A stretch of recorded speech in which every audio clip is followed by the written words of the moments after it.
Things you learn at BSides Newcastle. Yesterday we found out that Dan Card is an avid golfer. Hey, Dan. So make sure you mention that to him when you see him. Oh, yeah. My Gmail's there. He's not a very good lawyer, but I haven't got much money, so there's that. Right. So Nearly there. I think we're going to the important announcements. We know about the canteen being closed. I don't know what's happening later, by the way. Apparently Brian Welton's organising everything, so there may or may not be steak again. And Newcastle are playing Crystal Palace today. So town's going to be quite busy tonight, I feel. So good time to have a fight. That's what Chris and I did last time. We didn't actually have a fight. We stopped to fight. And then the guy got knocked out after we left. Which was deserved, I think. Yeah. He was a dick. And then my second screen should be here. He tried he kicked the taxi we were in, and then tried to fight a very small taxi driver at the taxi rank, where the other taxi drivers were. Yeah. Right. I think you're okay.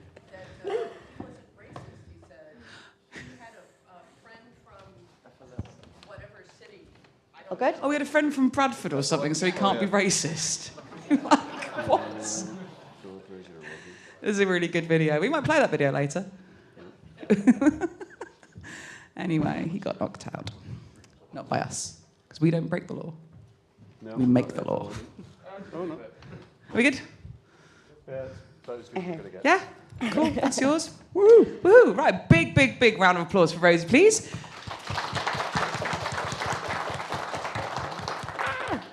He's going to help us get jobs. I've not spoken for a long time in public, so this might be a little bit rusty. I'll just put that out there now. So who am I? I don't know how to use this, so I think I'll give up in a minute. Ooh, no. Give me 1 second. I'm suddenly at the end. I'm going to present via memes. I can't get this. Can I have a... Oh, I told you it was going to be rusty. How do I get so I can move my slides? I've just gone straight to the end. Oh, have you? All right, okay. I don't know what you're using. But, what's that then? Yeah, go.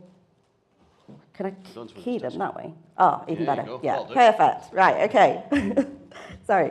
Who am I? I'm Rosie Anderson. I do not work in tech. I work in recruitment. And I've been doing that for 2 decades, despite my slightly hungover baby face.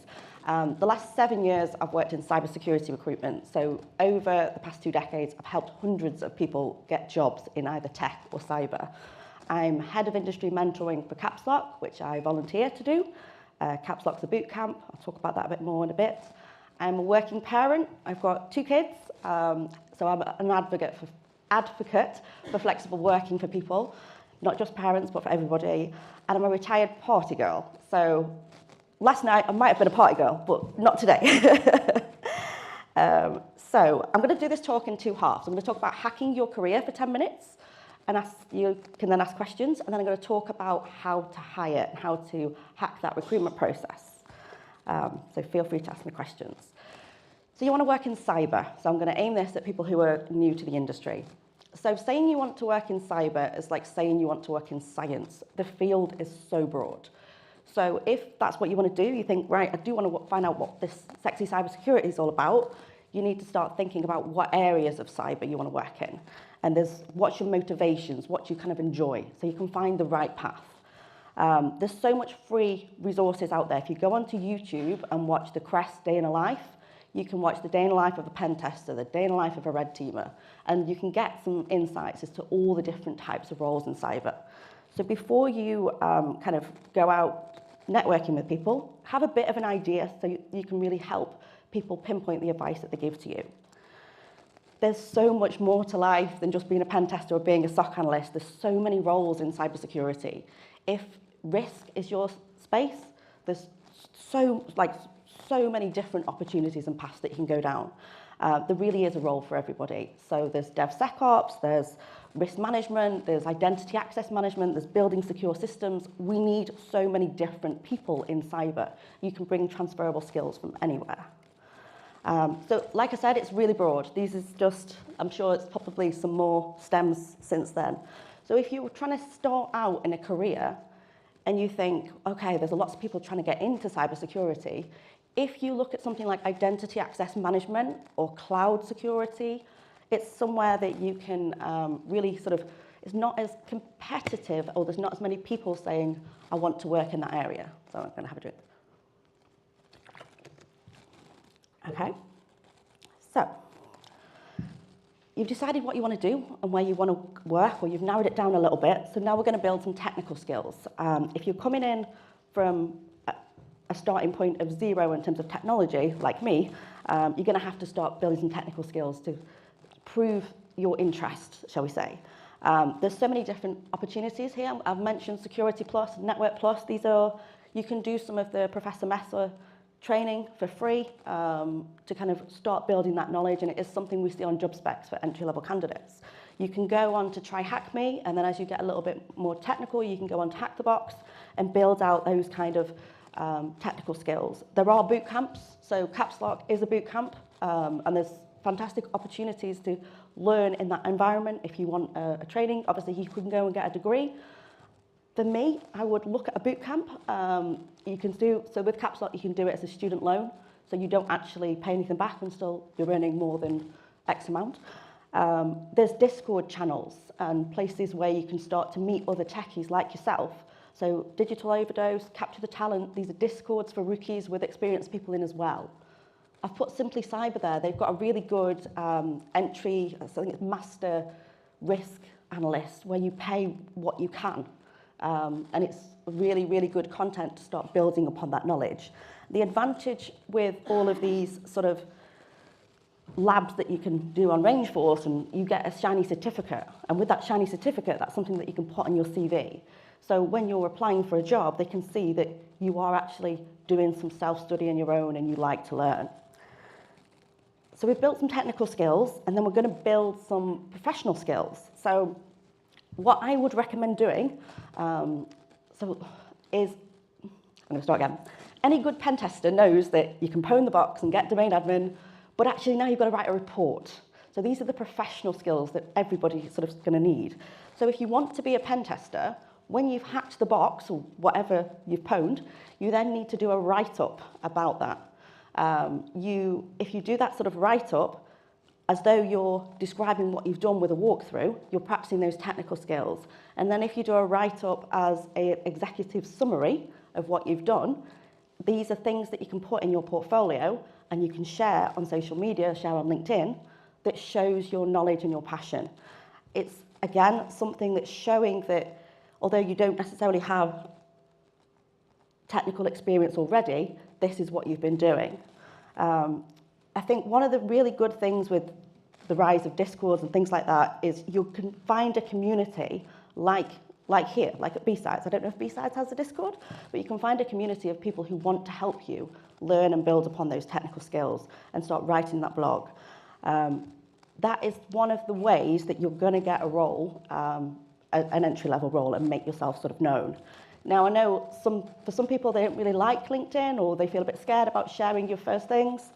I would say, you know, you're at BSides here now, you're networking. Networking on LinkedIn is not scary. It's way less scary than speaking to strangers in person. So, let's hack your career. You've done all these things. You see a job advertised on LinkedIn or wherever. Don't just apply for that job. That's what everybody's doing. Contact the hiring manager. Figure out who's going to be the hiring manager there. Figure out if you know somebody who works at that company. So if company X, if National Grid is hiring for a SOC analyst, go and speak to somebody that you know at National Grid. Ask them about the culture. Ask them why they're a great place to work. You're socially engineering your way into speaking to that person who's potentially the hiring manager. Network with people at all levels. Network with people who are doing the job that you want to do, and ask them, you know, how did you start? What would you do if you were back in that position? These are the sorts of things, like I say, if you're networking on LinkedIn, before that job's advertised and you're doing all these posts of what you're learning and the journey that you're on, you should then get notified about opportunities before you even, before they go live to market. This is how I would get my first job if I was in that situation. I am obviously a recruiter. Chances are you're not going to get your first job through a recruiter like me. because a business won't necessarily want to pay a fee, because they pay fees to recruitment agencies for hiring talent. Now, the only thing I will say is if you want to be a SOC analyst, go and speak with Rene at Intazo. That's all he does, that's all he recruits for, and he helps lots of businesses build SOCs. Any questions? Sorry, it's very hot up here.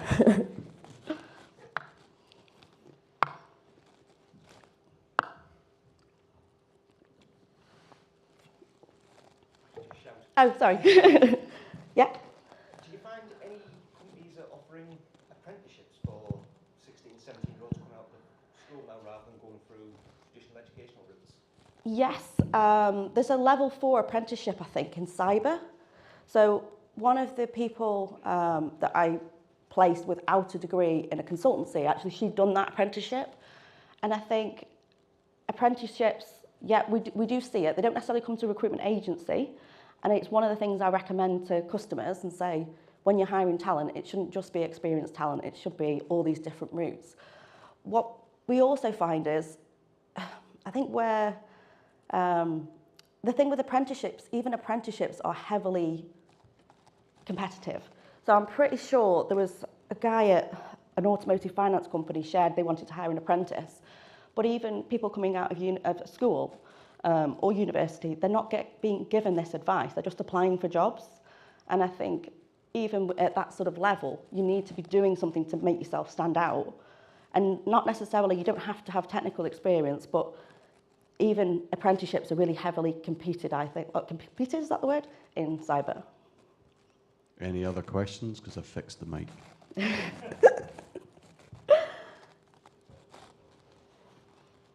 No? Ooh. Yeah. You always get the best teams when you get a diverse workforce. How do we encourage people from non-traditional backgrounds to apply for jobs in cyber? Oh, tough one. Pizza. Yeah. I think a lot of companies will allow or should be allowing their staff to go out and do STEM outreach. So there's plenty of STEM events. I actually think we are getting more diversity in terms of degrees. I think that's starting to turn the corner.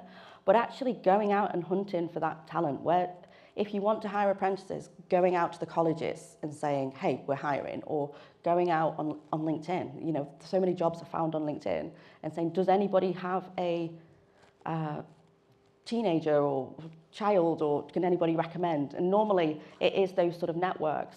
I think what BSides do fantastic is they have careers tracks for kids, and they have, you know, it's a friendly environment. Steelcon does the same, don't they? But it shouldn't just be about kids, it should be about everybody. And there's a big push to reskill the workforce.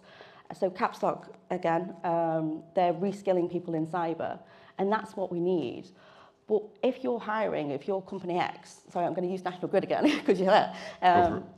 If you're National Grid, you should be going out to people within your business to say, the IT team is crying out, or the cyber team is crying out for people. Is anybody interested?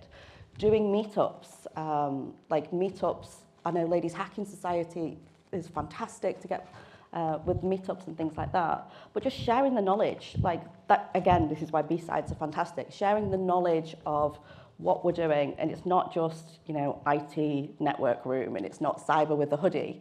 Sort of bringing the people alive of what we're doing. I hope that answered it. I'm regretting drinking last night. Just one comment on the last one. Sponsor a table at a B-Sides and have your team there saying they're recruiting. I've done it at 2 events and got some really good candidates from diverse backgrounds. Yeah. And it doesn't cost a lot. And I'm sure B-Sides definitely always need more sponsors. Indeed. Yeah. All conferences, not just B-Sides, but Yeah. yes, lots of people need extra bodies, and this is a nice way to meet people. So remember, introduce yourself to the people sitting next to you. Yeah.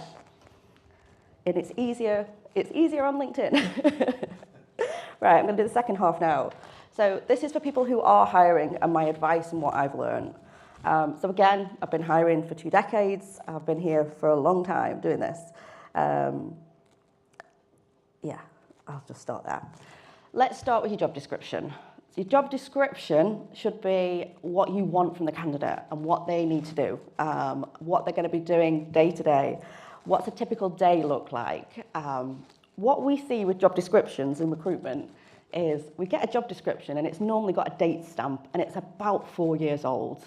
Now, let's be honest, the role will have changed in the last 4 years.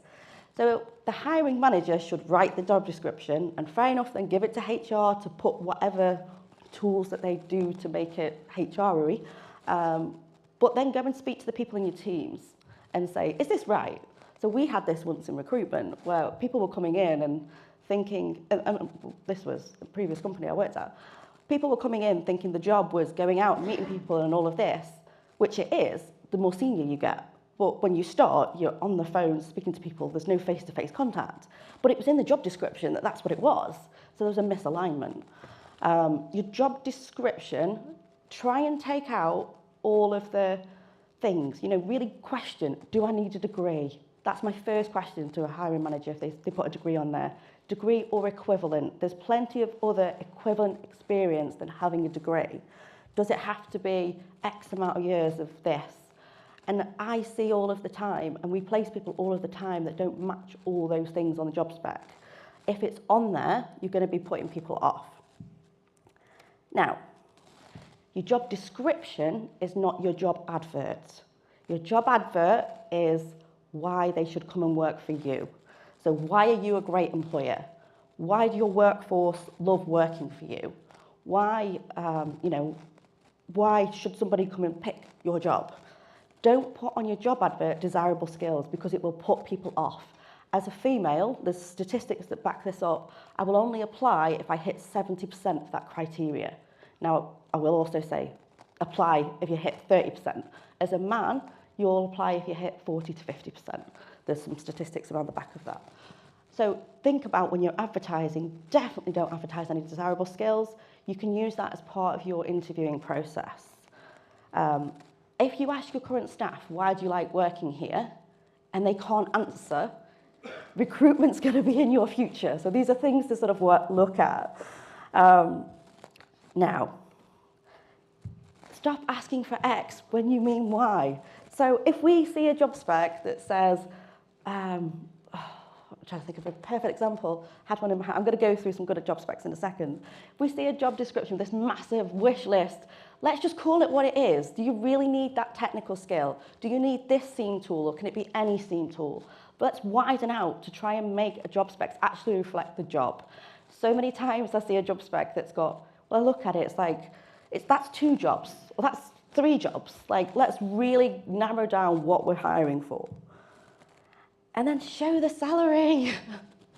And if you say to me, we can't advertise the salary because our current staff will get upset, again, I'm probably going to be speaking to them staff soon. Advertise your salary or put a range. Now, I do get some people can't do this for whatever reason, but you'll get 76% more applicants if you advertise the salary. Many a time I speak to a candidate who says, oh, I saw that job advert, but didn't know what the salary was, so I wasn't going to apply. But yeah, I'll apply through you, Rosie, as a recruiter, because I can advertise salaries. Same for benefits. What are the benefits? What are the real benefits? Don't just say you get a pension. What's the percentage? You get a bonus. What does it look like? Please do this, and it will help. It will help you so much. So some really good job adverts. So what you should be doing as well with your job adverts, like this guy did. He's the CISO. This is a live role. He's hiring. He's shared it to say, know anybody who's interested. Now, what I love about this, we're not looking for certifications or years of experience. Hooray! And remote or at one of our offices or a mixture, you choose. He has massively increased his talent pool because he's put that. Now, when I clicked on the job, the salary is on the job. It's not put it on his post. And the benefits are there. And that's actually quite a decent benefit thing. He's not saying you get 20 days holiday. That's the minimum you can give somebody. So many different things. And he's talked about maternity and paternity pay. So again, he's showing that a really good company that's got some decent benefits. Now this one is so this is Glenn at Skybet sent me this. This isn't a live job, but again, he's got a salary banding, which is quite a wide banding, and he's got some really good benefits. But he also talks about the team's goal is, lots of decent things in there, which isn't just a list of technical skills and doesn't bring it to life. I also, again, love the flexibility. It opens up your talent pool. Now, interviewing. Anybody that you interview, you should give feedback to. If they're giving up their time to come and interview with you, even if it's a no, you should give some constructive feedback. Because that person, say it is a newbie, and the person you had, you did a really good interview, we thought your skills in X, Y, or Z were excellent, but the person we hired, we felt was a better fit. Where I think you could develop in the future, if you focus on learning more about Linux or Active Directory, then come back to me in 6 months' time. That's constructive feedback. You should have taken notes during an interview anyway, so you should be able to give them something, or at least, very least, tell them it's a no. And the amount of people that I speak to that don't get interview feedback, that person will never come and work for you again.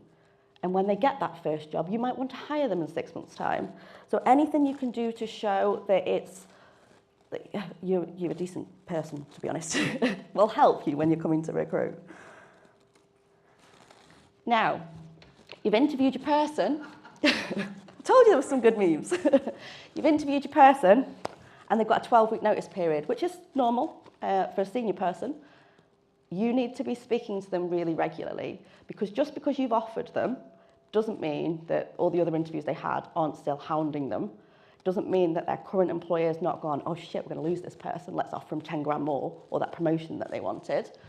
And all the way through that process, all the way through that onboarding period before they actually start with your company, one thing you could do is get somebody within the team to start reaching out to them, invite them to any socials that you do, invite them to meet the team, come for lunch with the team, because that's a long period for you to still lose somebody. It's not a done deal until they start. So that onboarding process, and sometimes it does feel like it can take 2 years, think about what you can do to already make them feel like they're within your business. Any questions? Sorry. I can't see. Yep.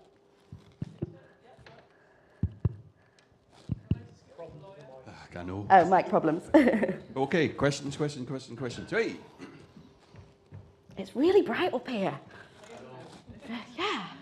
Hi. Just wondering what you're seeing in the industry at the moment. I keep hearing that it's hard to recruit, or it's an employees environment at the moment, and employees market and stuff. Yep. Like what are you seeing?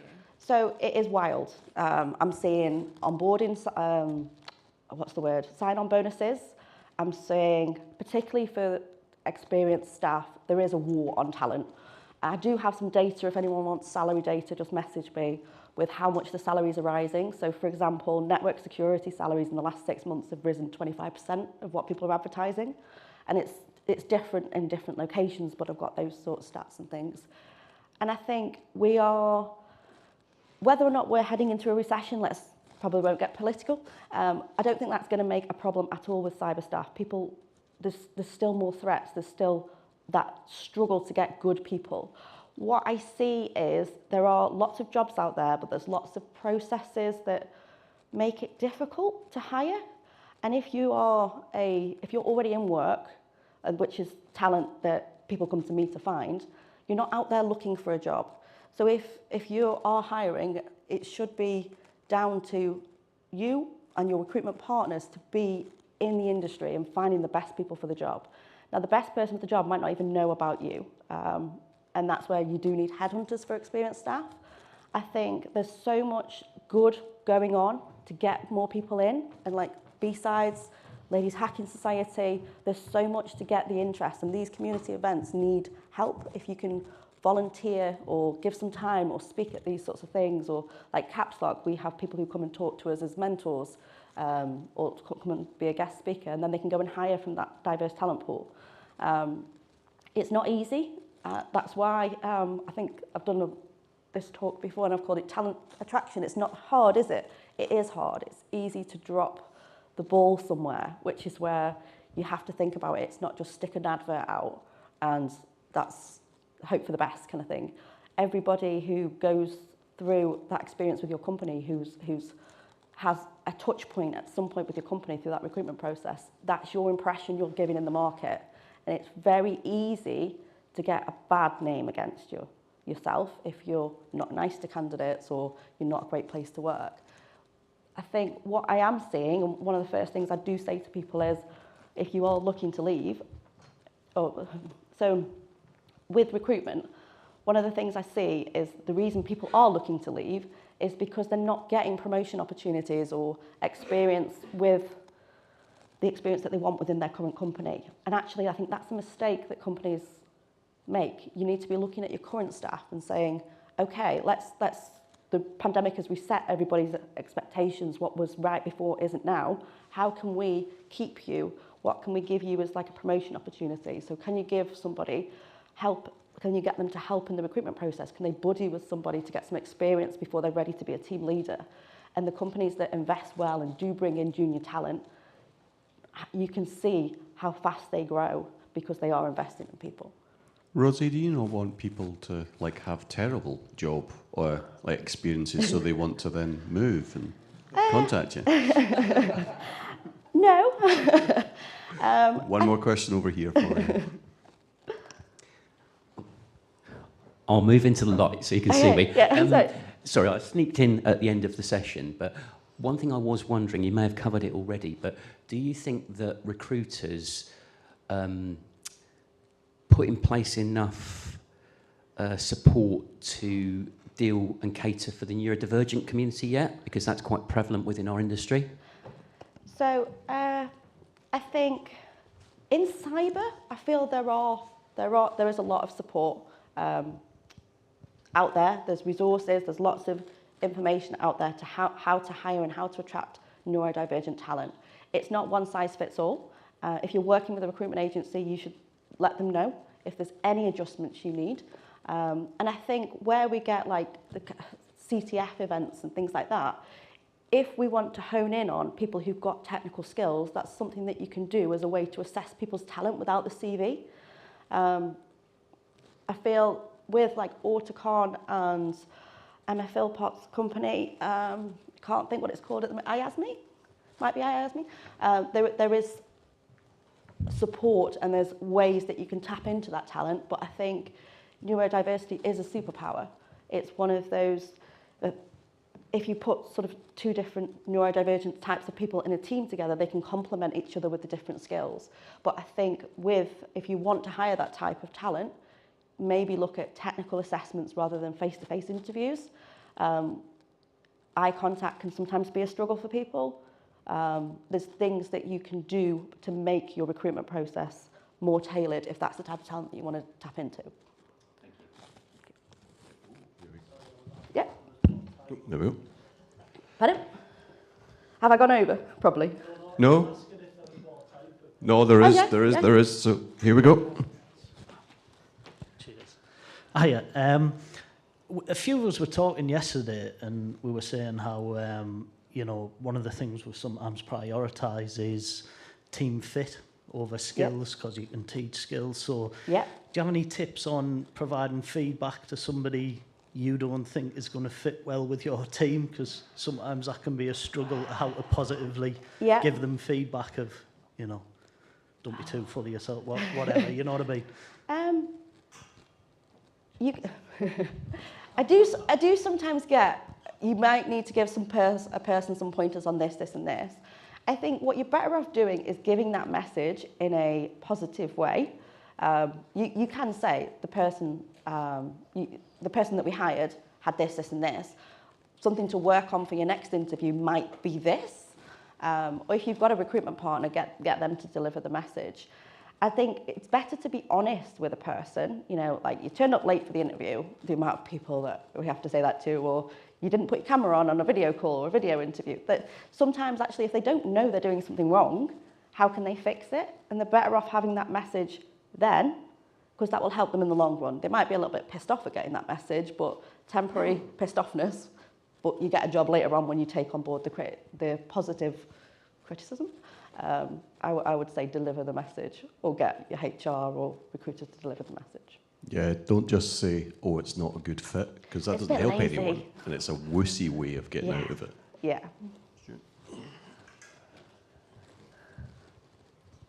How are you seeing things change towards remote work or away from remote work is what I'm starting to see. I think we must have you in X days in the office. Yeah. And you must be within X distance. I used to see that all the time, and the pandemic has really reset things. There is no one size fits all, and you shouldn't do, like the same with inside IR35 blanket assessments, you shouldn't just go, this is what we're doing. We are seeing more hybrid working and clients requesting that, and I will say to them, okay, do they need to be in the office 1 day a week? Has it got to be a certain day, or how flexible it is? But I also see, particularly, so we do tech and cyber, with software developers, Company X has now mandated that you've got to be in the office. Company X's employees are all replying to my messages that they've not replied to for however long. So it is a risk. But if you actually approach it as a sensible conversation with your staff and say, right, IT team, do you want to be in the office? What works for you? Right, that's you. Sales team, accounts team. Shouldn't just be the whole company now does this. Because it's like anything, you approach a blanket assessment to it all, you're going to alienate and you're going to shrink that talent pool.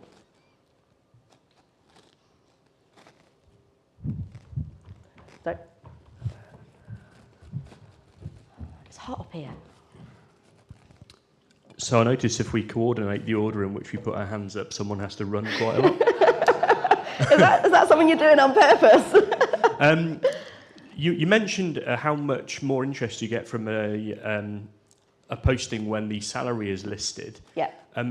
What conversations can you have within an organisation when that's something that your talent acquisition folks are resistant to? Are there ways of having that conversation that you know of?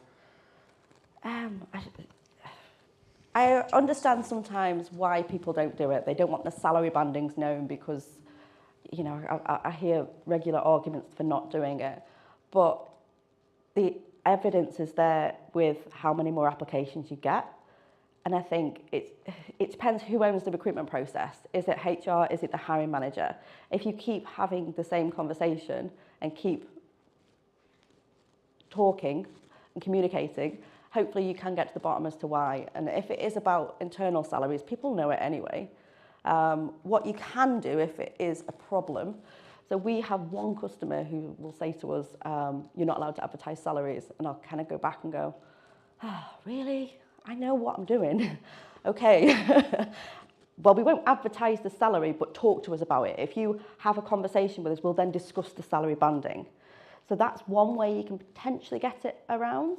But yeah, just keep having that conversation and keep trying to batter them into submission. Could someone further away ask a question just so Dave can run a bit further? I am going to be around after as well if nobody gets time or you want to come and speak to me afterwards. Hi. Just a question about any advice, like you say, being a working parent, and if you're seeing more accommodation from businesses with flexible work, and just think how it is tough to either reduce your hours as a working parent or make up hours. And even though lots of, especially in tech, it's quite can be flexible work and not time pressured sometimes. It's still tough, this quite old-fashioned view of you've got your 8 hours a day. Yeah. Because you say about sometimes like working school hours and stuff, didn't you say? So just any advice or if you're seeing anything? So companies that do it really well will kind of go, look, you're the professional. As long as the deliverables are hit, I don't care how you do it. And if you have that type of organisation or team where you're trusting your team to get the job done, doesn't matter what hours they do. Now, obviously, it's not going to work in a SOC or in a 24/7 environment, but if that's a benefit, that is a massive benefit that should be on your job adverts when you're going out, because you will open up the talent pool. 100%. And it's not just working parents, it's people with caring responsibilities. It's anybody. If somebody says to you, I don't care what hours you do, as long as you do 8 hours at some point over the day or 40 hours over the week or whatever it is, that is a massive perk. So I am probably unemployable, which is now why I work for myself, because I work school hours. And then I work in the evening. Now that doesn't suit everybody. If you have Asia stakeholders, you're probably going to work at 7 in the morning till 3. Don't sort of think about your environment and then think about the benefits of that. And again, if you speak to your staff and they say, I love working here because you don't give a shit if I'm not online at 9 o'clock, or that's a perk that you need to go out into your job adverts with, to say, we're the type of environment where you can do this, we trust you to get your job done. It's not about presenteeism, which is why we don't care if you're in the office. But so many times I see a job advert, and when I speak to them, it's like, oh yeah, you don't have to be in the office. Why have you advertised it as London then? Like, it's these sorts of things that you can do to massively open up that talent pool. And flexible working is something that's here to stay and will open up for you different types of people. I was just wondering, what do you find most frustrating about the recruitment industry? I do love it. Job offers. So when you're offering a candidate and you've been through that process and say they want 50k as an example, and you offer them 45, the first thing I'll say to you is, really? If you offer them 45 and they say no, and we're going to go back to 50, you've put a seed of doubt in that person's mind who's changing jobs. That seed of doubt, if somebody else offers them 50 that you've eventually got to, they're going to go there. Don't lowball just to try and save a couple of grand. Offer people what they want and what they're worth. If you say, I'm going to offer you 45, but if you do this cert and this cert and this cert, which I'll pay for, then you can get to here.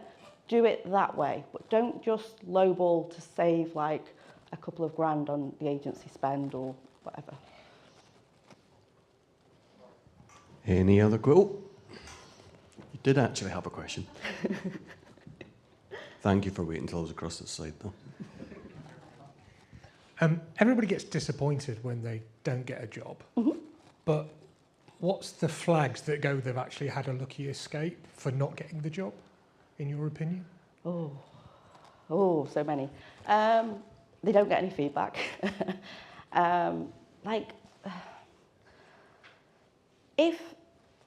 If you get offered a job and you think, I only had one interview, I want to speak to some of the team. There's no reason why you can't say, can I have like an informal chat with who I'm going to work with? And if they won't do that, or they're not very accommodating through that process, that's a red flag for me.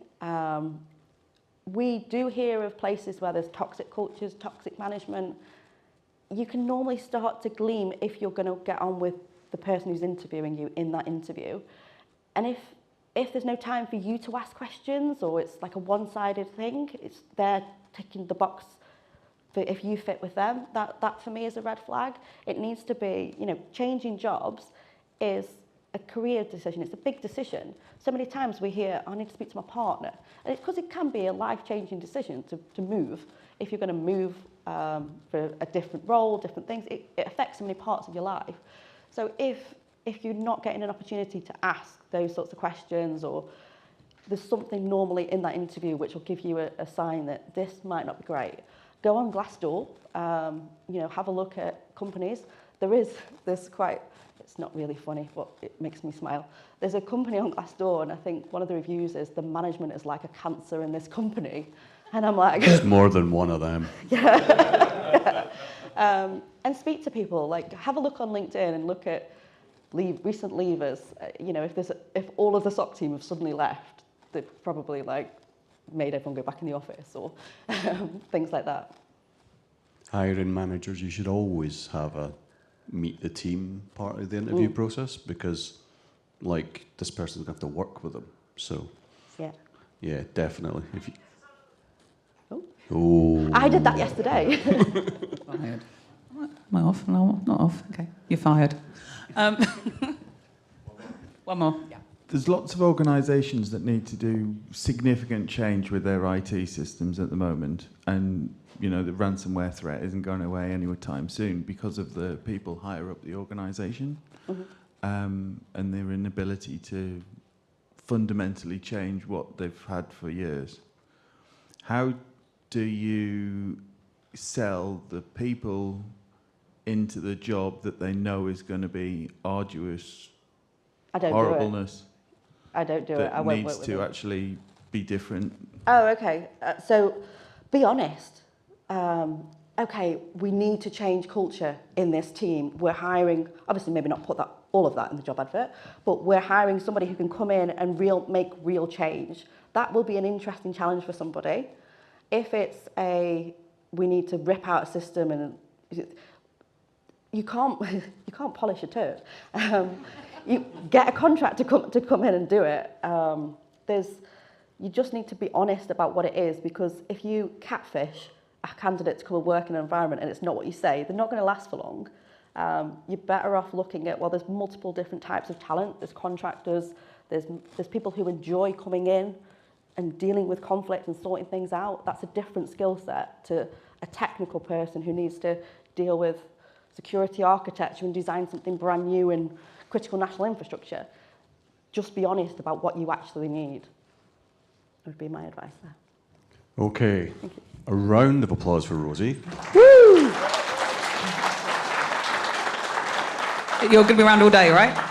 Oh yeah, I'm still around for a while. Excellent. I think you're going to get more questions. Yeah, Yeah, me too. It's a great topic. Next up, we have Mark, who, for some reason, decided that he would mess with me earlier by getting people to run backwards and forwards. So this presentation is going to go super well. Less robots this time. I'm already disappointed. Fewer. Anyway. Nice. That's all right. Have we got any other announcements whilst Mark's getting sorted? Teas and coffees are upstairs. Oh, slight schedule change again. We'll get again. Yeah, got a new one. Ooh. Right, so at 11:45, we're going to have another non-streamable in here.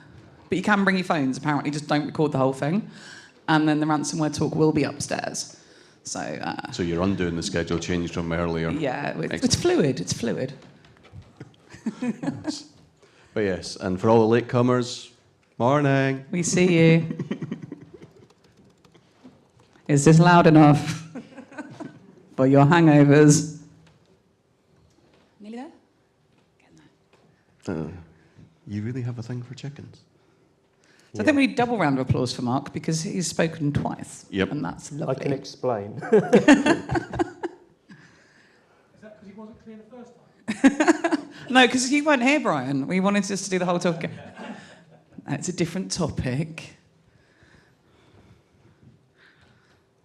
He still seems to be finishing his slides. I'll do that later. Okay. We all good? We want... Nearly.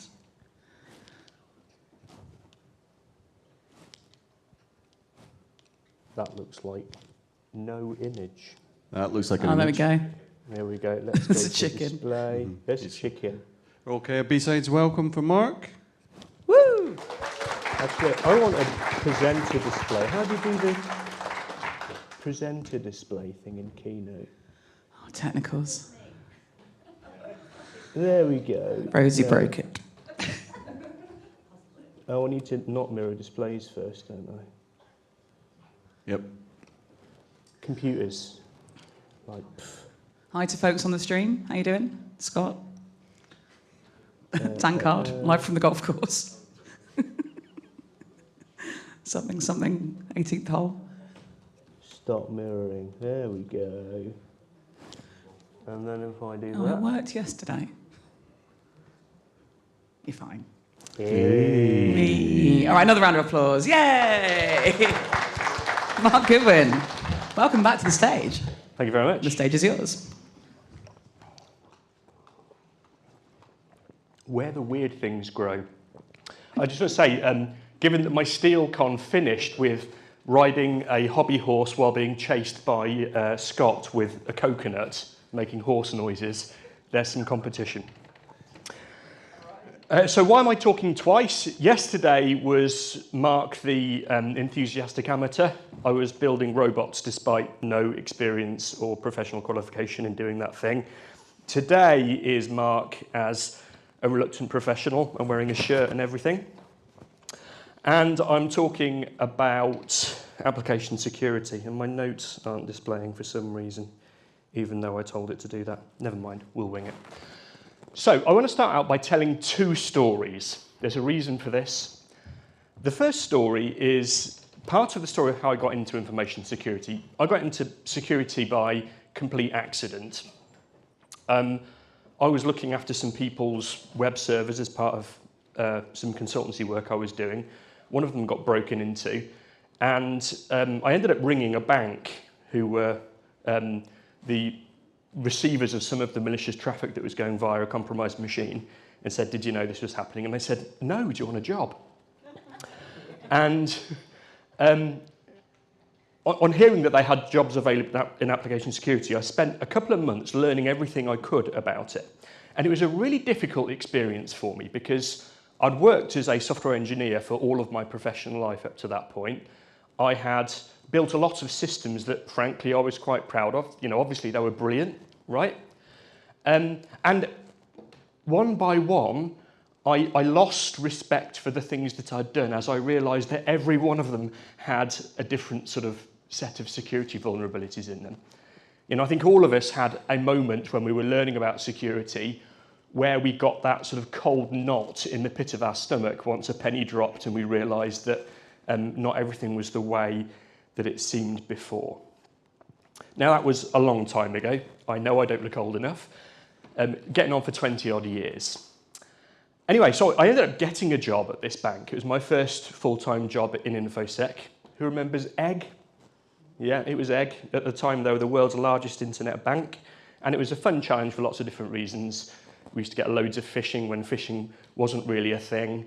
We had to build a lot of technologies to provide countermeasures for that sort of thing before the industry had really caught up. So it was really, really useful for me in lots of ways. But I remember on my first day, the first bit of work that I was given, there's a chap there called Garant, and I'd been given the corporate issue laptop, and I had no tools. And he said, oh, we've got this thing, I'd like you to take a look at it. And it was a Visual Basic application that talked to a database. And I had no tools. But I had WordPad, and I'm thinking, what can I do? So I had a look at the Visual Basic application, and I thought, I wonder if I can open that in WordPad. And I could, and I scrolled down, and I saw what looked like UCS2 encoded SQL strings in the binary. And I thought, so I made some changes, and that's how I hacked a bank using WordPad. But my point there is that, first of all, there's a realization. There's that cold knot in the pit of your stomach when you realize that the world isn't the place you thought it was. And the second is that there's this sort of massive enthusiasm for a technical thing that gets you into AppSec in the first place, right? AppSec is what people who would otherwise be pen testers would do if they want reasonable hours and not have to write reports all the time, right? Anyway, as I said, that was a long time ago. And this talk really is about what I've learned since then. Because I've spent most of my time since then working for 3 different companies, one of which was that bank, and the company it subsequently got bought by. I then spent most of 10 years working at Mozilla, where I did security engineering and security assurance on Firefox. And I now work for Matillion, where I look after AppSec there. And by chance, all 3 of those places, I joined at or around the time that software security first started being a separate thing considered within that organization. And it means that I've had a perspective on how that works in different environments. So I wanted to share that. And the first lesson is this. I excitedly on my first day attacked the task that Garant had given me, thinking that I was going to be a technical job. But what I've learned since is that security is mostly cultural. That's the first thing that I wanted to talk about. So let's say you're entering a new organization, they've got no AppSec program. What's the first thing that you're going to do? Chickens. People would be disappointed if they weren't chickens. The first thing to do is to be curious. Okay. This is important for a bunch of reasons. It's important because you need to know how the company that you're joining ticks. what makes the company work? What is the thing that they do? What's their product?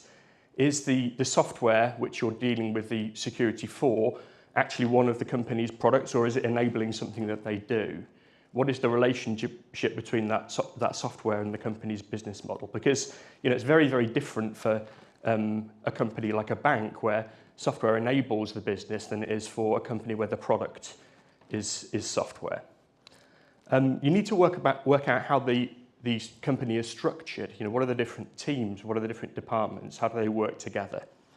And this is really important because it tells you a lot about the power dynamics within the company. It tells you a lot about where the levers are that you'll need to pull to get influence within that organisation. And also it tells you the parameters within which your day-to-day work is going to operate. So, for example, software security is a very different game if you're just doing software security assurance than if you also have engineering responsibilities where you need to build part of the security machinery that the company uses. So, first question is, do you have a security engineering department? Or am I responsible for bits of that as well? If I'm responsible for bits of that as well, am I part of engineering or am I separate from engineering? And that's really useful because you need to know whether you've got actual control over something or whether you're going to need to exercise soft power when you're doing things. But there's another really, really important reason why being curious is one of the first things that you need to do. And that is because it's all about the people, right? It's all about the people. And if when you join an organisation, you sort of sit down behind your desk and you do the thing that you're doing, and you spend no time going out and finding out about other people, you're never going to get anywhere.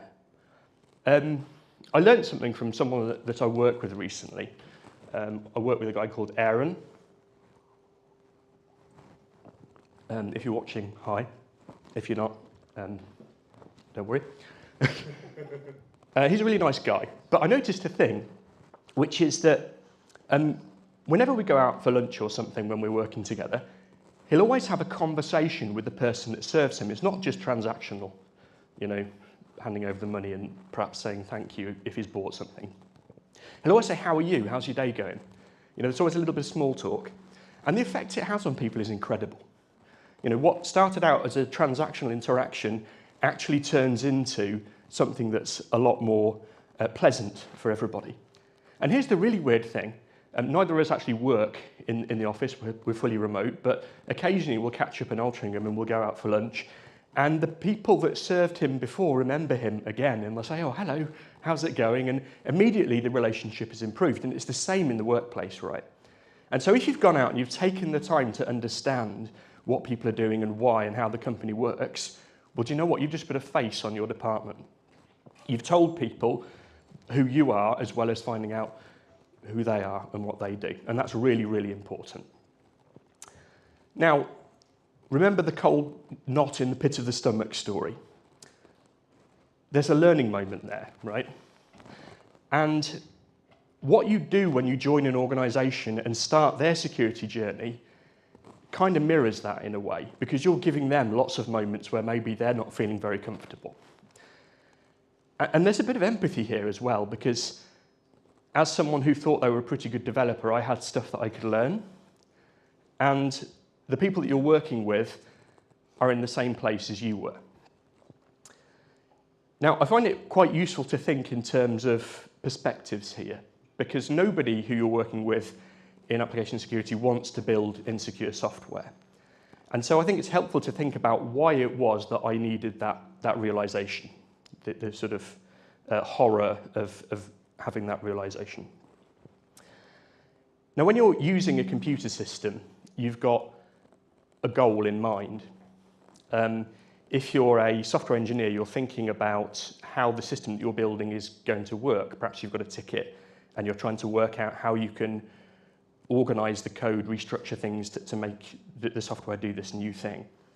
If you're working in quality assurance, you're looking at the spec and trying to find out ways in which the code might not do that thing. If you're a user, you're probably not actually thinking about the software at all. It's just a means for doing something. You're trying to log into your bank or put a picture of a chicken on a slide or something. And as security people, we have a different perspective, right? And one of the most important things we can do is teach people how to see the world from our point of view. And my first question for you really is to think about how reasonable it is for us to do that if we're not going to take the time to do the reverse, to understand what it is that they want to do. So there you go, that's the first thing, be curious. Second one, this is much shorter. Find a direction. That's from Alice in Wonderland, you may recognise it. Not every organisation will have the same direction when it comes to software security. If you are a bank and the software serves a business purpose, then your needs are going to be very different from if you're Mozilla and you want to ship Firefox or something. But also, depending on the type of organisation and the security environment it lives in, then your requirements are going to be very different. So what is applicable for company X is different for company Y. One size does not fit all. It's really, really important to try and figure out what's appropriate. Sounds a silly thing, but you need to work out what's appropriate for the organisation. You also need to find out what people at that organisation think is appropriate for them. It's actually really important to ask this question when you're interviewing for a role, because if the answers for those things are different, you're going to have a really bad time. How can you do this sort of thing? Well, there's things like CMMI where you can figure out what a company's appetite is for various things, what level of maturity they want. You can map that to various things like the various maturity models for software assurance and that sort of stuff. And you can get an idea of where it is you want to go. But finding a direction is a really, really important thing. You've got to be able to tell people where it is that you're going, and to do that, you've got to determine that in the first place. I had a weird moment a few weeks ago where I was looking at something on YouTube, and a video popped up that had someone I knew in it, and I've never looked for them on YouTube or anything like that. But I watched the talk, and it was a talk on leadership, a chap called Peter Anderton.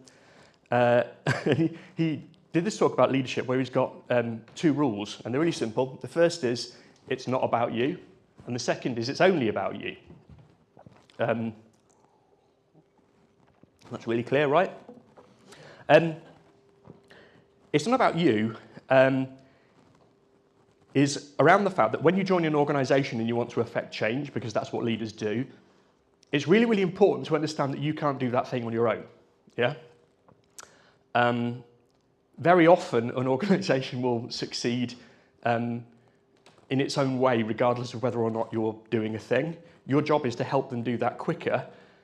And sometimes, when you're doing security in an organisation, other people do your best work, right? I don't know if that makes any sense. Sometimes other people do your best work. So going back to this idea of finding out about an organisation and figuring out what makes it tick, finding out who the people are that might be allies in a particular area is really, really useful. Looking for aligned incentives, ways to make things happen that aren't necessarily labelled security when they're being driven. Really, really useful. Give you an example.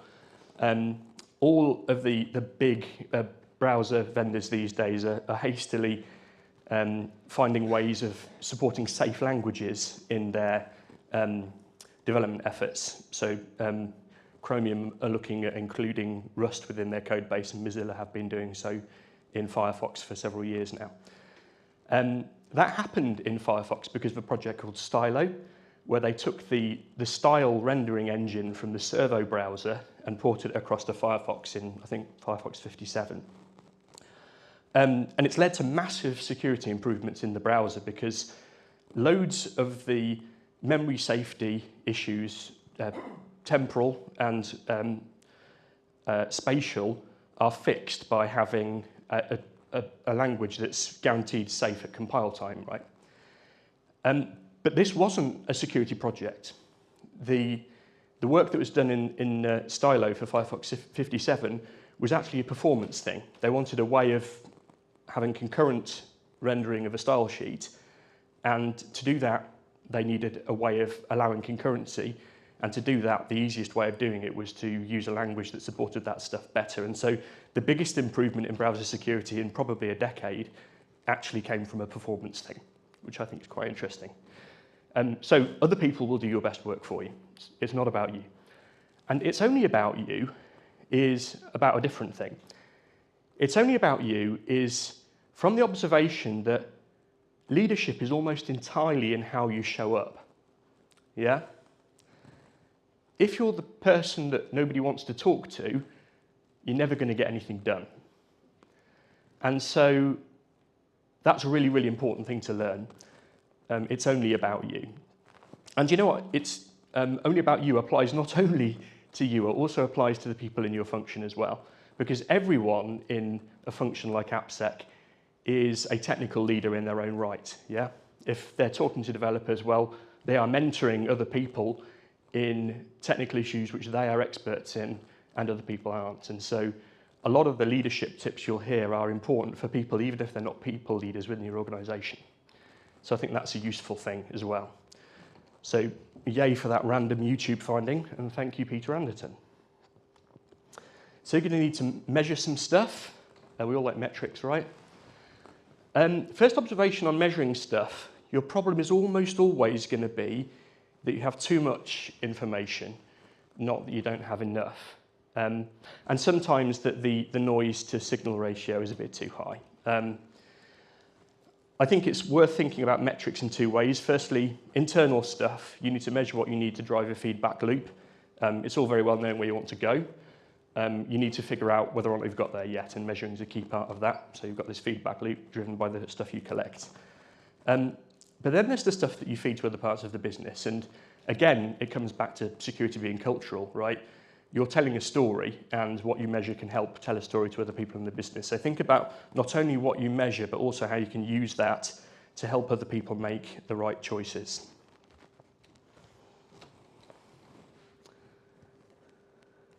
Know your tools. So I was talking to Andrew last night, and I said I'm tempted to throw my talk away and just spend 30 minutes ranting about how bad AppSec tools are.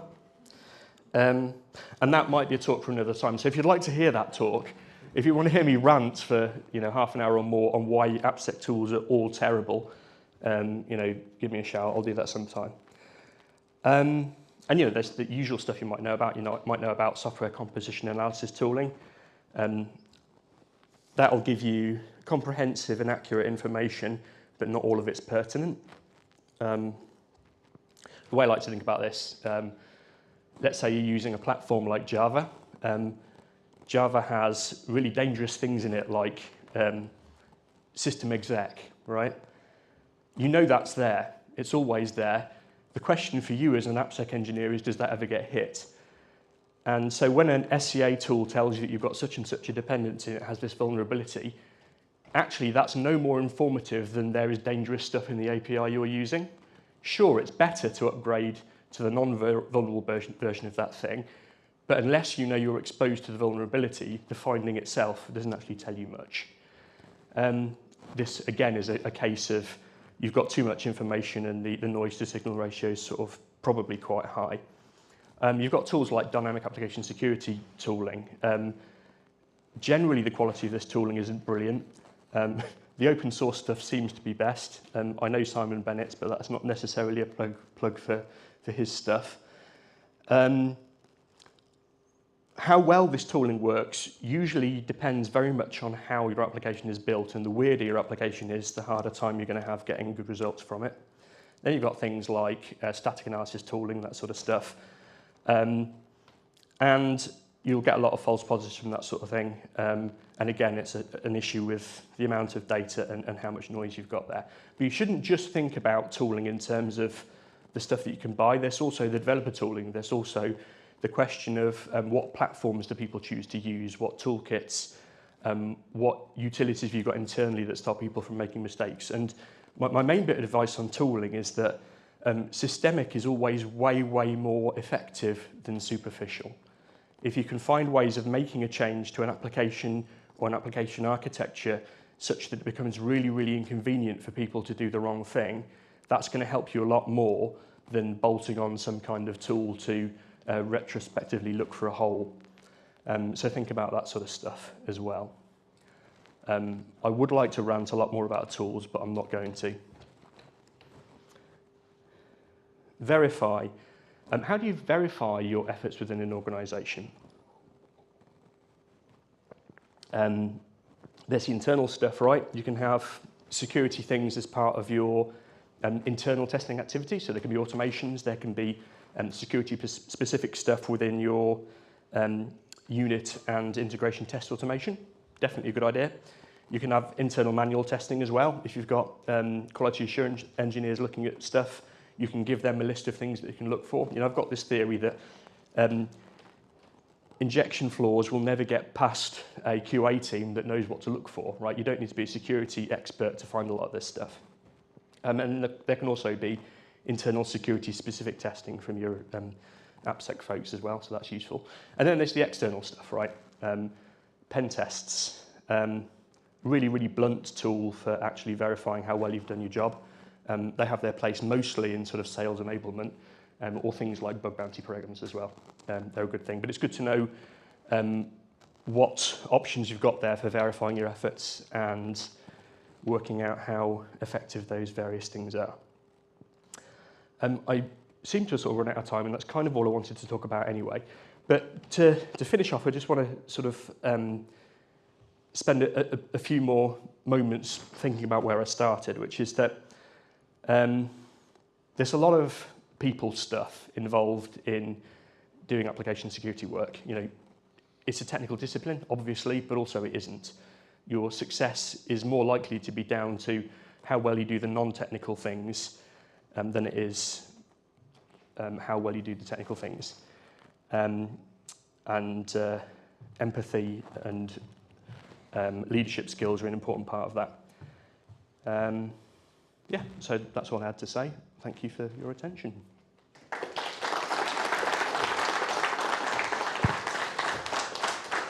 I love the fact you've got the breadboard today when you didn't have it yesterday. Yeah, nice. Well, I did actually have a breadboard yesterday, I just didn't use it. Fair enough. Any questions for Mark? Please start down that end of the room. Just like watching you run. That's disturbing. I want to hear the other talk as well. Yeah. Yeah, you're bypassing CFP for next year. We're having that. Questions? Oh. Hi, Mark. In terms of a career in AppSec, do you think a development background is essential, desirable? Is AppSec an entry-level job in cybersecurity? Or do you think people need to have a certain technical background before doing it? I don't think experience as a developer is essential. I think that it's much easier to go from a role in development to AppSec than it is to get into any security field any other way. So current developers are a really, really good talent pool for potential AppSec people. I think it's useful to understand software development, how it works. I think it's useful to understand the basics of the technologies that an organisation you're working with uses. I don't think you need to be a particularly brilliant programmer. Interesting aside on this, actually I discovered when I went to Mozilla and spent some time going back to actually building stuff there, that my experience of working in security made me a much different programmer and not necessarily a better one. And I think what I learned from that is that, you know, maybe it's just the way my mind worked, but I was constantly agonizing about security stuff when I was trying to work on a ticket, and it made me a lot slower. And I think that perhaps tells us a little bit about how AppSec and dev can work together. I think if you foster this environment where you're approachable and helpful, then you can free up developers to do their thing well and quickly, and know that they'll come and talk to you when there's something that looks interesting. I don't know if that helps at all. Any more questions for Mark?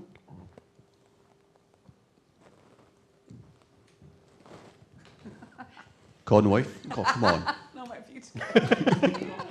This is a fun game. I will throw the sorry. mic. I'm so sorry. Well, a little bit sorry.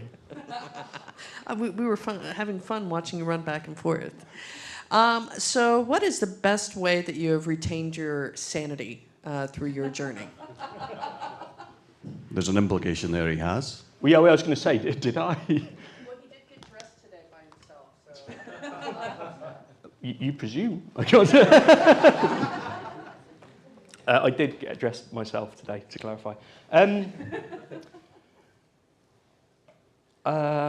It's kind of fun. I've got a theory about AppSec. If you draw a chart where on one axis you've got the amount of hassle you have to endure, on the other you've got the rewards. The curve isn't a flat one, and so it means that there's a maxima you can find. And my personal opinion is that having done dev stuff, having done security stuff, probably what I'm doing at the moment is the optimum for me at the moment. So I do actually genuinely really enjoy it. I find surprising things draining. I spend a lot of time in meetings. Meetings are a lot harder for me now than they used to be because I'm spending so much time on Zoom. So disconnecting, doing a lot of stuff that doesn't involve computers. Chickens are great. I like to work a lot with my hands, mending stuff, making stuff, hobbies and things like that. So my antidote to the stresses of work is lots of not work. That's an excellent point. Yes, I approve of that message, 100%. Yeah, but your hobby's drinking. It's still not work. Oh, maybe it is work. Sometimes. Any more Qualified. questions for more? Oh. That's all right. You stay there, mate. Save your legs. If you find an issue and you pass it back to the devs to look at and fix, do they appreciate that, or are they annoyed that you found stuff and just want to ship it out as fast as I can? Again, I think it is entirely defined by how you build a relationship with that dev. I think if the only interaction you have with them is to give them bad news, first of all, they're not going to be delighted to talk to you in the first place. Granted, there's probably still a bit of a pause for breath when I say hi to someone. But if most of the conversations I have with a dev is on how to do something rather than what's wrong, then the what's wrong conversation is going to be a very different one. I've never found a dev that isn't interested in fixing a problem. Sometimes they won't understand, but I think folks generally aren't resistant if they understand what's going on. Cool, one more question. How are we for time, actually? We're nearly there. Last one. Talk to us about supply chains, because obviously the thing is that you've got some control over your staff and your code base and all that. The majority of organisations have zero control over the stuff that they use. So you're in a very privileged position to be able to talk to the dev. How do we talk to 3 devs away or however many to get that same message across so that the stuff we use that's old and out of date or needs to be repaired in one way or another can actually get looked at, fixed and sorted? Excellent question, actually. It's not easy. Yes, you can influence the stuff that your organisation maintains itself, but no one is only using their own stuff. There's always libraries, even if it's the platform standard library, right? And therefore, there will always be upstream problems.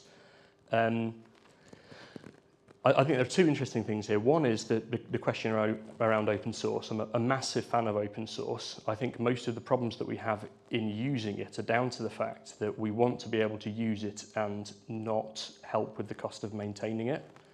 I think that there are efforts underway to improve that situation, but it's going to take a while, right? So I think that a good starting thought on that one is to factor in the cost of ensuring that you have enough maintenance of that thing when you make the decision to use it. And it was more common at Mozilla than it was at other places that I've worked in, but it's not entirely unexpected for open source projects to get sort of random commits from contributors for security reasons, right? So that's one interesting thing. Another one is that the nature of the way that we aggregate stuff on the web really changes software supply chain. When you load a website, you've also got a whole load of third-party analytics and services and things that you're using. And I think a lot of people haven't fully internalized the fact that anything that you're allowing to execute in your page has the full privileges that the user has, right? And so that's an interesting thing. That's harder because very often security isn't front of mind for any of the people producing those tools. And there's obviously a lot less transparency around the way they're developed or even what's in there than there is for a lot of the open source stuff. Does that answer your question? Is there another aspect I missed? That's a question, I think, for the break, because we're going to get into... it's tea and coffee time, Stuart. Yep. And I love your questions. I just think the two of you should sit down and stare at each other over a cup of Yorkshire tea. Nice. Not Nescafe. Why did Ben buy Nescafe? Oh, I don't know. Coffee's dummy. Okay, everybody, a round of applause for Mark. Okay, break time, quick 15-minute break, and then we'll be back in for more weirdness. Set a challenge now as well, I feel.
Hello, hello, hello, hello.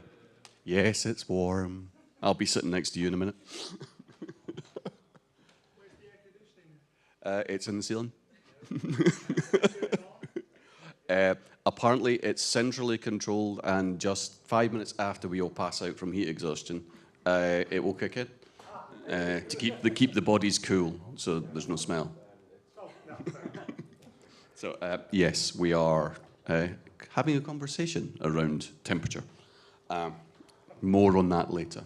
Okay, we are going to have a lightning round now, where all the talks will be only 10 minutes long. As an extra special bit of lightning round, we're going to have a lightning round, because we're going to have one talk in it. So, without any further ado, Jerry's going to give our lightning talk. Yes, round of applause. Thank you. Just a quick one. Thank you so much for selecting my talk for the one lightning talk. I appreciate it. So we're going to talk about the EPSS, which is the Exploit Prediction Scoring System. About me, my name is Jerry Gamble. I'm the Director of Security Research at Cisco. I was with Kenna until we were acquired 14 months ago. So what is the EPSS? The EPSS is an open source version of what we built at Kenna and sold to Cisco that we're able to give back to the community. It takes the same data points that we're using in the main Kenna model in a smaller way and gives it to the community for free to let you guys move to a risk-based vulnerability management assessment. So it helps you understand, hey, is this being exploited on the internet? Is this CVE likely to be exploited? Should I look at it? And we'll dig into that. But as we talked about yesterday, there are 183,000 CVEs now, over 16,000 this year alone. So anything that you can do to help chip down on the number of CVEs that your organization has to take care of will greatly help you. So the data behind CVSS is pretty simple. It's the MITRE list where CVEs are born. If you sat through my talk yesterday, you now know that MITRE's an MIT front for the deep government of the US. Text-based images tags. So we go through and we mine the data in the CVE and get tags out so that we know. Count of how many days it's been published. We have a report out that you can look at. It's the P2P report. It shows that all CVEs are normally exploited between 0 and 90 days, or believe it or not, between 120 and 180 days, right? There's a little bump there where nothing's going to happen, and then you have your second round of where hackers might go back and try to pick those up.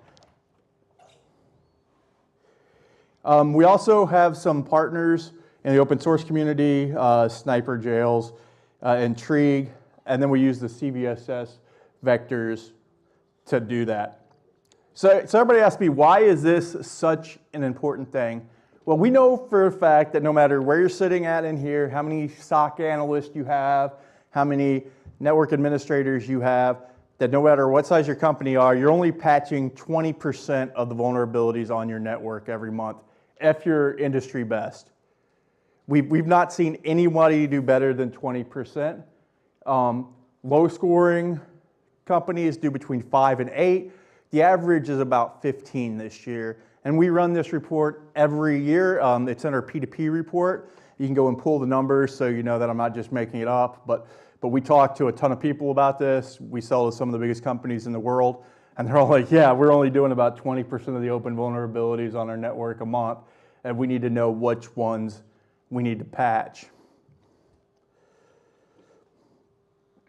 So the problem is between 3 to 6% of CVEs are only ever exploited, right? The rest of it is just noise. Do we have any? I haven't seen an RTLD talk here. I was hoping Mark would have hit some of the radio stuff in his robot talk, but he didn't. But signal to noise is always a big deal. And you're talking about a 97% noise to signal ratio when you're talking about your average CVE count. That's terrible, right? Most people can't handle that. So here's the EPSS. We're going to go through the measuring performance. If you've done 7+ on CVSS, which the government thinks is great, you're only covering, I think it's about 3% of all the vulnerabilities you need to. Let's see.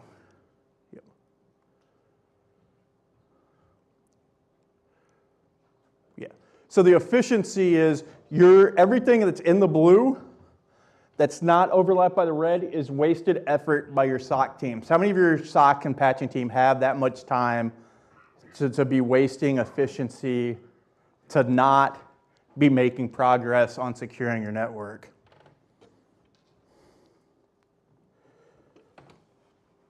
So here's where we're trying to get to, right? CVSS 3, version 3 only, is a 5% efficiency. If you're saying that you're going to patch everything that's 7 and above, you're working at about 5%. Version 1 of EPSS, which was out last year, which was our first public release, doubled that a little bit, plus a little bit, got you to about 13% efficiency just using the open source data. Version 2, we were super proud of, got you to 42.5% efficiency. The model that we charge companies for is at 85% right now. So the model that Kena sells and Cisco sells is a more mature model, but we're giving away half of our model for free basically at this point. And we'd love for you guys to go and dig into the model. It's hosted on first.org, which is a European-based organization. There are open calls every week that you can hop on and help us figure out where we should move this model to, how we can make it more useful to people, what products can go in and use this model.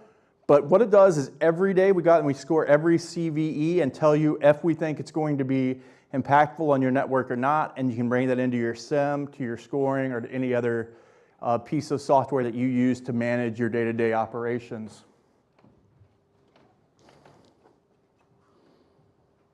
All right, so that is my 7-minute talk with 3 minutes for questions. I'm sure the next person will come up here and do a talk just like this, right? Yeah, let's yeah. But if you go get yourself a coffee, yeah, sure. Okay. That's awesome. And yeah, we need to have a conversation after this, purely business level. Any questions? Did anybody spell CVSS? Yeah. Oh, God, you had to, like, no, questions are at that side now. Right, here we go. So when, so this is for CVEs basically, but correct. If I was doing a pen test, how would I score it if it was EPSS? Would it be like, is there a similar kind of grading system there, or is it purely just for vulnerabilities found in? It's really just the vulnerabilities, but we talk to people about this, and there is a model that you can use, and the model is all in the paper, yeah. And a lot of it comes down to like those first couple slides says, what the vendor is, is it being exploited, is there anything in Metasploit, right? Like, I have a sort of follow-up that is not related at all. You mentioned orgs can only hit 10 to 20%. How many new per month are being identified? On average, this month there are 68 new vulnerabilities a day, so whatever 68. So it's like, yeah, they're not really making much headway. Yeah. There's zero headway being made, and to be honest, a lot of that, it would be a lot worse if it wasn't for Windows 10. Windows 10 is actually a great driver for organizations because of auto patching. It pulls their numbers way down. We ran the model without Windows 10, and it falls down to the best orgs patch about 7% of the stuff on their network. That's terrifying, isn't it? Any more? Oh, really? Just while I'm up there, put the hand up. Yes. Thanks, Jerry. That was really interesting. From patching side, I love the idea of being more efficient. The numbers you got at 5% are somewhat terrifying. With this sort of model, if we try to use it, do you have any experience for coming up against sort of the usual policies or sort of outside compliance frameworks that say you must patch all the things all the time? Yes, and I've helped big companies. I've sat down with their auditors, and I've said they're not doing this now, and they're saying, but that's what we want them to do. I'm like, would you rather them just keep lying to you, or do you rather them say, hey, we're moving to this, where we're at least going to patch what we know is vulnerable first, and then try to get to the rest? I've never in my lifetime told anyone not to patch everything. If I go into a business meeting, if my sales team calls me in and the SOC guy's like, we patch 100% of everything, I'm like, amazing, let me go buy you dinner because you are doing what everyone else wants to do. It's really about being honest with yourself and being able to show numbers like 20% is industry leading to your board and have them not freak out because they believe that you're patching 100% of everything on your network all the time. Any more questions? Awesome. That was terrifying and amazing all at the same time. Right. But please go to first.org/EPSS. This is an open source project. Anybody who has any interest in vulnerability management or computer science or like machine learning, we'd love for you to join the SIG, the special interest group that helps building the next model and to help use it in any product or process that you guys want. Okay, a round of applause for Jerry.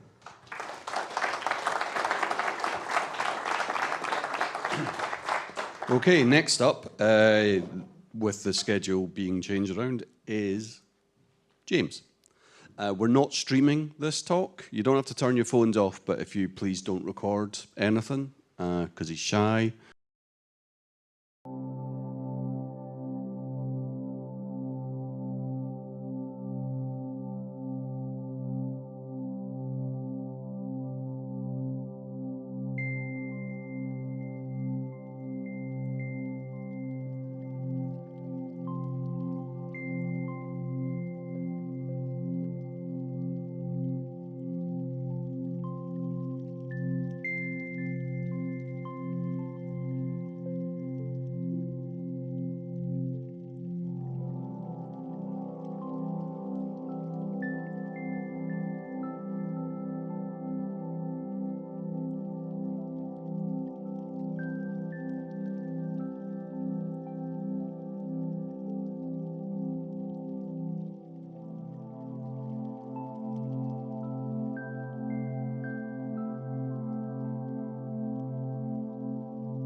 So, yeah.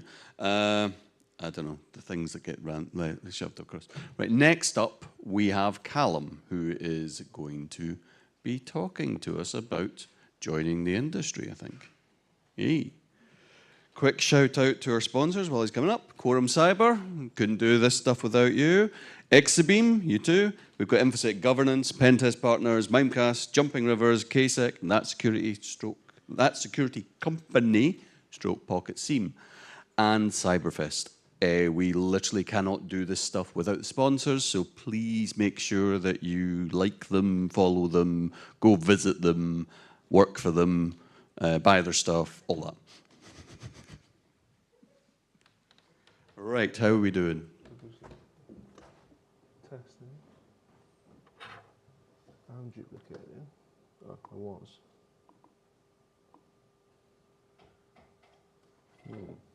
It's not letting me duplicate it. It's going PC screen only, annoyingly. So, how do I extend? Does that work? You're brave with a. I know. With a with an audience looking at me trying to troubleshoot. Yeah. All right. Is your screen being detected? I'm going to try a different adapter actually, because that was working last time.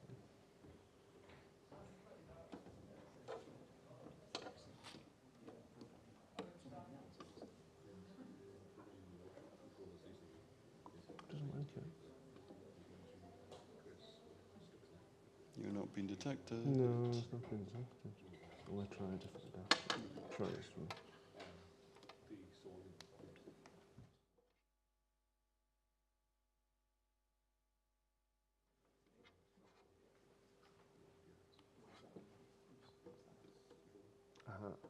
No, it did something. Hey, there we go. Different adapter, right. Excellent. Right, round of applause for Callum.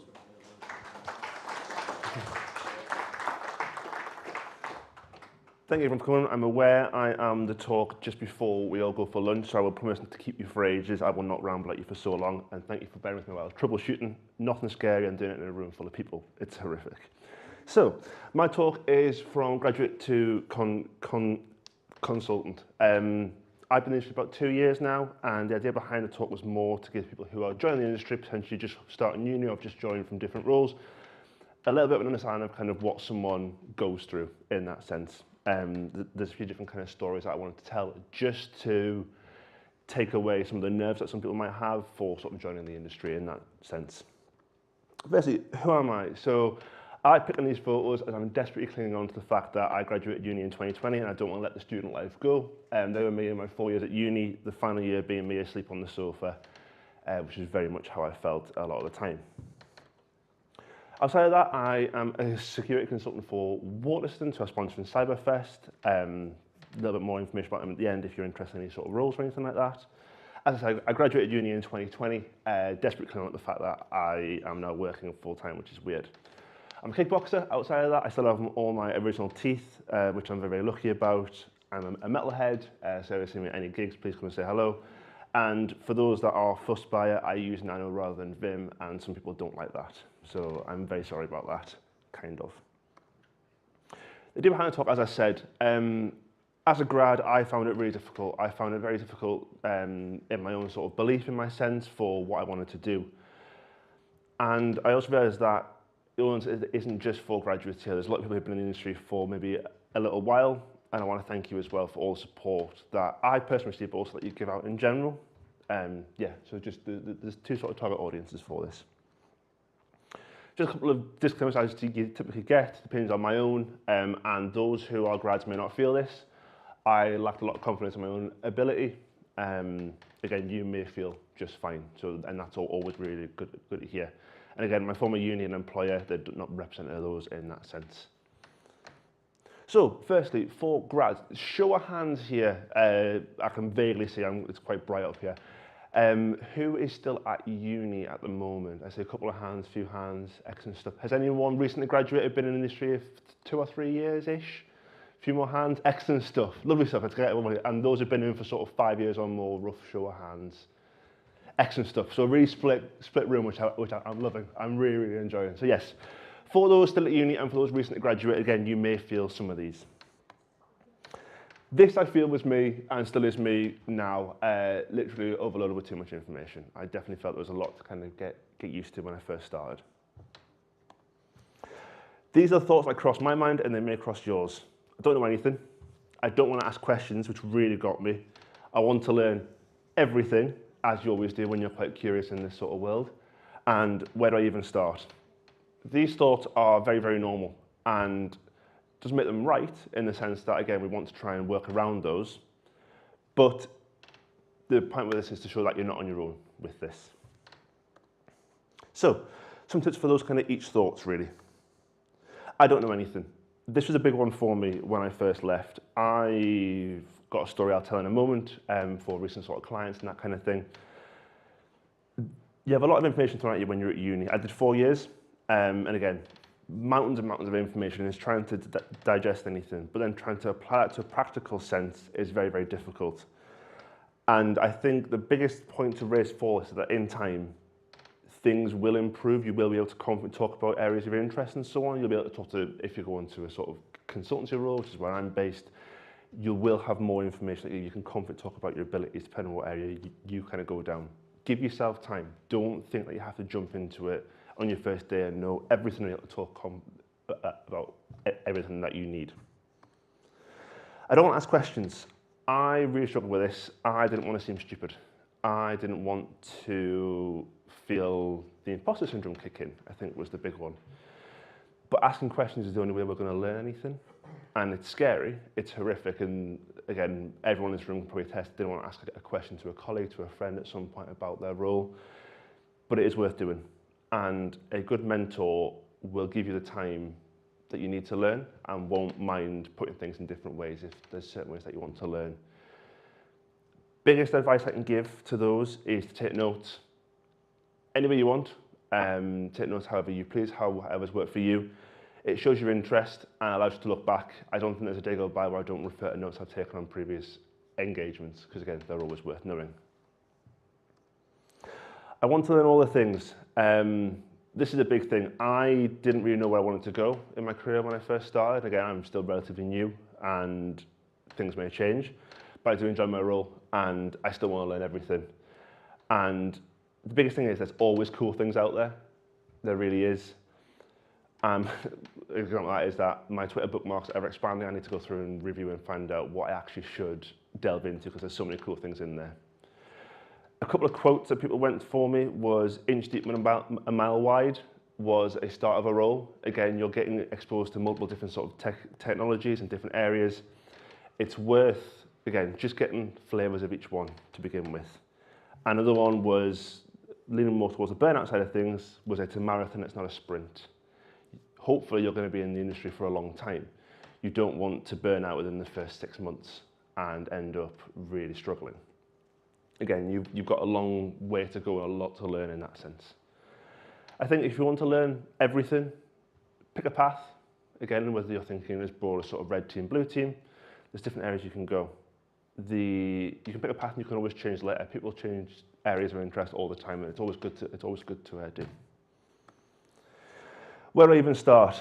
That was another big one that I really struggled with, and I think the biggest advice I can give is what's piqued your interest. If it's everything, fantastic. Let's start with those little areas of interest. For me personally, I started with my Sex Plus, and then realised that again, I wanted to go back to basics and let's try very, very basic. I went on to try Hack Me Again. Many people in this room will have heard of that, and I think I personally love it. It gives really, really good, solid grounding for, again, different areas, and you can explore further and further. There is other options out there as well. But I think, for me personally, what is a really good, solid grounding. So, my journey, very briefly, aware I am starving as well, so lunchtime is very much calling. So, my first 6 months, I joined a help desk. I, again, wanted to get exposure to a little bit of the help desk, and then I moved over to a SOC, again, getting very used to just getting exposure to as much as I could. After about 6 months, I joined the consultancy team, and I've been there ever since, been there about 18 months now. I've led my first project within the first 6 months. I did a Cyber Essentials, basically a Cyber Essentials Plus gap and analysis, which again, was amazing and taught me quite a lot about how the business side of things work. That was really, really, really interesting. Since then, again, been there about 18 months now. I've had multiple assessment centres, ranges of clients from really small little housing associations to quite big sort of design firms as well. There's a bunch of different ones out there. Supporting the team, building sort of pen testing offerings and so on. It's a big area now. I achieved my SEC Plus, which was great fun. First exam out of uni, first closed book one in a long time, so that was really interesting, having to remember stuff from the top of my head. I did my Cyber Essentials Basic Assessor course, that was good fun as well. And I'm studying for my CREST CPSA at the moment, which is proving rather difficult, but I am enjoying it. The thoughts I've mentioned earlier, just of how things can be really difficult, and again, the imposter syndrome can kick in, I don't want to ask questions, all that stuff. They do cross my mind daily. Had a couple of setbacks with failing a couple of exams, and again, questioning my own ability, but they will happen, but it's how we keep moving forward, I think, is how much I want to stress for this. For those in the room who've been in InfoSec a while and are supporting a lot of people, I just want to say a big thank you to you. Conferences like this, everything that you do is phenomenal, and yeah, I can't put any more than just say thank you. You do so many amazing things. I'm sure mentees, if you have anything like that, will feel how I felt before, but will also be thanking you at the same time. And I think I've heard from people who are mentors that they absolutely love it, and it's something that we always ask that people do more. And the biggest thing is that your experience and expertise is always valued. Very well, it's near lunchtime, so I don't want to keep people much longer, but no, thank you very much. And has anyone got any questions? That's my Twitter. If you have any questions, please come find me, message me on Twitter, anything like that. Please come and have a chat. Thank you, everyone.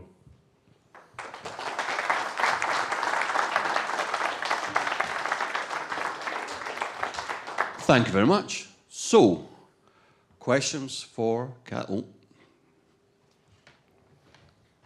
Straight away.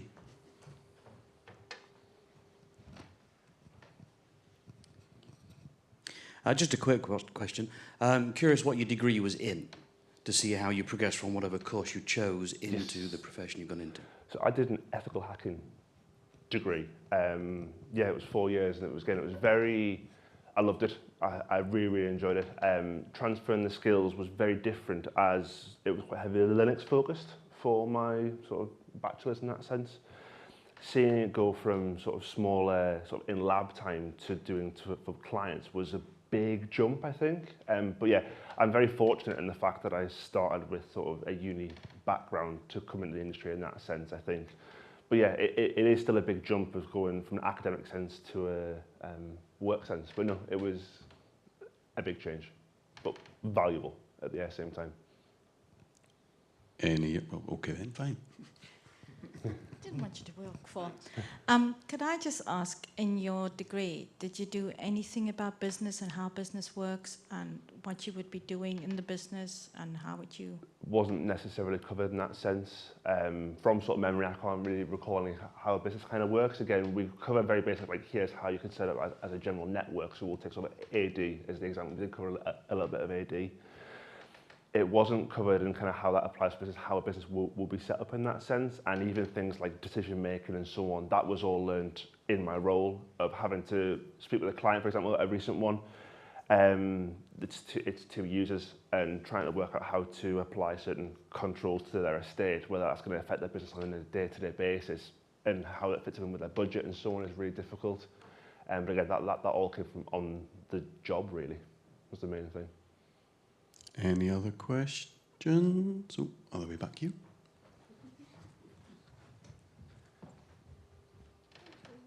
Hello. Hello. Yeah, I just wanted to say, really good talk. I think I saw you a couple of years ago in BSides Leeds. Yes.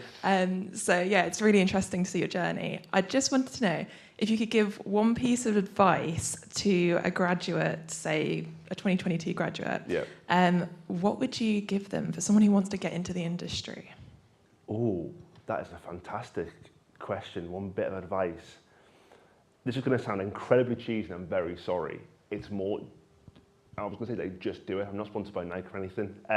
More down the level of, as I say, find your sort of area of interest. If it is everything, have a look at career paths. Again, I'll go back to Try Hack Me. I'm not sponsored, I promise, even though I've got a hoodie with me. That's got the little one, not sponsored.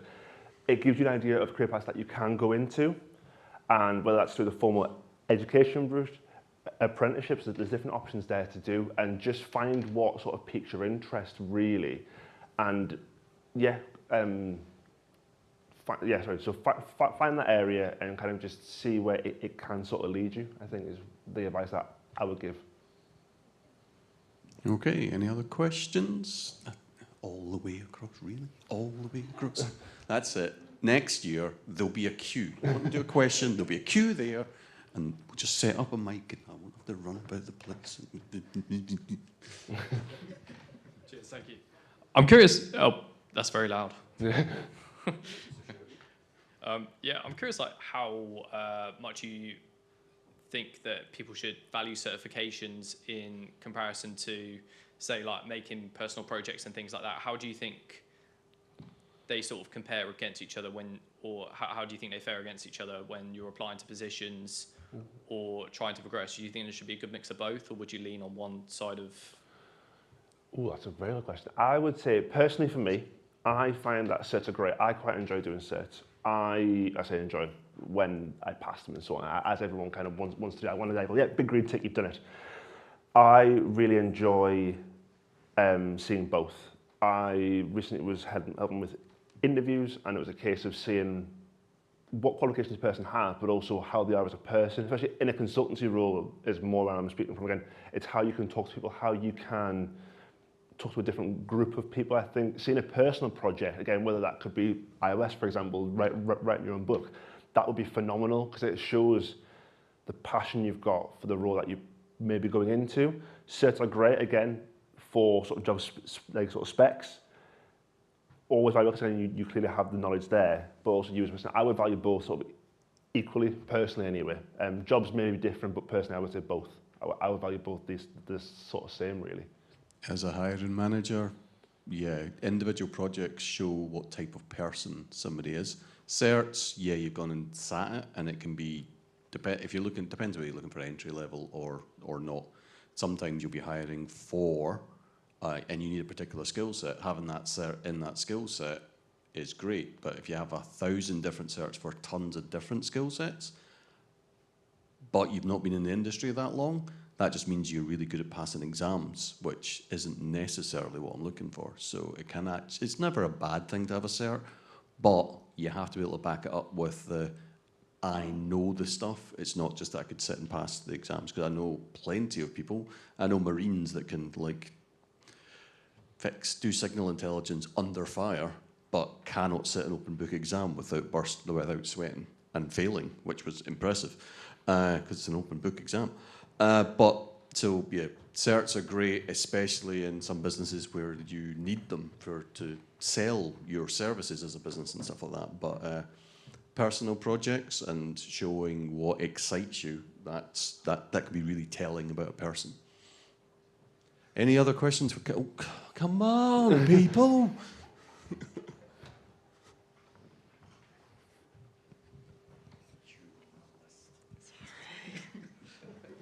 How much of a culture shock was it switching from being in academia, doing your bachelor's, over to being full-time in the workplace?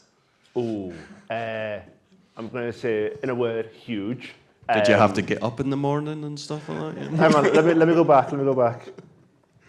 I could no longer do the sleeping in the afternoon. That was interesting. I am not a morning person at all. So that was interesting, and realising that with uni, I very much found that there was an end point. 4 years I'm here, I'll get my degree at the end.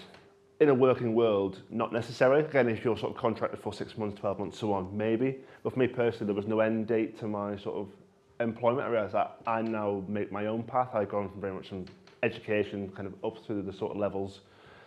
So yeah, it was a big shock for me. Yeah, getting up in the morning was hard. Just little things like that, and realising that this is for a while now, but that's also a really good thing to know that I've got time to build my skills up. It's forever. Yes, it's exactly. Forever. That one for the speakers was horrifically scary. Yeah. What you do want to do is, because when you're graduating in uni, you've got that plan, and you know in 4 years this is where you're going to be.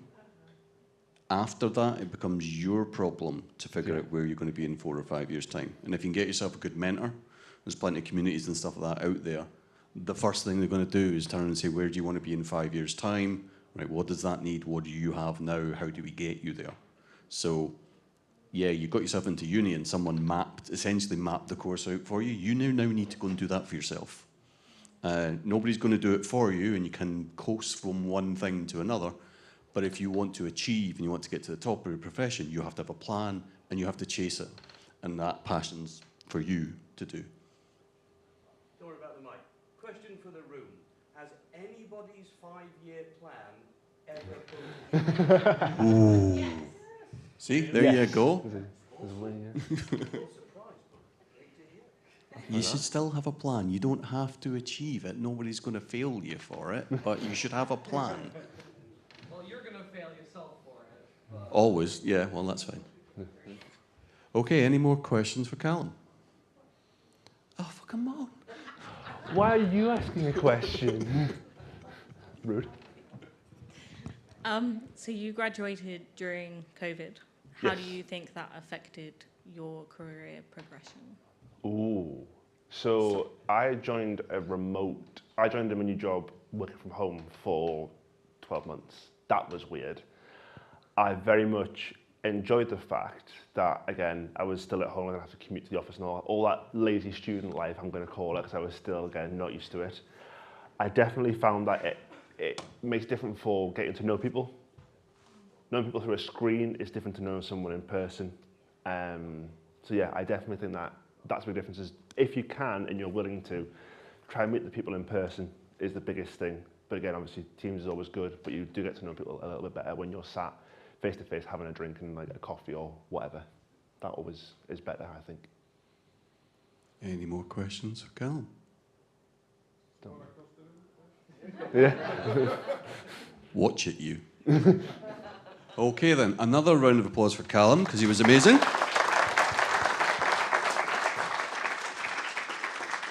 We are now going to have a break for lunch and then some sort of outdoor aerial thing. I honestly don't know. I'm going to be as surprised as everybody else. But yes, enjoy, and we will meet back here shortly.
Staff. I know. Okay, so while Anne gets prepared to come up and talk to us, a quick shout out to our wonderful sponsors, who, of course, we could not do this without them. Okay. Quorum Cyber, Exabeam, InfoSec Governance, a woo for governance. No? Woo! Governance. Pentest Partners, love you guys. Mimecast. Woo! Jumping Rivers, KSEC, That Security Company, along with Pocket Seam, and the wonderful peoples of Cyberfest. All of those people, we love you. And Yes, we do. hi to Scott on the stream. It's like Scott Cam. Scott Cam. You don't want a Scott Cam. I don't want Scott Cam. Nobody wants Scott Cam. Where's Chris? Can we reverse Scott Cam? No. No, we can't. Excellent. So, one of my favourite people on Twitter is about to do some talks. This is Anne, and she's lovely. Thanks. I don't know what to say to that. So we are talking to you. Yeah. And you've got cats, and I like cats. Yes. I'm excited. This one. Awesome. Big round of applause for Anne. Okay. All right, over to you. Thank you. Thanks.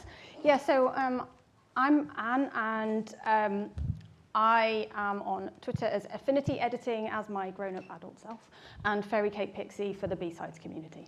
No, that's my normal Twitter handle. So I'm going to talk today about the way that humans work when we communicate with each other and how that goes wrong quite often between different communities and different groups of people, and what we can do about that, because I think we've had a number of talks today that have already mentioned how important culture and communication is within security. So just a little bit of background as to why I'm talking about this subject.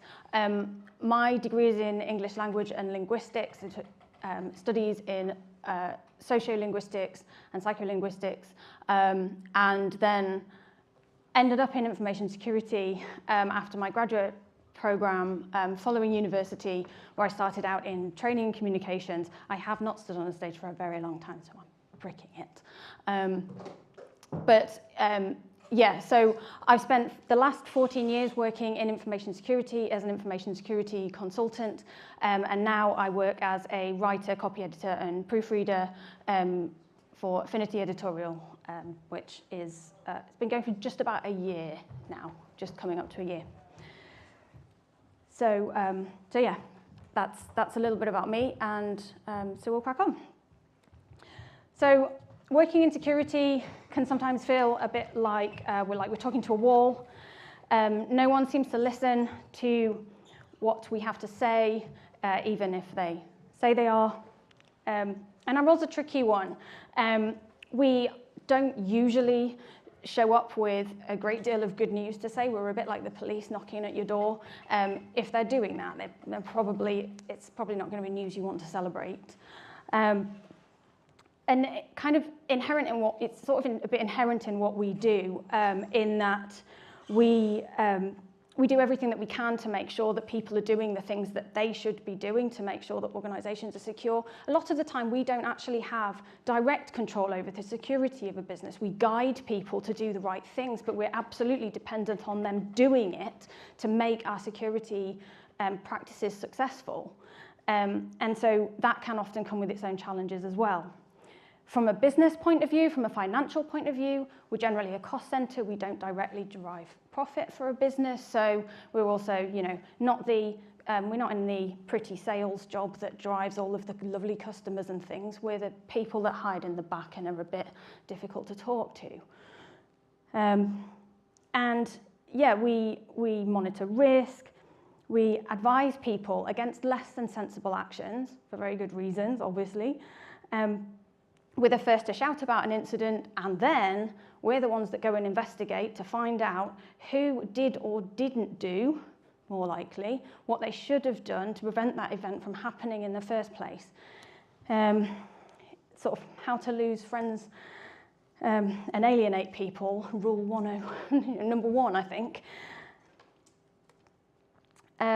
So yeah, we've established that the responsibilities of our role often will drop us a few places down people's Christmas cards lists. And, you know, worse than being unpopular, because really who needs the social pressure, we are often seen as the bad guys. It's very easy to perceive security as the no people.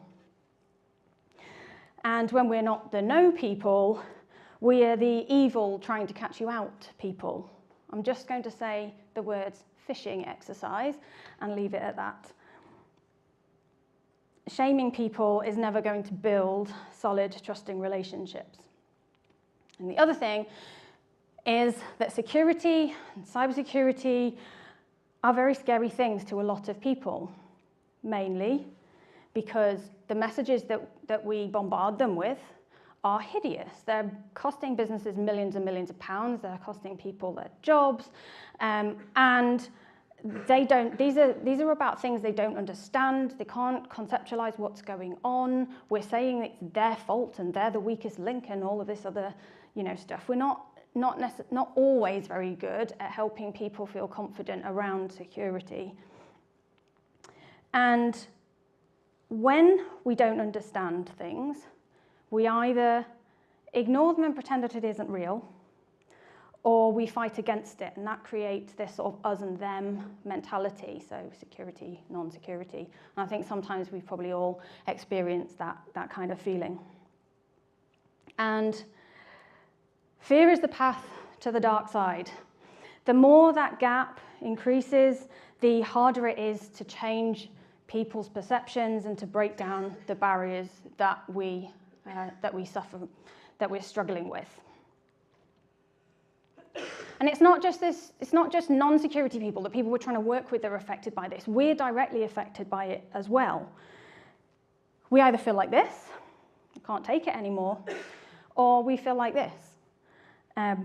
So, what can we do about it? How do we help people to engage better with security? So to explain this, I want to move away from security and into the world of linguistics for a little bit.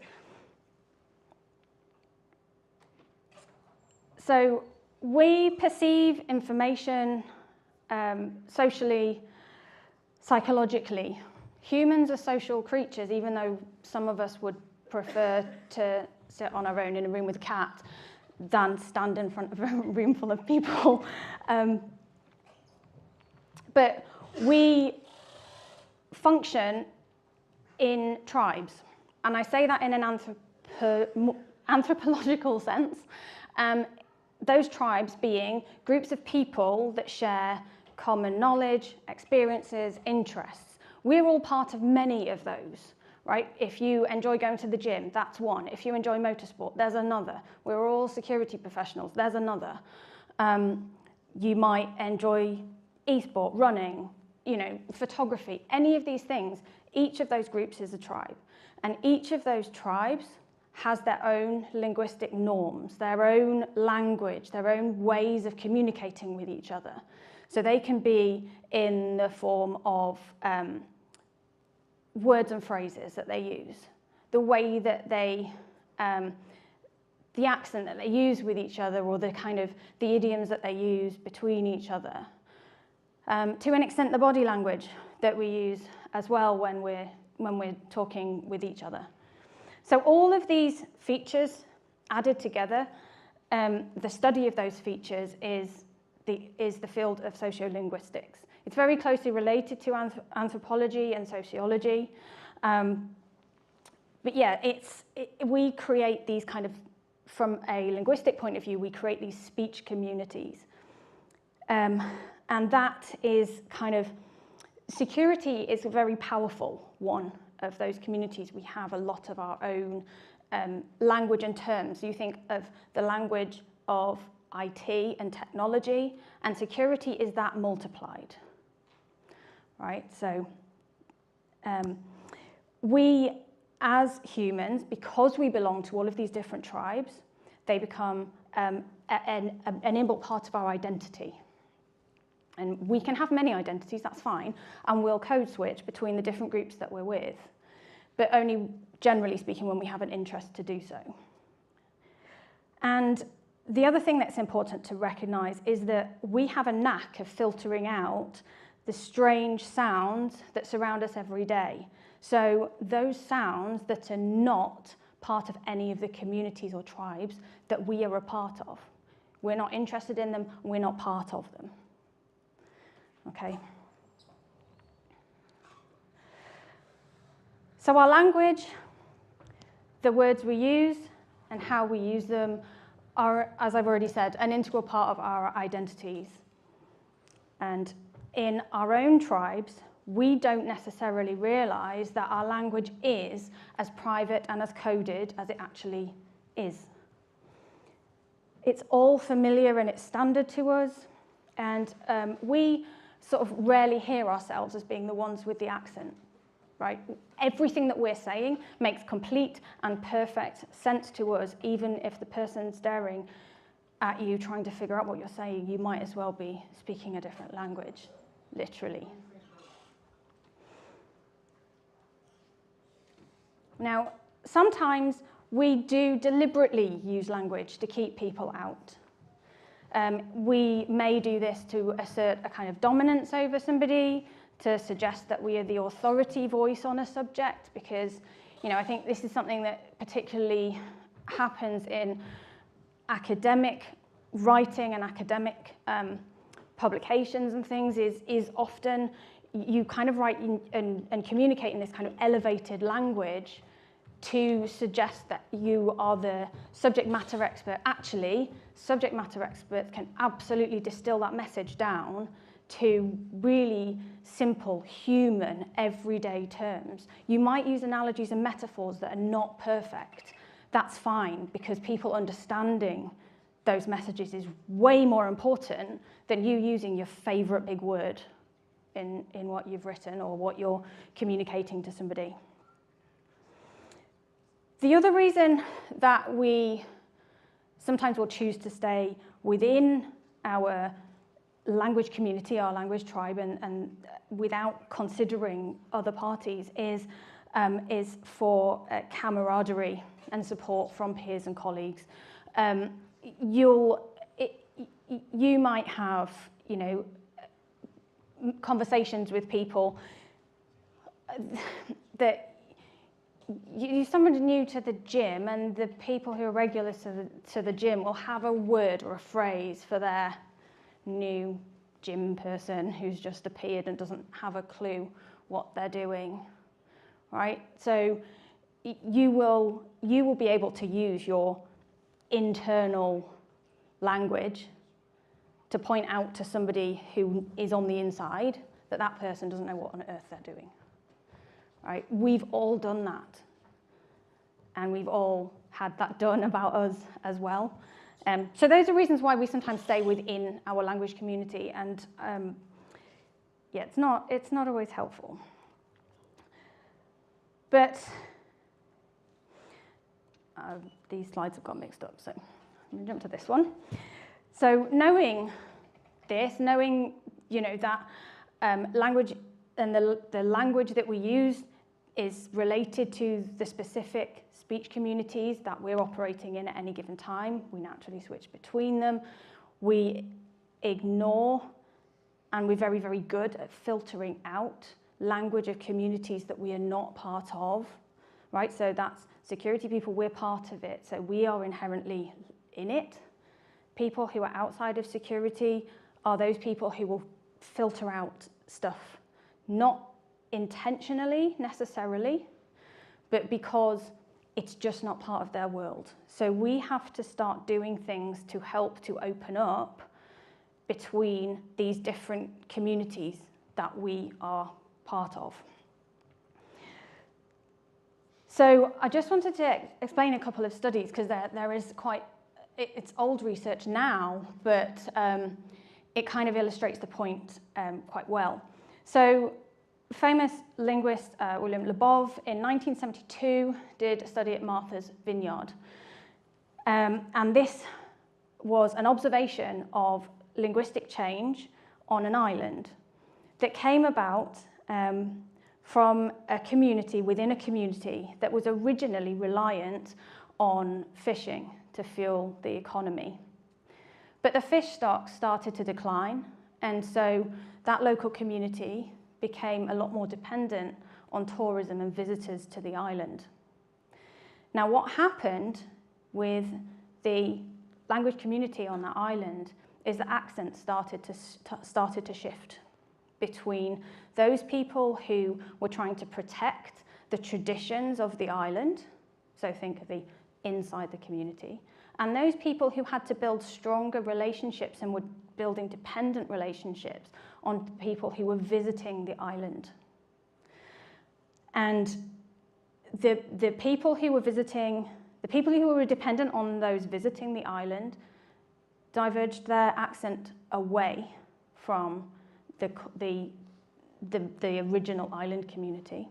Those that were dogmatic about protecting those traditions pushed even stronger and deeper into that accent.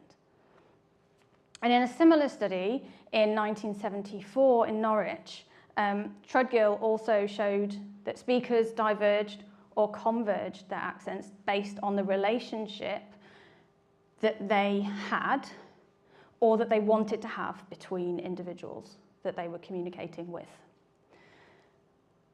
Now, obviously, those two studies were both focused around accents, but it isn't just accent, this is vocabulary, all of those other communication factors that we've talked about, body language, idioms, phrases, all of those other things. Just that those studies are quite nice illustrations of the behavioural aspects, if you like, that we have around language and the way that we communicate with each other. So, we need to find some common ground. We need to converge towards our colleagues and peers. We need to find these areas of common understanding. Now, that may mean actually seeing if we can find a convergence of related language and speech communities that we belong to. So I like running, and I like cats, and I like motorsport. They're all quite good subjects to have to talk to people with, and you can start from any of those or relate security concepts into other parts of your tribal community, if you like. So trying to find those areas of common understanding, even if they may not directly be, they're not security specific things. But that helps you then to position the security content the security message you're trying to share in a world that someone else is more involved with and more engaged with. And they will take so much more out of that conversation because you've been able to do that.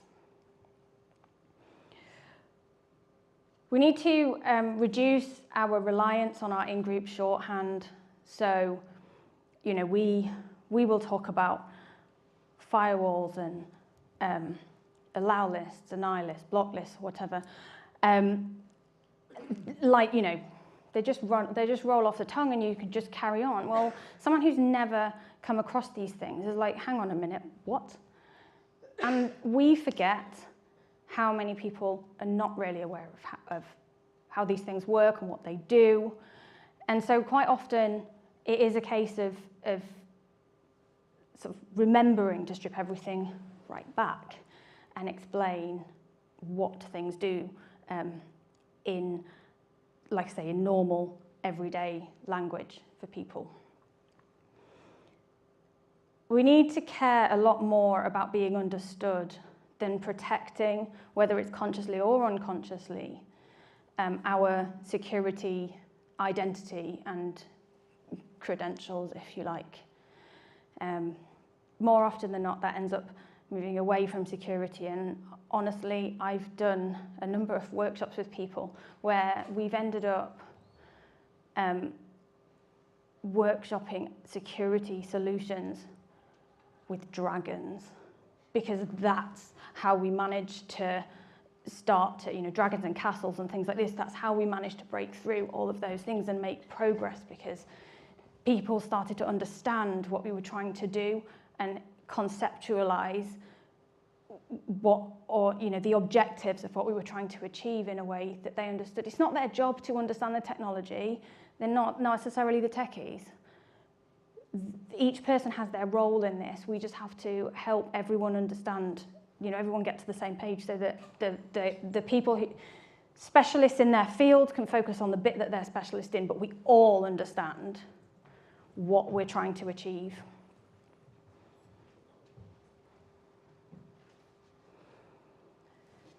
So it's not all about changing our message into the language of someone else's tribe. We're not trying to change the message.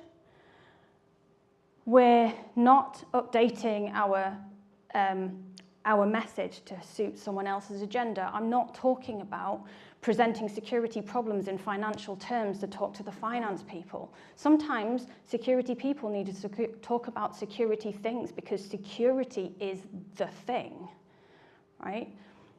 But what we can do is try to find this area of common ground that allows you to step people through that security message in a way that becomes accessible to them. I've done a couple of talks before about plain language principles for writing, and a lot of those will apply in any communication as well. It's just that I'm not going to stand up in front of you and say, well, when you're talking to someone, talk in short, concise sentences, for example, and use punctuation for clarity. It doesn't work like that, does it? But the principles of, avoiding jargon, explaining important terms, using everyday words, like I said many times in this talk now, find common ground to work from, even if that's from another tribe that you share with them, that's outside of security. So, yeah, that's it. That's it. No, if you have questions, I will try and answer them. Clap for Anne, please.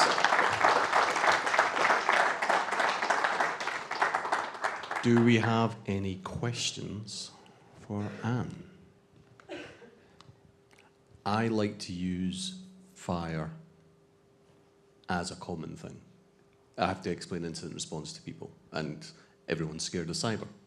I quite often use hey, you know what to do when the fire alarm goes off, don't you? Yes. You understand what that risk is? Yes. This is exactly the same.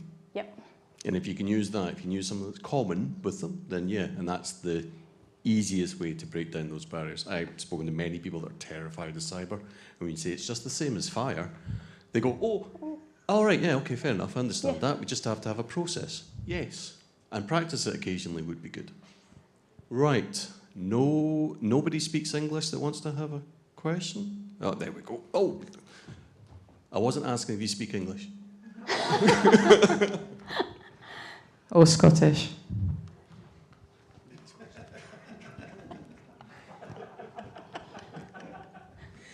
Very interesting talk, because I've just been looking at things around culture and whatever. One of the things you said at the beginning was a bit of that, the security says no, and that all we end up doing is going and finding the person whose job it was to do something and didn't do it. But do you think that's also part of the problem? I was reading something by McGregor, who was looking at Maslow's hierarchy of needs and suggesting that, people aren't interested in those higher level needs until they've satisfied the basic ones. One of the basic ones is for security. And if you're afraid that people are going to tell you off, then you're not going to get beyond that. So do you think that's perhaps something we need to work on in how we address that?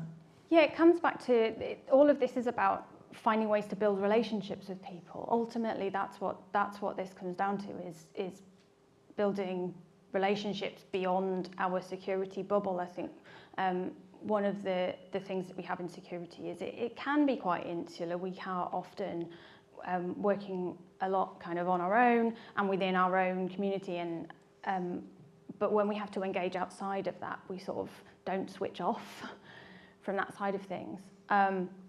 So I think there's a lot of work that we can do about, it's mostly about making things understandable for people. I like Dave's fire analogy. I've used ridiculous things with people. Like I say, I've genuinely done, the thing that ended up with Castles and Dragons was a PCI compliance program, mapping the end-to-end project for a PCI compliance program. But we got there because we had this framework that everyone could engage with in terms that they understood, and it takes away some of that fear. So, yeah. They weren't scared of the dragons? No, they're weird. But the auditor came in and went, right, so can you show me, you say here you got a dragon? Where's your dragon? PCI for Targaryens. So carrying on the security say no thing, a phrase I heard once was security, we put the no in innovation. my question was, in your experience, are there particular terms that people find really hard to understand? Is it around the complexity of the concept, or is it more just a linguistic thing, do you think? I think in a lot of cases it's just the quantity of terminology, and we use a heck of a lot of initialisms and acronyms for things, and we're so familiar with them. We consider them almost words now, LAN, NAS, SOC. If only we just used the one acronym for each thing, that would be helpful, and Yes. Didn't reuse acronyms for completely separate things as well. Yes. Any other questions for Anne? Hi, I don't really have a question, but I wanted to share an analogy as well. So I run a project that's targeted to a specific fan base that I'm a part of, so kind of communicating with my own tribe for tech and security education. And in a thread on Twitter explaining two-factor authentication, the analogy I used was that your account is a house, and then saying that your password's the front door, like the lock on the front door, and then 2FA is the deadbolt. Useful. We like stories. Stories is good. Stories are awesome. Stories and common ground. Oh. It wouldn't be the same if I didn't say something, so there you go. The analogy I like to use is health and safety. And I think cybersecurity is where health and safety was, say, 20 years ago, and it's going to take time for it to be common practice. But have you any thoughts about people in the C-suite? I always find them the most difficult to persuade. Sorry, say that again. People in the C-suite, so your chief executives, your directors, and they're often such a gulf away from the IT team that it's quite hard to communicate in their language. I think the key to communicating with those people is respecting their absolute lack of time. Honestly, and it's just get immediately to the point. I get very frustrated with, because I think that's one of those communities of people that we're often told, oh, change your message, put it in pounds, put it in terms of pounds and dollars, because that's what they understand. You're like, but this has nothing to do with pounds and dollars. I can't do that maths. It doesn't translate that way. I just need them to understand that there is a threat to the business that is as real as, the office burning down, and the reason we put all those precautions in. So what I would say for that community is respect this enormous lack of time that they have, and written forms of communication probably better, but absolutely plain language for that. Yeah. Excellent. Right, and with that, I think we give Anne another massive round of applause, please.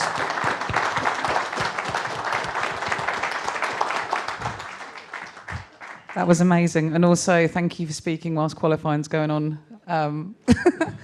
You get the second half now, and I'm on the stage for that bit.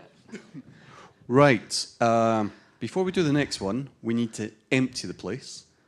And then when you come back in, I will remind you afterwards, there will be stuff happening on the stage, and it's been requested that everybody stays seated and not do anything that might distract them.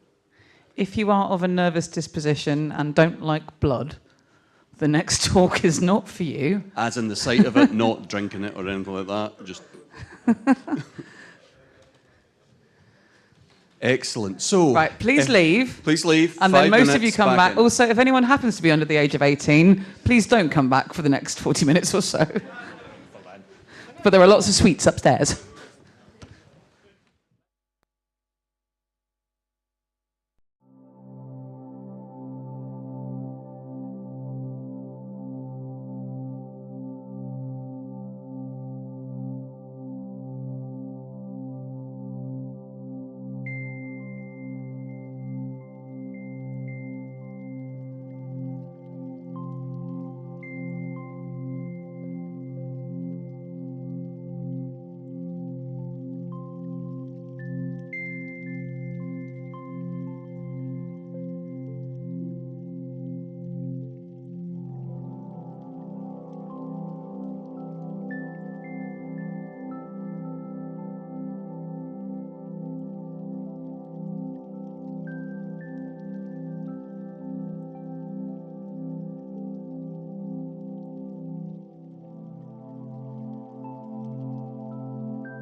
Thank you very much. Hello, hello, hello, everyone. And did we all enjoy that, or did everybody go when they did the bit with the back of the hand? It's not even the cut or it's the violence of the spatula thing going underneath. I was not expecting that at all. But yeah, that was interesting. Right, next up we have a key, and can we all give him a big round of applause, please? And away we go. All right, so hello everyone and welcome to BSides, welcome to Newcastle, for those of you who've travelled a bit far. My talk is going to be about Linux Network Defense Evasion. So I want to kick things off with a quick agenda. I just want to, so let you know what's going to come next. So I'm going to give a quick introduction, as just to who I am. I'm going to be talking generally about Linux defenses. So, just in general, what I've seen in Linux environments before. And then I'll be talking about specific technologies in Linux. So I'll be discussing a particular firewall called IP tables. And then I'll be talking about two major techniques which I've researched before, and some of them I've actually used in testing before. And that first one's going to be bypassing the firewall IP tables. And then I'll be talking about delivering malware to a target without actually sending it to the target. So just a quick who am I then? Currently I'm a penetration tester at Phalanx Cyber. Those you may have heard of it. It's a security consultancy. We provide various services. Before that I used to be an assistant manager at Durham University, unofficially penetration testing there. So that's a lot of where my experience comes from. Worked in previous organizations as a consultant, and also have founded a training course for Linux penetration testing. So the first thing I want to talk about is Linux defenses. What exactly do I mean by Linux defenses? So there's three different types of Linux defenses that I want to get into. The first one is going to be network-based. All right, so when I talk about network-based, what I'm talking about is like first-line defenses, firewalls.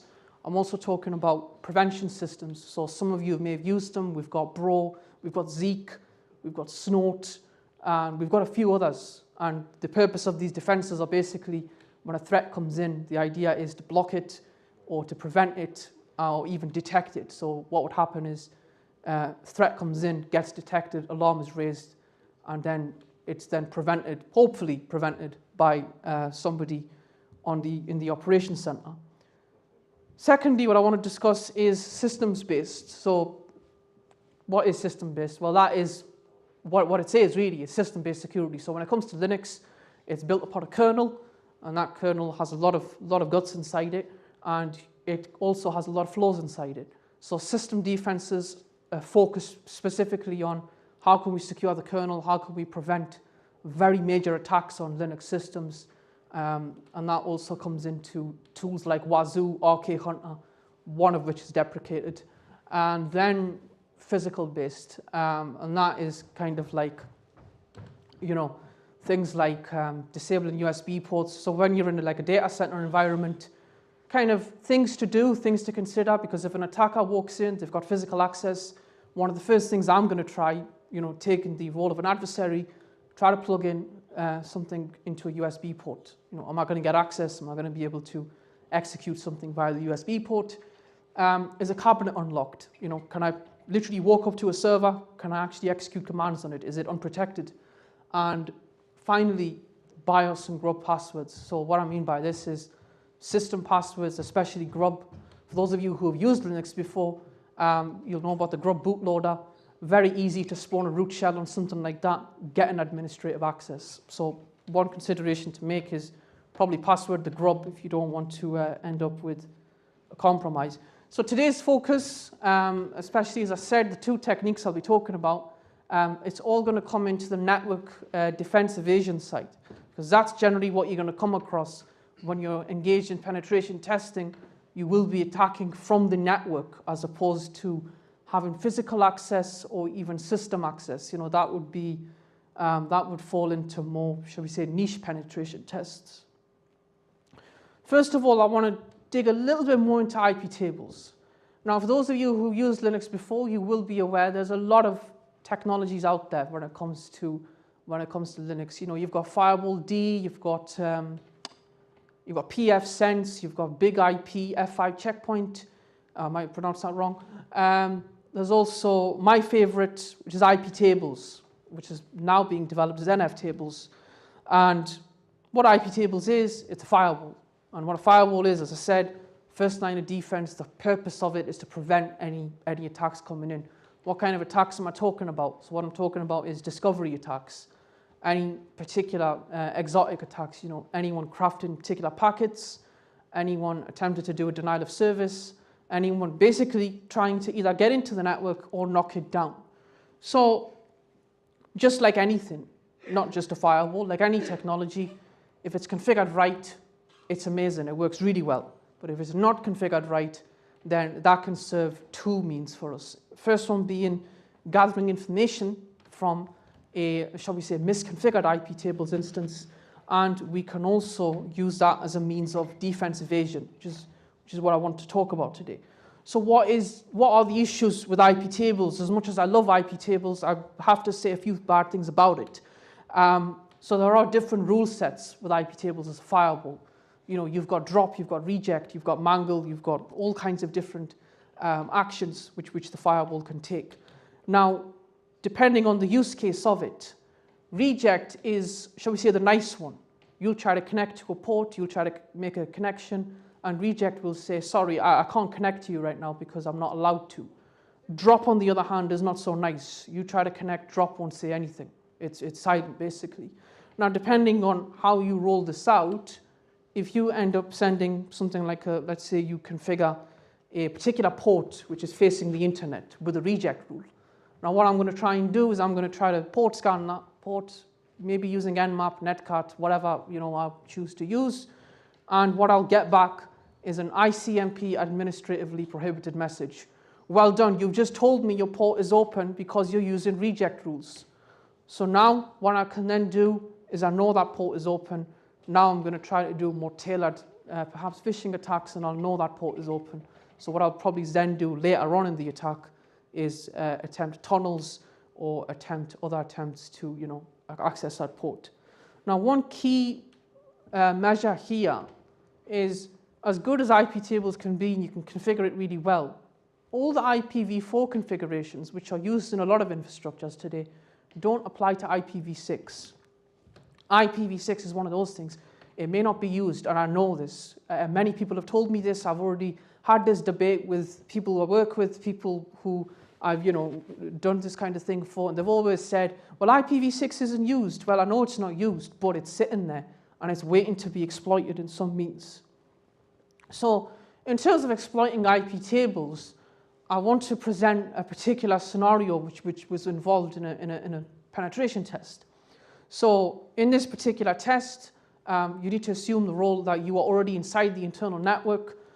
You've got access, and now you want to exploit a particular port running on 8086 on a technology called InfluxDB. Just to give everyone a bit of background, what's InfluxDB? It's a time series database, and it can store various information. Depends what you put in it. So you would generally put things like any kind of data which needs to be tracked in terms of time. Now, what needs to be considered is that this device has been issued with firewall rules, and you can't access this port. In this particular example, I'm talking about InfluxDB. I could be talking about any other port. It applies to any other port. It could apply to Secure Shell, which you can use to remotely access a host. It can apply to network file share. It can apply to any other network port which you can use to communicate with your target. Now, one thing to consider, you can't port scan the target. You can't even reach the port. Why is that? Because IP tables has been put on IPv4, and you know it's firewalled because you've already run a script. Well, what do you do now? Well, most people in this case would say, yeah, it's firewalled, let's move on. But there are particular measures that you can take. So when it comes to exploiting something like IP tables, you can perform firewall enumeration from a very basic way. So you can send particular network packets, and then you can judge what is the response returned from that packet. So Is it going to be a 1? Is it going to be a 0? Is it going to be something else? And then we'll know, is that particular port firewalled or not. Now, in this particular case, I used a very specific set of tools. So those of you who use Linux, you'll know Bash. I mean, I love a bit of Bash. Well, it's probably my favorite shell in Linux. And it's got a device file, which is called devtcp. Now, devtcp, you can use it for many purposes. You know, you can scan ports with it. You can drag information in and out of it. You can do a lot of things. So what I'm essentially doing here is I am sending a packet to a target on a firewalled port. So I'm going to test a particular port. I'm going to see if it's firewalled or not. Now, if the port's firewalled, you should see code number 124 come back based on sending that particular packet. Now, for those of you who may want to get a bit of a visual idea of it, let's take this screenshot, for example. What I've done here is I've flushed the IP tables rules, so the firewall is now clean. I've then deliberately added a rule of port 810, and it's dropping traffic. In other words, if I contact this port, it's not going to let me in, it's not going to say anything, it's just going to hang. So what I'm going to do is I'm going to run my tool, which I showed in the previous screenshot, and it should say 124 if the port's firewalled, and then we know IP tables is potentially on this port. So now we've been able to enumerate that there is IP tables on there. So coming back to the particular scenario, what I'm essentially doing here is I'm trying to reach the host. I'm trying to reach that particular port that I said before. I want to attack this port. I want to see, you know, I still want access even though it's firewalled. So you can do the brute force method. You can constantly try to send Nmap packets on the IPv4 channel even though it's firewalled. I mean, you're not going to get very far because, as we can see in the screenshot, the state is closed, meaning it's not reachable. It's not going to say anything. And in terms of the setup here, those of you may be wondering why I'm using proxy chains to reach the host. What's actually happening here is I'm using a SOCKS 5 proxy. So I'm essentially, what I'm doing is I'm connecting to one host, and then I'm connecting to the host I'm intending to connect to. So I'm essentially routing all my traffic through a jump host. And that's very helpful. So if you are in a penetration test, and let's say you don't want to make a mess on the internal network, okay, you don't want to install Nmap everywhere, you could easily have the entry point machine as a jump host, set up a dynamic SSH tunnel there, and then be able to proxy change all the traffic from outside. Now, when I say outside, I mean a machine which is completely connected outside of the network. So at this point, it's very clear, right? We can't get anything out of IPv4. It's limited, it's closed, it's not saying anything back, it's useless. So what we now need to do is we need to use an alternative communications channel. So we need to move on to IPv6. Now, I know IPv6 is new. IPv6 hasn't been utilized much, and that's what makes it so valuable, because they're not going to see it coming in terms of a penetration test. So in terms of exploiting IP tables, it's going to happen in 3 stages. 2 of those stages are going to be discovery, and then at the end, you're going to craft everything together, and you're going to cook the final payload. So to run you through it, what we're first of all going to do, we're going to use IPv4, right? So we are going to use the ICMP protocol, which is going to be able to send packets to our target, discover that it's live, and then we're going to move on to using other protocols like ARP, and then we're going to use the equivalent of it, which is the neighbor discovery protocol. And then at the end, we're going to move on to creating a payload, which is going to talk to our firewalled port, and we're essentially going to gain access even though it's firewalled. So that's the objective, but we need to we need to conduct certain steps to reach that goal. First thing you want to do whenever you're doing any kind of discovery, any kind of reconnaissance, one of the things that I've tended to see in especially internet-based hosts is do a quick DNS lookup.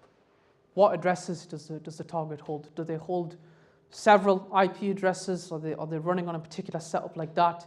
Do they have an IPv6 address? I mean, if you try to do any DNS lookups on particular hosts, and then you may actually see IPv6 addresses, you may not.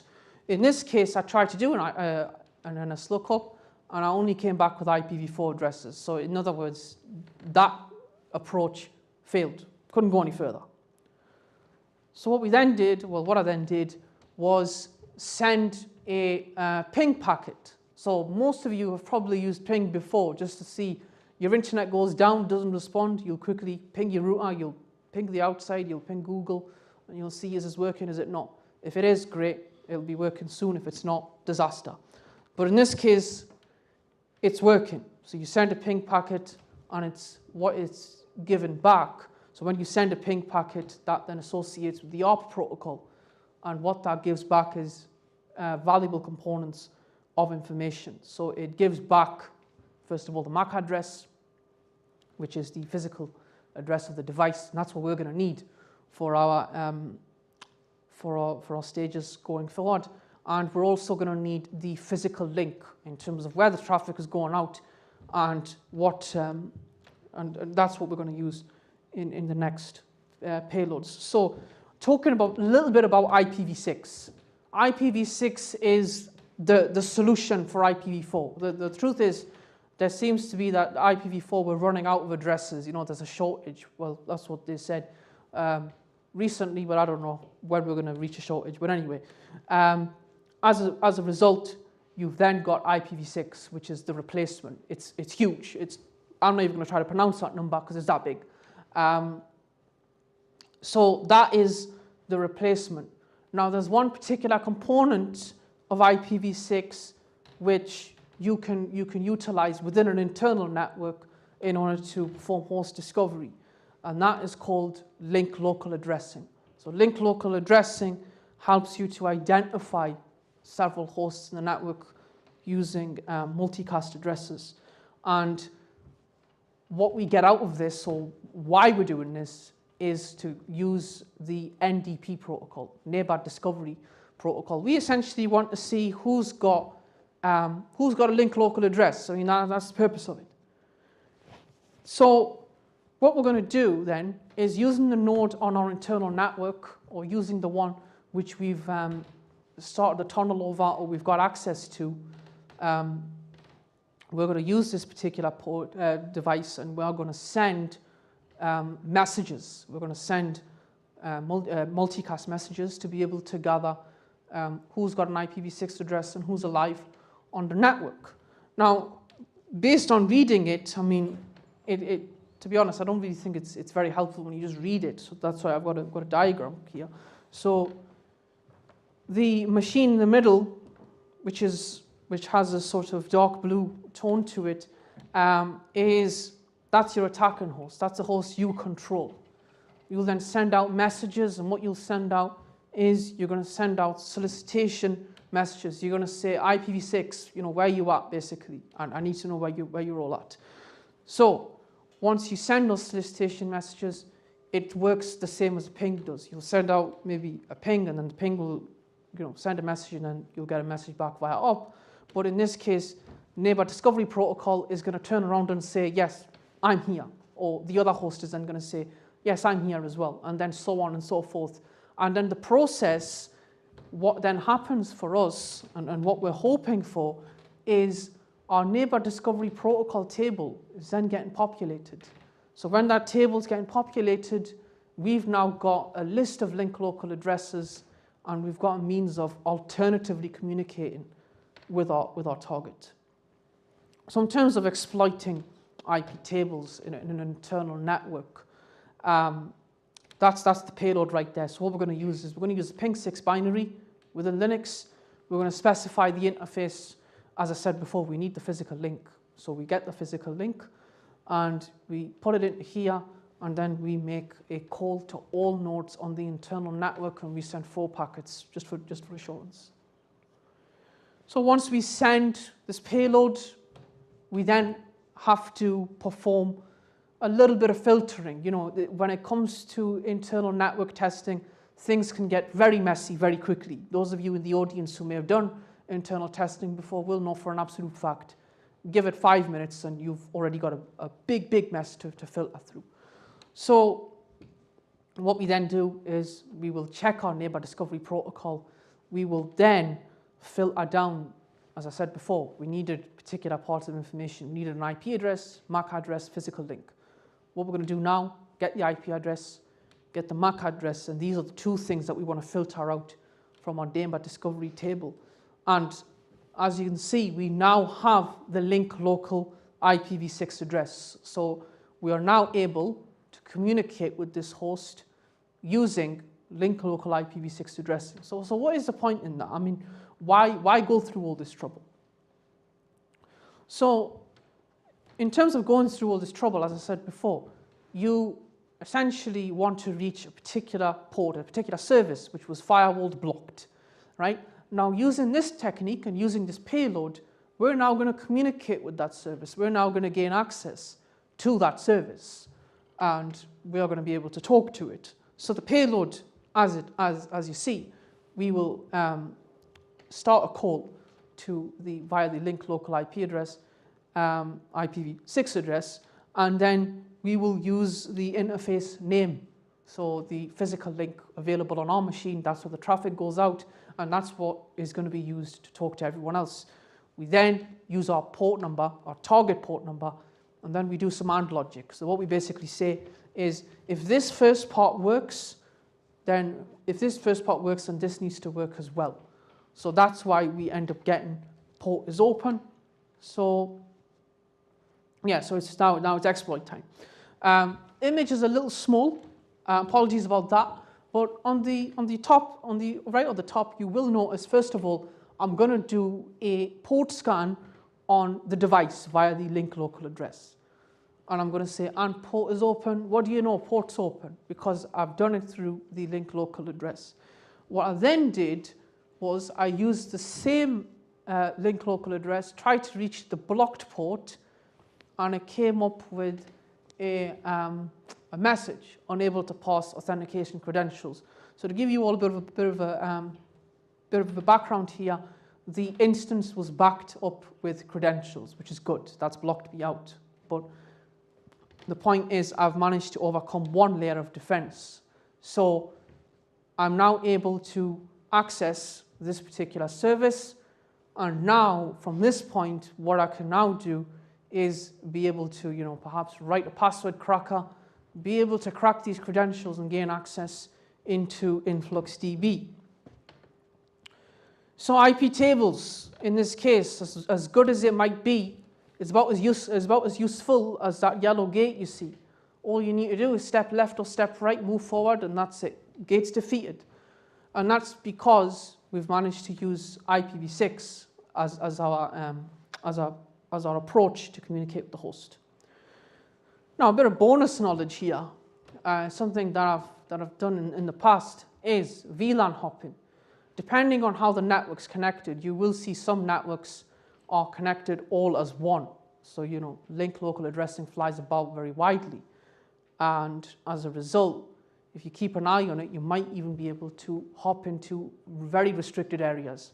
So VLANs, those of you who maybe wonder, what are VLANs? Well, they are virtual local area networks. They are different segments of a network, and you can split them in for specific purposes. So you can have what we call a user LAN VLAN. A user LAN VLAN would be for low privilege users, do your job, and that's it. And then you've got management VLANs. Those are for administrators, people who manage the infrastructure. Using this technique, you can go from user to management because of the fact that you're using IPv6 linked local addressing. It's one of those techniques. It helps you to do that. To give you a bit of a visual example, you've got the attacker on the left who's going to use their machine that they've owned inside the network. They then send a message to the other side, but they can't do that via IPv4 because it's all VLAN. VLAN 10, VLAN 20, those two are not meant to see each other. Those two aren't meant to talk.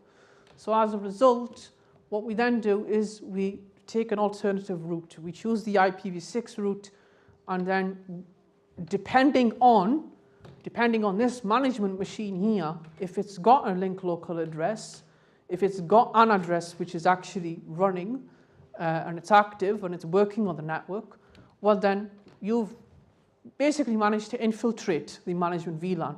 So what would you do from there? Let's just say port 22, secure shell is open on this management machine. You could then, from a password crack, you could gain access into this machine, and I would never recommend to any penetration tester to do this. Please don't. Drop all the configurations and the entire network is down. I mean, in a penetration test, you would actually report this immediately because it's a critical finding. So that was technique number 1. I'm going to move on to technique number 2, which is going to be fileless malware delivery. So this is a bit more wider, it's a bit more elaborate. It's not very specific to IPv6, and I'm going to discuss this a little bit. So generally, when it comes to delivering malware to a target, when it comes to general penetration testing, what you can end up with is when an attacker wants to deliver something, they'll drop it right on the disk. I mean, it's natural. Of course, you're going to drop it on the disk. Where else are you going to drop it? You need to put it somewhere. But the problem with that is, you've got security operations centers, you've got others who may be monitoring the network, you've got defenses which may be actively listening, and they could easily catch that you're doing something malicious, and there you go. You've now been burnt in terms of the penetration test. Or if you're red teaming and you get burnt, well then that's not going to be very good now, is it? Because the point is to remain stealthy, but in this case you've been burnt. In other words, you've been detected, so to speak. So how does fileless malware delivery work? Well, it uses the Linux kernel, and it uses a particular component, and that is called memfd create. Now, memfd create, especially for attackers, or those who are penetration testers, is very useful. Without repeating exactly what it says, I'll try to paraphrase. What it essentially means is the way you could normally work in a normal file system. So, you would be able to write to a file, you'd be able to save a file, be able to delete a file. In the same way, you can use memfd create to be able to talk to files in memory, be able to delete files in memory, be able to append to files in memory. So as a result, it's a little more sneakier because you're not actually dropping anything on the disk, you're actually putting it in memory. So fileless payloads, and sort of like the actual contents that would be involved in the exploitation phase, they can be done using various techniques and various methods. Now, based on the research conducted and based on the findings of others, you can do this in 2 different ways. The first one is code packing, which in my opinion is amazing. It's portable, it's clean, and it's much more useful because you can use wider payloads with it. So what you would essentially do is you would get malicious binary, you would get a piece of malware, you would pack it up, and you would send it over the network using secure shell pipes.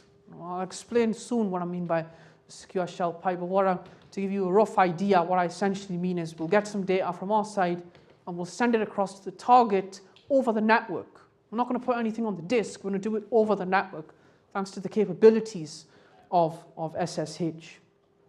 And the second technique, which I've actually utilized in this presentation, is hosting the payload on an HTTP server and having a command. Well, the HTTP server would be a command and control.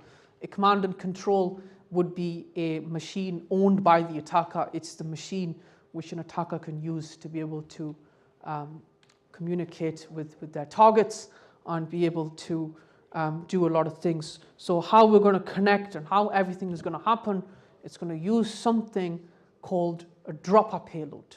So a dropper, you may have, those of you who are a little bit into the malware scene, you may know that a dropper is essentially, it takes a piece of contents and it drops it into the network. So our approach, you got the attacker who is actually going to be hosting the command and control server. Now, on the command and control, they are hosting a payload. This payload can be absolutely anything. It can be to scan ports within the network, In other words, gather information. It can be a specific piece of malware to gain administrative access. It could be, never seen this before, but I imagine someone's probably going to try it at some point, you know, maybe even put ransomware on there and be able to deliver it into a network. So what we do is we will have our dropper payload, which is going to be a Python script. And what that's going to do is it's going to make contact to our HTTP server. It's actually going to go to the payload, it's going to grab it out, and it's going to drop it into the network without actually storing anything on disk, which is, in a way, that is a lot more, it's a lot more dangerous, because it's in the sense that those defenses which are supposed to be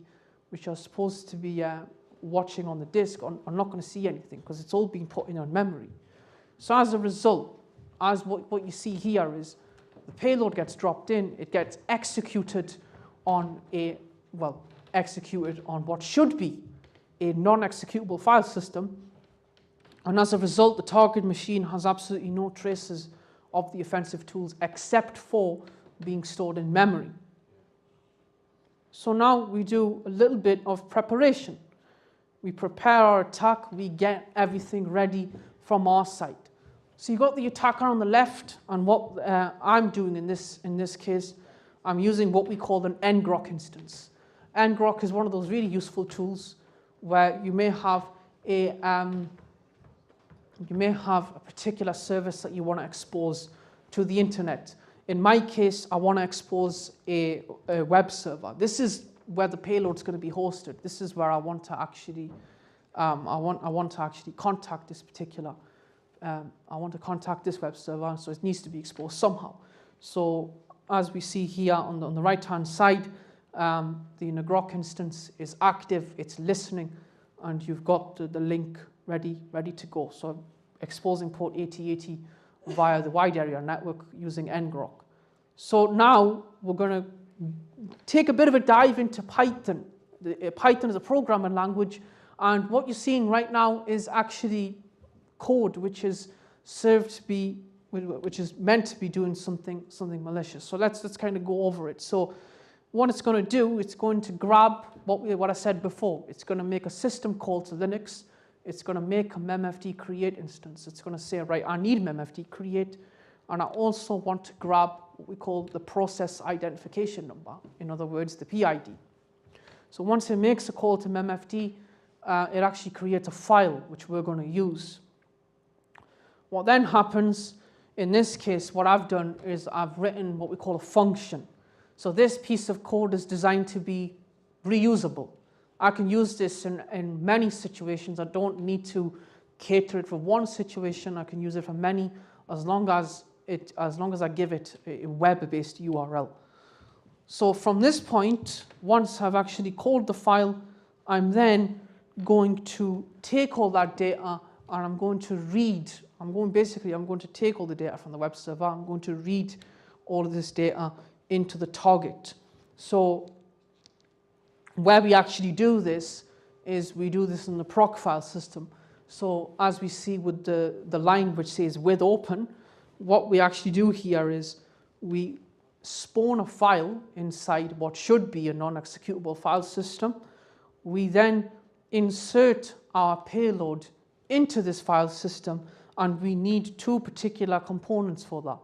In order to refer to the file, in order to have a reference to it, we first of all need the process ID. The process ID is one component, and we need the name of the file. Without these two, we can't actually make any contact. So we need these two, we put them in, and then the response is written.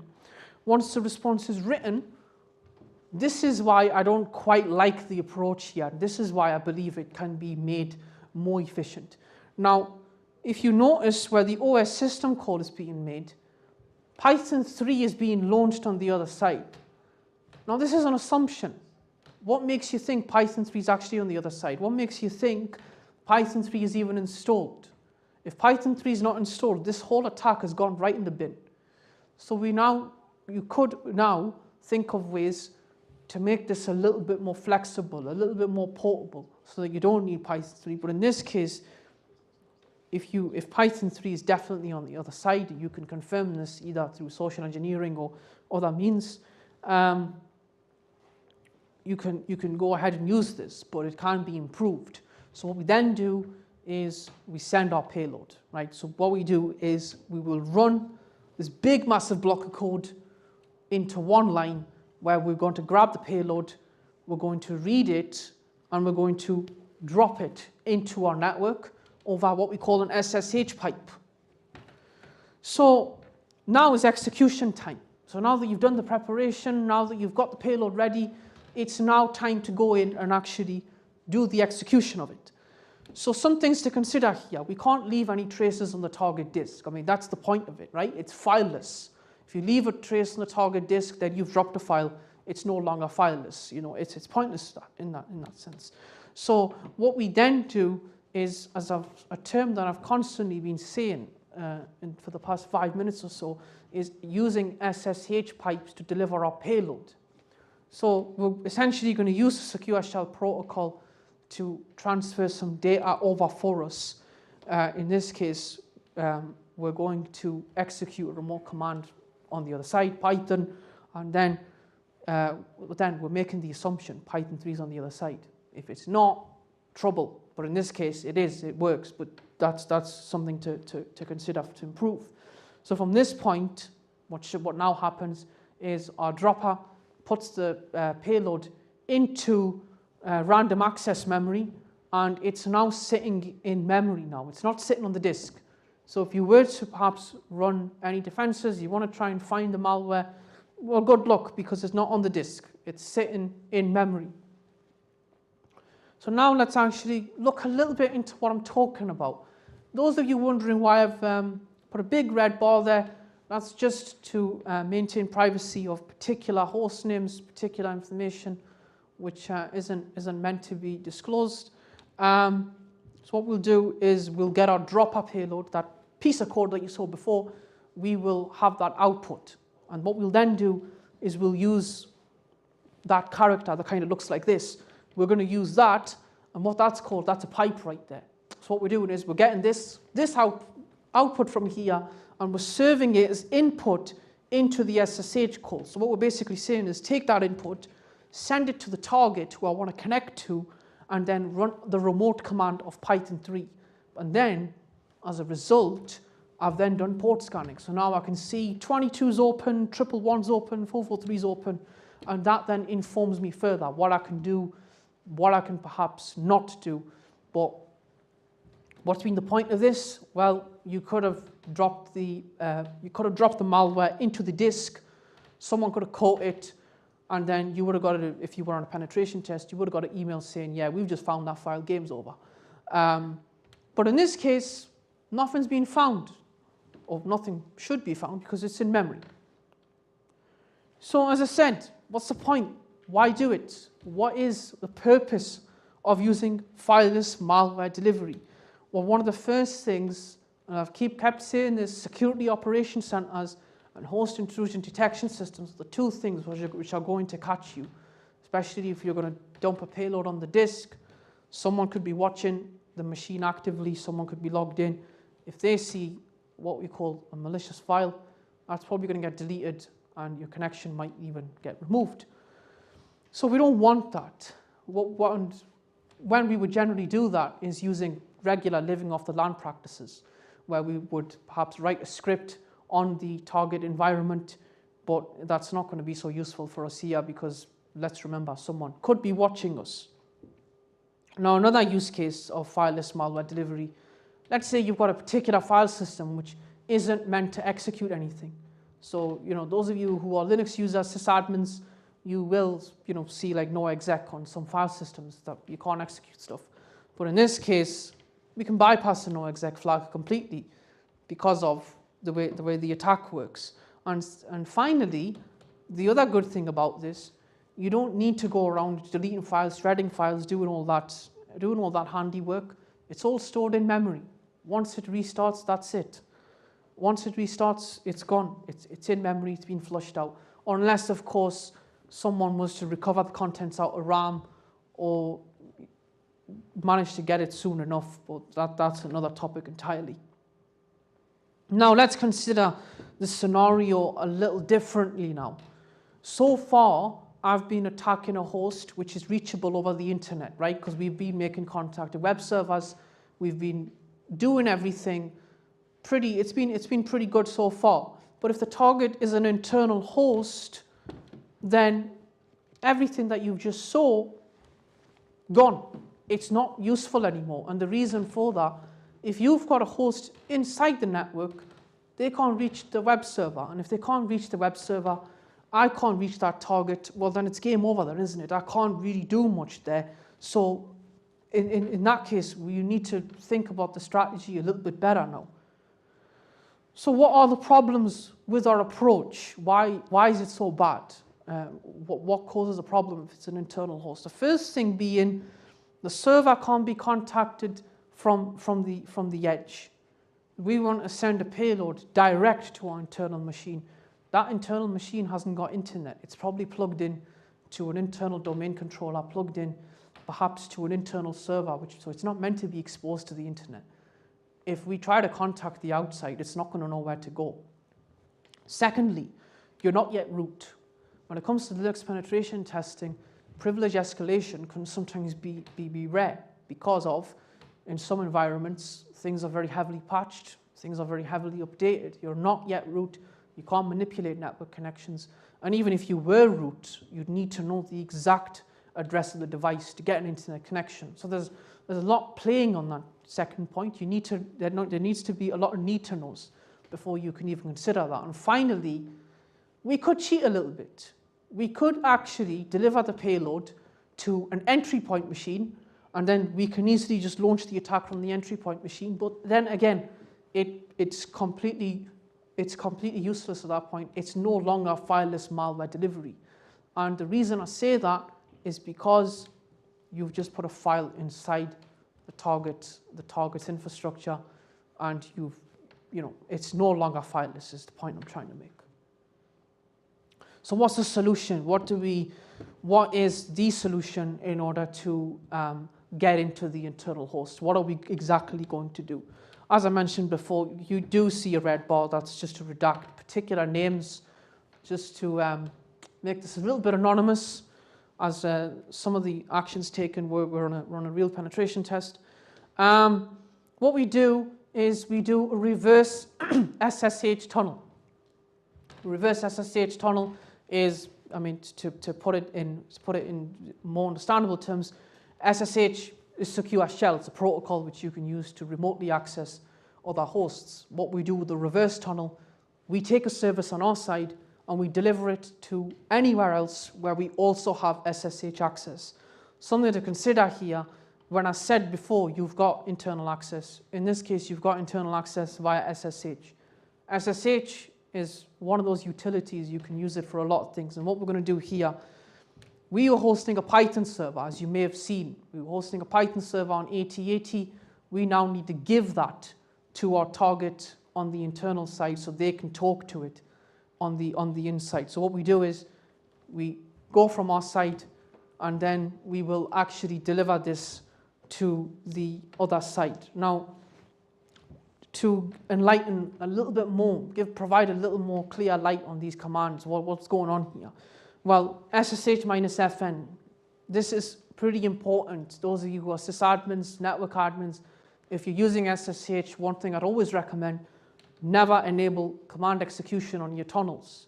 If you're going to enable command execution, a third party, someone else, a malicious insider, can easily start using your connection and start launching commands. So what this will do, this is going to background the tunnel. This is going to disable command execution. And then we get into the main part of this payload. We will take our Python server, we'll deliver it to the other side. That's where we want it to be accessed. And then, of course, the -J, which is what we call a jump host. So what it essentially means is you've got three devices here. You've got yourself, who is sitting on the outside. You're connected to the internet. You have an internet connection. You're reaching your target via internet, number one. Number two is the machine which you use to enter the internal network. Number two, Number 3 is this machine that we want to reach. So using this payload and using the jump proxy, what we're essentially doing is payload starts from here, jumps to here, and then jumps to here, which is why we use -J, because we go from 1, 2, 3. Tunnels being formed, and now we have direct communications from ourselves to the target using SSH. So then let's do a quick check, right? So I've done a quick check on the remote side just to confirm. Can I actually reach this server? Can I actually pull this off? Yes, I can. Being logged into the other side, what I've done is I've first of all checked, is the processor live? Is it open? Is the port available? Yes, it is. Can I reach the server? So do a quick, what we call curl. In other words, make a quick HTTP request, reach the server, and then... Just like that, we're going to start overrunning. All right, okay, try to be quick. So then what we do is we will run our payload using the jump hosts, and then we will be able to see what ports are open. We've managed to do this on an internal host. Now, something to quickly consider is the big change that we've made is to go from a web server. We've now made the host internally available on 127.0.0.1.80.80 because of the tunnel. So something to quickly consider is how do we protect ourselves as defenders? From an offensive perspective, this is all very good, right? You can be able to hide from the disk, but one thing you can't do is you can't hide from the network. You're still leaving a trace, you're still leaving information leakage. Someone who is on the defensive side will be able to see this and be sure they will knock you off and they will say, yeah, I've got you now. So that's the end. Is there any questions from anyone? Well, a round of applause first. Thank you very much. Did you sit over there so that I would have to walk further? No. Yeah. Hi, very interesting, thank you. Curious about the VLAN hopping example. You said you could use that to get a secure shell on a destination machine. Yeah. Not sure how you're achieving that, because as an attacker, you can create the packets with a double encapsulation with both VLANs, but the remote machine doesn't do that, so the packets don't get back to you. Depends on how the network's configured, really. I mean, in a previous engagement, I was able to reach a particular host which had SSH open, which is why I mentioned you can perhaps hop a VLAN. That's based on previous experience, but again, it comes down to the way you've said. It depends on how the network's configured. If the network is configured strangely enough, yeah, you can reach it, but if the network is well configured, then no, you can't. Is that all right? Yes, VLAN hopping always seemed like a one-way street, because while you can double encapsulate, your remote machine behaves and doesn't apply the second encapsulation. It gets stripped out to make it back across that same hop. Well, the only answer I can probably give is the network was convoluted enough in the background in order for that to happen. Any other questions? Well, if not, let's give a massive round of applause. Thank you, everyone.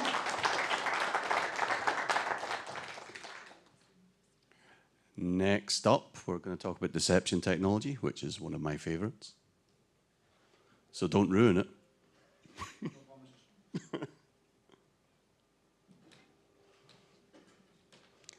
Okay, massive welcome applause for Andrew.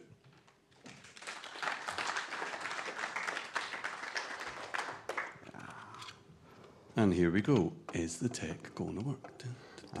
1 second, caller, we shall find out.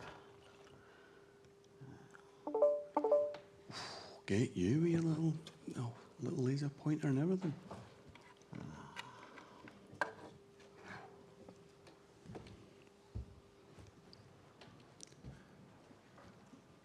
Our survey says, hey, brilliant. Excellent. Okay, take it away, Andrew. That's right. 1 second. Is the laser pointer going to work? Is the next question. Okay, there we go. I mean, so I walk around far too much, hence why I don't like getting stuck by a keyboard, and those lights are really bright. That's going to get confusing. Why are we here? As already been mentioned, we're here for deception technology, and it's a 101 conversation. The purpose of this talk was not everybody's come across deception technology in a way we can implement it in a business case. And I'll discuss some of that, some of the reasons why I think you might want to, and some of the reasons why typically you don't get to do it in business because we don't always get to play with the fun stuff, even if it is one of our favourite technologies. And I'll touch on slightly a bit of infrastructure as code in the hope of it might provide one way that we can do more of this stuff to help defend against our adversaries. And I'll try and combine the two. Warning, despite the pun, there might not actually be any profit at the end of it, unless you like listening to me talk, in which case I'll keep going forever. Although Dave likes pulling people off stage, so I'll try my very best to do it. Another disclaimer, both of these topics are 101. I'm not going to be dropping any elite level knowledge. We're not going to change your life too much with this unless you find you really, really like it. But hopefully we'll just spark some ideas that you can take away, play with, and just get hands-on with some of this technology some more. So that's the contents of the talk. Who am I? I'm not just the idiot that stood on stage. My name is Andrew. Currently in my day job I work as a cloud security engineer, and if you want to hear more about this, I spend far too much of my life on Twitter talking about all of this stuff as well, to the point where there's somebody in the audience has already decided whether or not they can turn a drinking game to see if they can get drunk by the number of times I say the word honeypot on a presentation. I think possibly that's a good way to end up catatonic and in the back of an ambulance, so I definitely would not recommend that one. So I shall do my best. But before I do any of that, I want to take advantage of standing on a stage at BSides Newcastle to address an apology and a point of guilt I've had. Does anybody remember this? Was anybody here for our first one? There's some hands up. I've got to say, as a northern gent stood in a pair of shorts, I would kill for a freezing cold skate park right now because I'm boiling in this facility. The point is, if we zoom in slightly, this was the end of the keynote. You might have noticed this wrinkle on the keynote primary stage. This is a reason why this is the only conference I've offered to help out. You should not give me power tools. So for everybody that was speaking at that event, I apologise for the dreadful setup of the stage. That's got nothing to do with this talk. I just want to take advantage of a couple of seconds to get that guilt out and finally unburden myself. So apologies to anybody that had to present with that absolute abomination. So with that out of the way, deception technology for me, it's not going to change the world. Everybody in security loves a silver bullet. We can put in this one new shiny toy, go home, everything's secure, the bad guys can't do anything. We know that doesn't work. So we always talk a good game of defense in depth, but often what does that mean? You've seen this? Jumping ahead of myself. So this was the part that wasn't planned. I've noticed from talks both yesterday and today, lots of people have mentioned MITRE, and the attack framework itself has been mentioned quite a bit. It's been around for years. A bit that's less commonly known, I've given the game away slightly, there is a MITRE defend framework, which does exactly the same thing as the attack framework and maps defensive technologies that the blue team can use to try to defend against technologies. And for the purpose of this talk, if you zoom in slightly, there's a full column given over to sorts of deception technologies where we can put some of these techniques in place as part of that defense in depth model to help improve our overall defenses. I've mentioned that this is MITRE's framework. As a previous speaker's mentioned, this is American Deep State, if you don't want to get there. Other models are available. Does anybody recognize this table at all? Can't see a thing with these lights. No, possibly not. Rather obscure paper. This from a paper about 10 years ago, released by Lockheed Martin, was potentially responsible for starting what turned into complete marketing buzzword bingo of the term kill chain. Try not to get too put off by the marketing side. The paper itself is actually quite good. And the same way, give some time over to deception technologies alongside the rest of your defensive stack. So that's deception technologies. When I was starting my career too many years ago that I care to admit, when I'm stood on stage, especially if it's been recorded, I came across deception technologies for the first time. In the case of honeypots, please don't take a shot. And I thought this was the coolest thing in the world. For some reason, it just made sense to me. I thought this could really be a game changer. I thought this was brand new, cutting edge. We could really do something about it. And I had talked to a couple of people, and somebody said, if you like honeypots, what you need to do is read this book. Has anybody read Cuckoo's Egg before? plenty of hands up. It's brilliant. I'm not entirely sure how I managed to miss it. For those of you that haven't read it, I honestly fully recommend it, but very short overstory. Cliff, our hero of the story, was working on his university systems. Like a lot of us do in the day job, went off to investigate some weird activity on his systems. As part of that, he deployed some fake user accounts, some fake data that he thought his adversary, sort of threat hunting, took a hypothesis, put some data out there that he thought his adversary might be interested in, so he'd get a better idea of what they're up to. And in the end, so I'll try to be quick, found a foreign adversary that was trying to sell the data that was stolen to the KGB. Again, cutting edge, bleeding edge. If you've been watching the news, this might seem fairly familiar. This was back in 1986. The technology that I thought was cutting edge, this guy was doing it at a time I was still crawling around in diapers. So unfortunately, yeah, it wasn't that cutting edge. I said, I love this book, give it a read. I love everything Cliff's done. There's a few bits and pieces if you're interested to take a look. The one thing you might want to take some credit away from him, as part of this work, when he put these triggers in place, this was before a lot of network defensive technology was in place, one of his traps he had connected up to a pager, if anybody's old enough to remember those things, so that when his adversary was on the network, he would get a notification in real time. And the guy might have invented honeypot technologies, but it seems he's also invented the on-call pager, so try not to hate him too much, because I think we've all done that before. So I'll skip really quickly over that so I don't get him too much. So what's our options for defensive technologies? The frameworks I've shown before, there was lots of different boxes. I'll try to add some value to some of those. Now, this is the point of the talk where I'm at serious risk of overrunning my time slot, because I could talk about this forever and keep coming up with more ideas. So I'll try to keep these brief. I'm going to try and start off with some of the less technical ones, the easiest ways to get involved with deceiving our adversaries, which ultimately what we're trying to do. I'd imagine everybody in this room is going to be aware that somewhere out there we're responsible for systems. There's bad people out there trying to do bad things. We want to stop them doing bad things. So we'll start off with an easy one, and I can't see a thing with these lights. Who can tell me what a robot's TXT file is?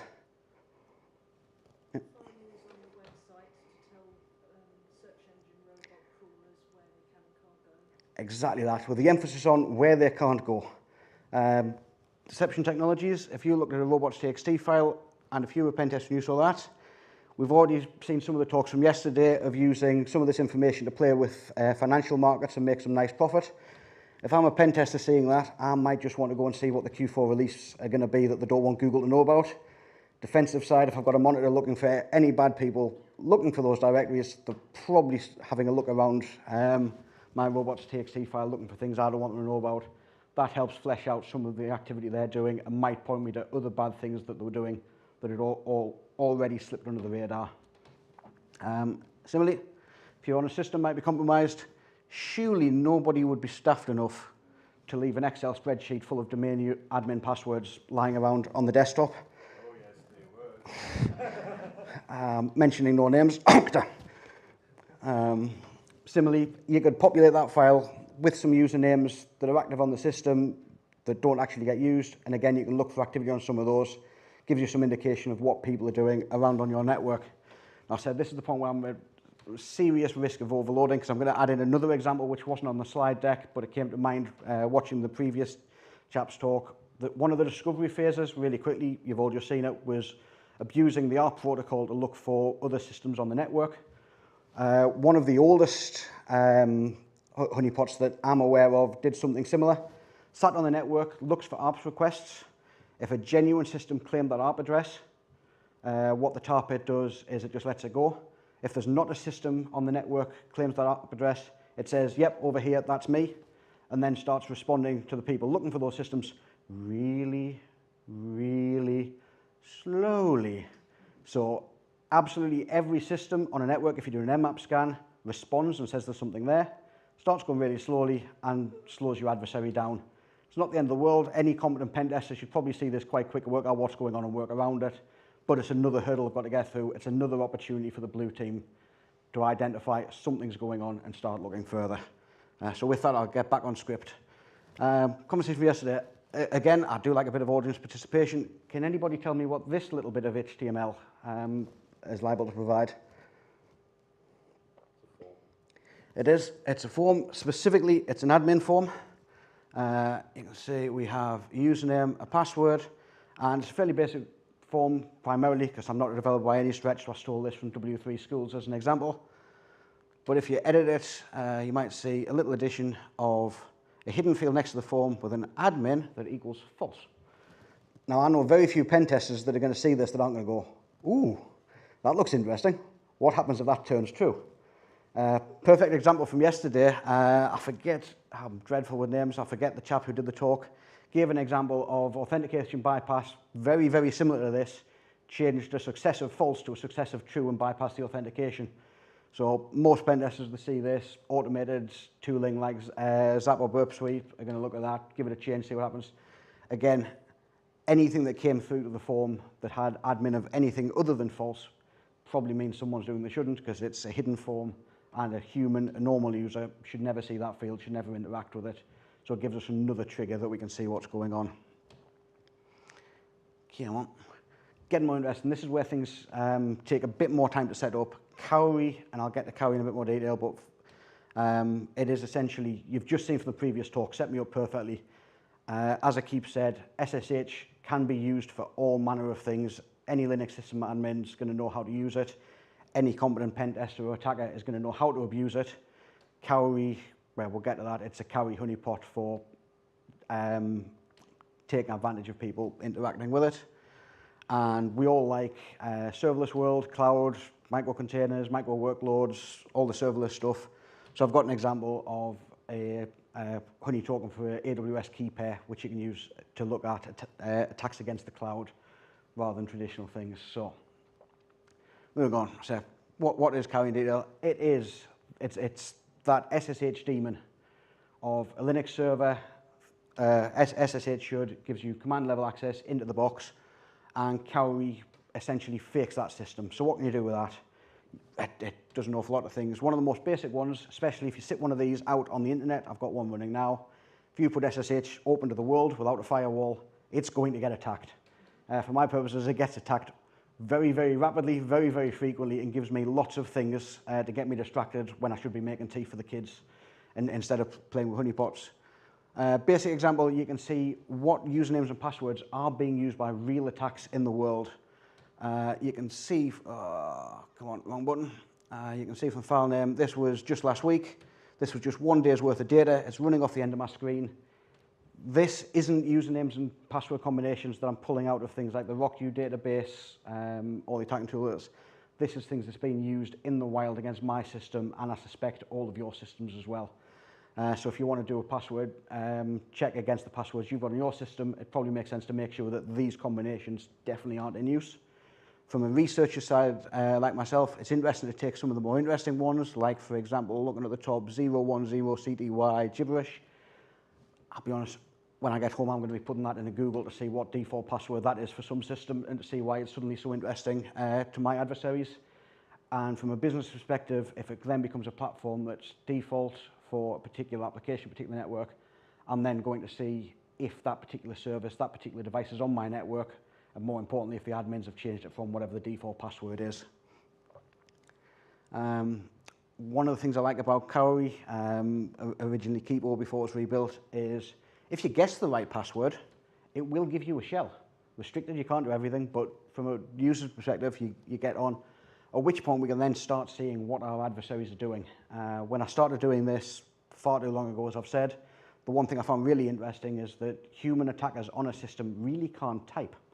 They make more typos than me when there's somebody watching me, which is impressive. But you also see things like this. You can see the dark grey of sort of this block here. This is lots of Linux bash commands chained together, all in one go. Really good indication that the attacker in this instance was a bot. There's not a human at a keyboard. Nobody's sitting typing that out by hand all the way. There's a bit of automation, and to a limited extent, the Cowrie SSH process will let it do what it wants. In this case, it's gone away. This attacker's gone, okay, I want to get some more attack. Previous talk on fileless malware, using that dropper to make the second payload. In this case, Cowrie will let that connection go. It will take the file, and it'll do absolutely everything with it, with the exception of executing it. But then I've got a copy of that fileless payload. And in this case, this was the fileless payload which went off to get more attacks. And very, very brief analysis. I'm not going to go through any of the reverse engineering for any of this. I spent about 30 seconds on my sofa last night to make sure I knew what this was. It looks like this is a copy of the Mirai botnet that's still bouncing around trying to attack things. And if you want to play with all that and carry, I get fascinated. Every time I install a system, I find they've added a new feature. By default, it fakes SSH. It can do FTP, SMTP, all manner of number services as well. But it provides a system on your network which you want your adversaries to engage with. One, it distracts them, but anything interacting with this system you want to take a look at because it's probably someone doing something nefarious. And from my side, I'm a strange geek. It's fun. I spend far too much time watching bad guys attack systems that I don't care about. So that's the SSH one. I said very briefly, I've got some keyless honeypot. I'm going to do this really quick because if anybody that was at DEF CON 44191 a few months ago, you've already spent got a full 30 minutes of me explaining this. So really quickly what it is, key pair, AWS terminology, if you've not used AWS, it's essentially username and password. You generate one, you leak it somewhere on the internet, see if anybody wants to abuse it. We're not entirely crazy. You give it a policy that gives it no permission, so it can't actually do anything. All it does is it means that when someone tries to talk to AWS's platform with this key, AWS associates that key back to me, so I get the visibility of what's going on instead of just their SOC. Leave out the guts, using various services, monitors all the logs, and ultimately, we'll try not to give Cliff too much grief at this point, it fires off a message to the pager to tell us that somebody's abusing that key.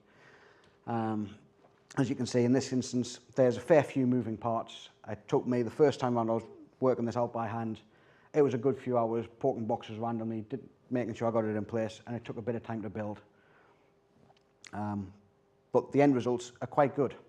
So hopefully with that very brief overview of some of the options that you can get in deception technology, I'm hoping I've generated, one, a bit of interest, and potentially a few ideas for where you could take some of this mindset to help defend some of your networks to get some better visibility.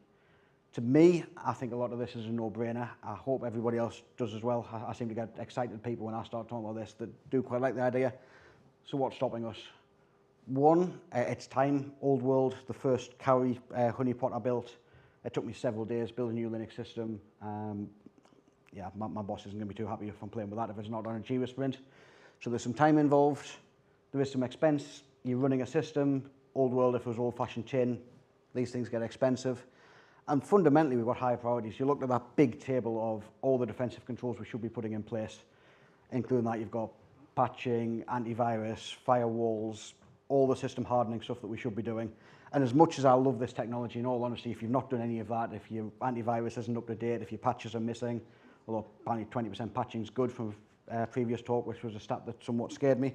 But if you're missing the basics, deception technology, you're probably not quite at that maturity yet. And that's one of the problems we'll get. It's that return on investment for what's going on. And biggest problem I've seen, management buy-in. I'm speaking at this technical security conference here trying to explain what this technology is. Hopefully I've not lost anybody yet, but equally it's not a technology everyone comes across. This audience isn't too bad.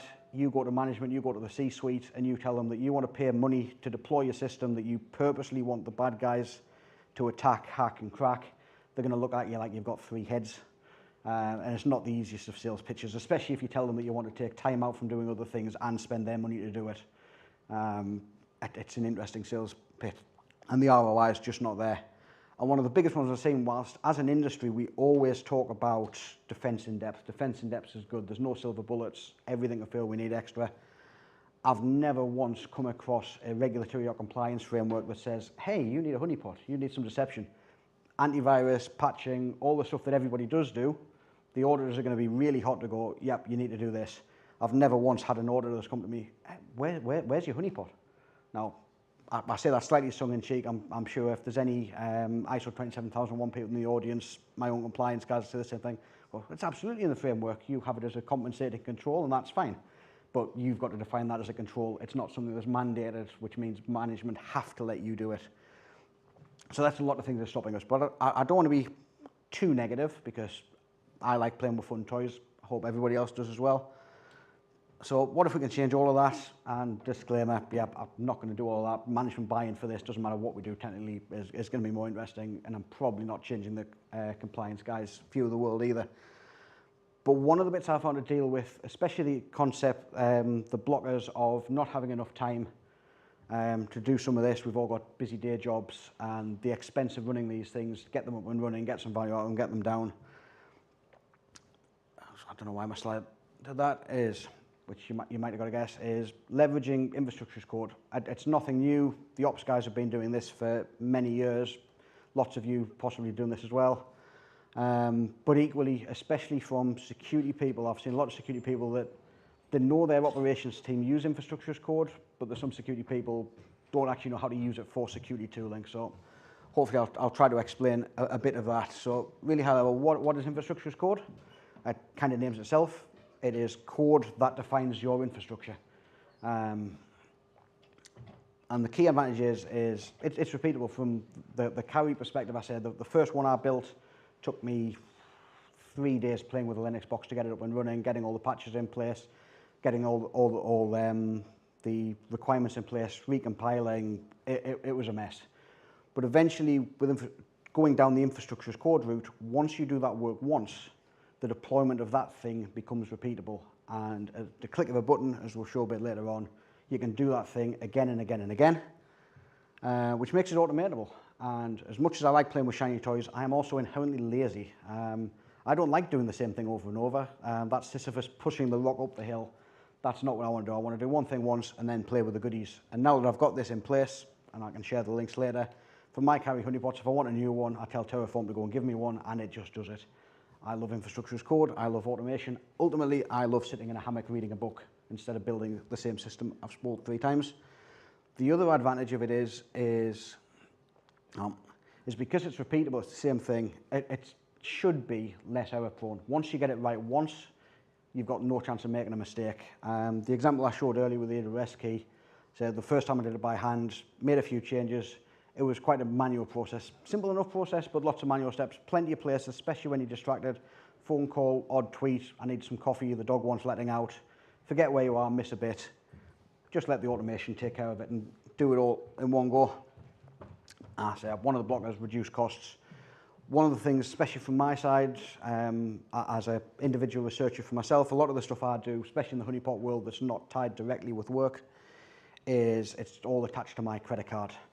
I'm sure everyone's aware of various horror stories. There's one, I believe, sitting in this room. Yep, there he is, of potential really, really nasty AWS bills. I don't want to call you out, but if you stick your hand up, that's absolutely fine. These things terrify me.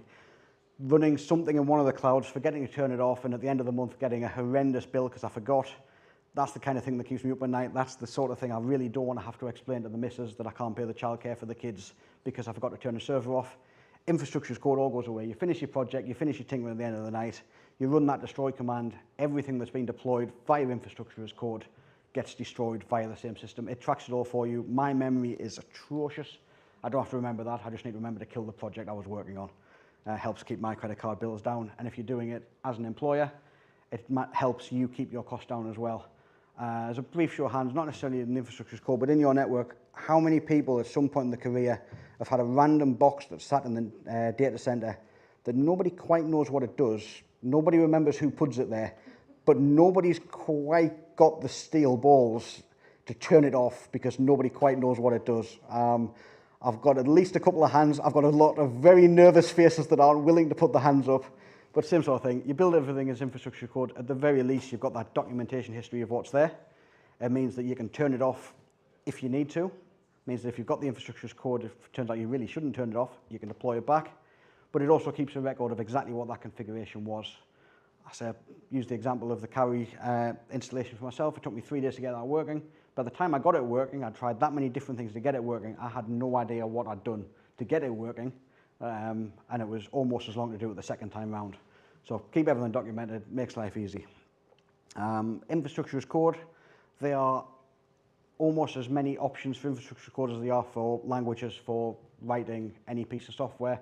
And for any devs in the room, there's lots of arguments, lots of options, causes lots of arguments. Everyone's got their favorite. If you'll come across it, there's things like Ansible's one option, Pulumi, Chef. There's native tools if you want to stick with a particular platform like AWS's CloudFormation. The Cloud Development Toolkit is actually one of my personal favorites at the minute. I love the concept of it just because it lives inside of other programming languages. You don't need to learn another syntax for the infrastructure as code. In my case, I can now write infrastructure as code as Python. You might prefer TypeScript, and it leaves it that close to you without learning something else. For my infrastructure as code, I use Terraform. Now, I'll debate the pros and cons separately as to which one's better than others. I'll be perfectly honest, I use Terraform because when I started looking at infrastructure as code, that's what my operational team were using. That's the people I could go tap on the shoulder to get some help with when it all went horribly wrong. So I'd love to tell you there's a wonderful technical reason for that. It was just where I could get the most help to get it up and running. But for the purposes of this, it serves as an example.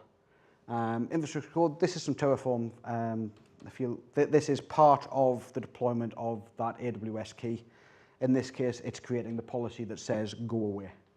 If anyone's looked at this, if you don't know Terraform, hopefully it's fairly readable. If you've got any experience of any sort of object-oriented type language, it looks a bit like a class. We define a thing, in this case it's a user policy, and we give it a name. We set some variables. One of the powerful bits of is, when you looked at that, there was lots of moving parts for setting up something, even just something as simple as a user key. Lots of different components interacting. You can all be self-referencing, so if you don't know what a particular thing is going to be at the time, give a reference in the code, let Terraform work it all out, and it just does it for you. For the purpose of time, I'm not going to go into too much detail, but that's an example of what it looks like. And to us, if I can work this out fairly quickly, you don't have to be too much of a genius to work this out. So go and have a play. Especially when the one big bit I will say for Terraform is HashiCorp have done an absolutely fantastic job with the documentation and manual. And I never thought I'd stand on a stage and say some documentation was good. I hate documentation. Generally, I hate reading it. I'd most definitely hate writing it, and I'd most definitely hate watching documentation as a video. The people that do that can get yeeted in the sun.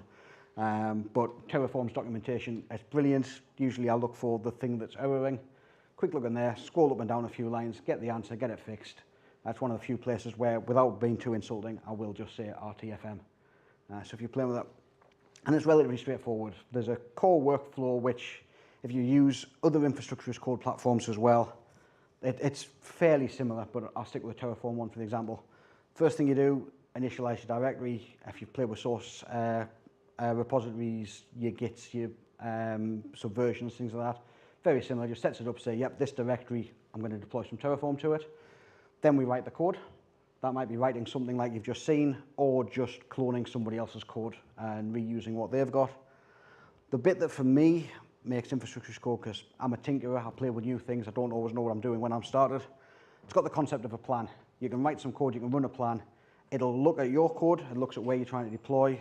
In this example, I'm using AWS, but it can talk to other cloud providers are available, GCP, Azure, DigitalOcean, wherever your kit is. If you're on-prem, you can get providers for VMware, for example, or Docker repositories if you're containerless. So you can work with whatever you've got, and it will map the thing you've just defined as code with the work environment, and it will give you an idea of, okay, I'm looking at this to make the environment look like what it is you've described. I think, I being the Terraform, the infrastructure as code, I think this is what I'm going to do, and it'll tell you what it's going to build, what it's going to create, what it's going to look like. And it does all of that without actually making any changes, so you can verify that it's doing what you want to do without touching anything. When I'm playing in my own environment, that's not the biggest end of the world. If you're playing in a corporate environment, knowing what it's going to do before you go and break production is slightly important, and I find that rather useful. Once you're happy, you apply it, and it goes off and does all the hard work for you. In this deployment example, it took a few seconds as opposed to several hours of manually pushing the buttons, even when we knew exactly what we wanted to do, thus saving us time. And as I've already alluded to, when you're all done, hit the destroy button, everything goes away, no more big credit card bills for Andrew, everybody's happy. There's a couple of other steps you might have guessed from the gap. There's automatic formatting in there, which is just nice, makes my code look like everybody else's code, makes it look like I'm somewhat competent, because it looks like a decent developer wrote it. And there's a validation step in there that checks that the syntax right, silly typos, things before you get. It's not 100% foolproof. It's quite possible to write some infrastructure as code that passes validation, passes the formatting, the plan says, yep, this is what I'm going to do, and you still end up with a problem once it starts making those API calls, but believe that's a problem for later, not for this use case. If you're interested in some of this, you can get ridiculously complex. I've purposely tried to keep the examples I'm using quite straightforward. The carried installation is just using Terraformers code to deploy one box to get exactly what I want. The AWS example is just deploying one AWS key to watch those. But the world is your oyster. Terraformers code, operations teams use this to deploy all manner of services all over the world, and you can get quite complex. And for our purposes, some of this is quite easy. If you hopefully have generated some enthusiasm that you want to go and play with this yourself, which is great, go off, write complex use cases, brilliant. If you just want to see what it can do and just use the power of deployment via infrastructure as code without having to write any of it yourself, there's some good projects. Talk yesterday, which I loved, talking about wargaming and using real-world examples to get hands-on training across teams, new starters, different things. Perfect example. There was a question came out at the end of, how do I do it? How do I get the labs? Do I need to pay money to hack the box, for example? Not necessarily. There's a great project I quite like called the Cyber Range, which is a Terraform project which will deploy all of these things, which you can't quite see. These are all target systems, lots of different Windows boxes, a couple of the standard box things like Metasploitable if you've come across that platform. Loads of attacking systems, so there's a Kali box you can play with, again, all automated, some logging stuff if you want to practice defending, and it will actually deploy a load of honeypots to let you play with as well. And if you get the project in, literally one command, it just runs. If you want to play with it, it's completely open source. Go to get it running, with a couple of commands that you've got to sign up first to get access to some of these images, but we'll leave that aside. But once you get that in place, you can run one command which will deploy all that for you. When you're done with your testing, you can destroy it all goes away.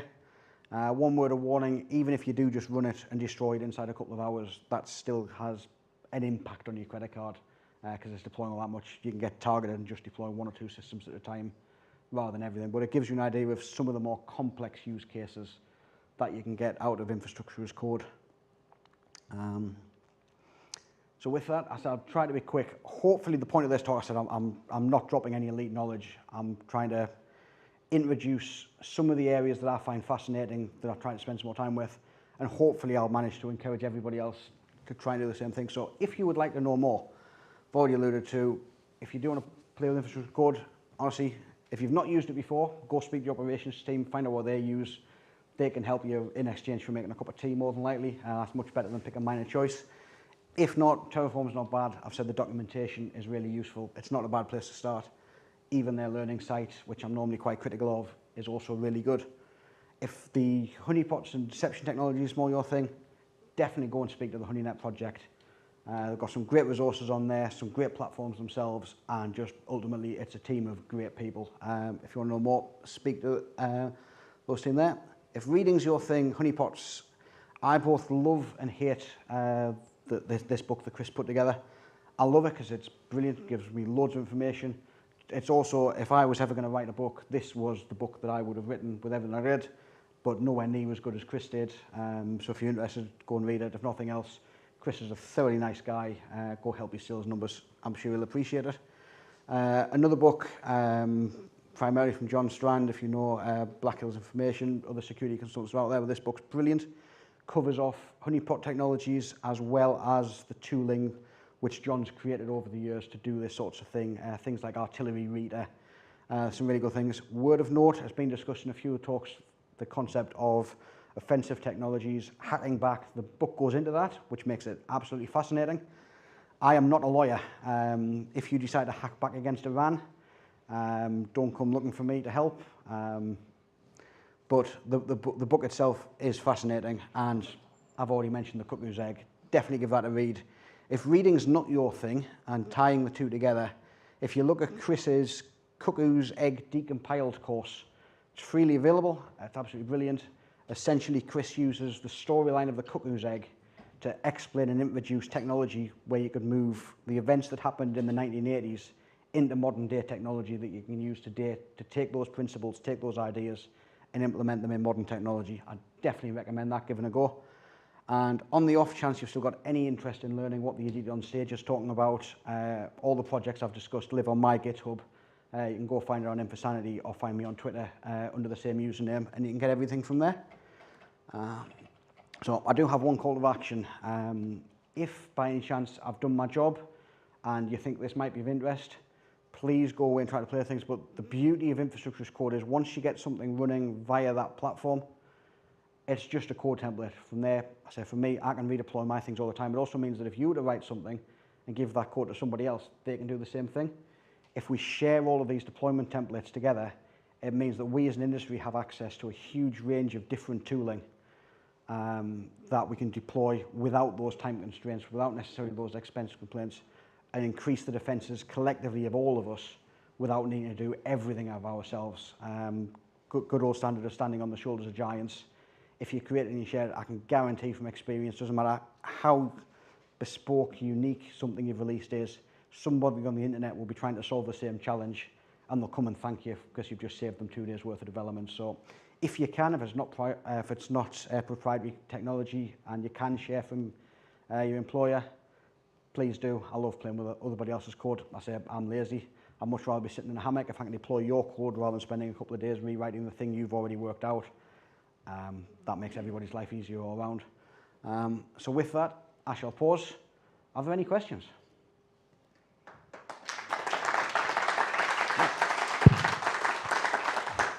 Got you guys well trained. I don't even have to tell you to applaud anymore. This is awesome. Hello, dear. How are you? Not too bad. A little bit grossed out from earlier.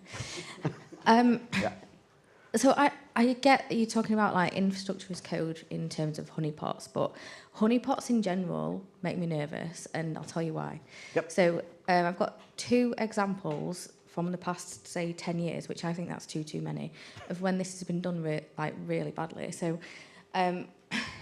I didn't work at this company myself, but this really excitable guy in a blue team got authority. I can't imagine why, but he got authority to stand up this server and like we can learn loads from it. It's going to be amazing. Blah, blah, fucking blah. He puts it on the internet. It works. They get loads of attacks, but he didn't properly segregate it because he didn't have the support. So the company actually got infected with various different threat actors. Nothing serious, no APTs. Yep. They weren't a massive target, but that person, like yourself, really excitable, like, advocated for it. Yep. But he got authority to do it. And so anyway, there's that. And then an experience I had at a company I was at, they had a honeypot database that had fake information in it. Now, okay, great. A threat actor got it, or a group got it, and the group didn't know that it was fake information, which is great, but neither did the press. So when journalists got hold of it, they were like, oh, this is so-and-so's data, and they were like, oh, no, it's fake. And they were like, we don't care, it's going in the fucking newspaper, mate. So it just makes me incredibly nervous. So how can we get senior leaders on board with stories like that floating around? Yeah, brilliant points all around. I think you've just perfectly explained why it's ridiculously difficult to get management buy-in for this sort of thing. Your first example, I'm going to be slightly slopey-shouldered and suggest that's a PEBCAC problem rather than a honeypot problem.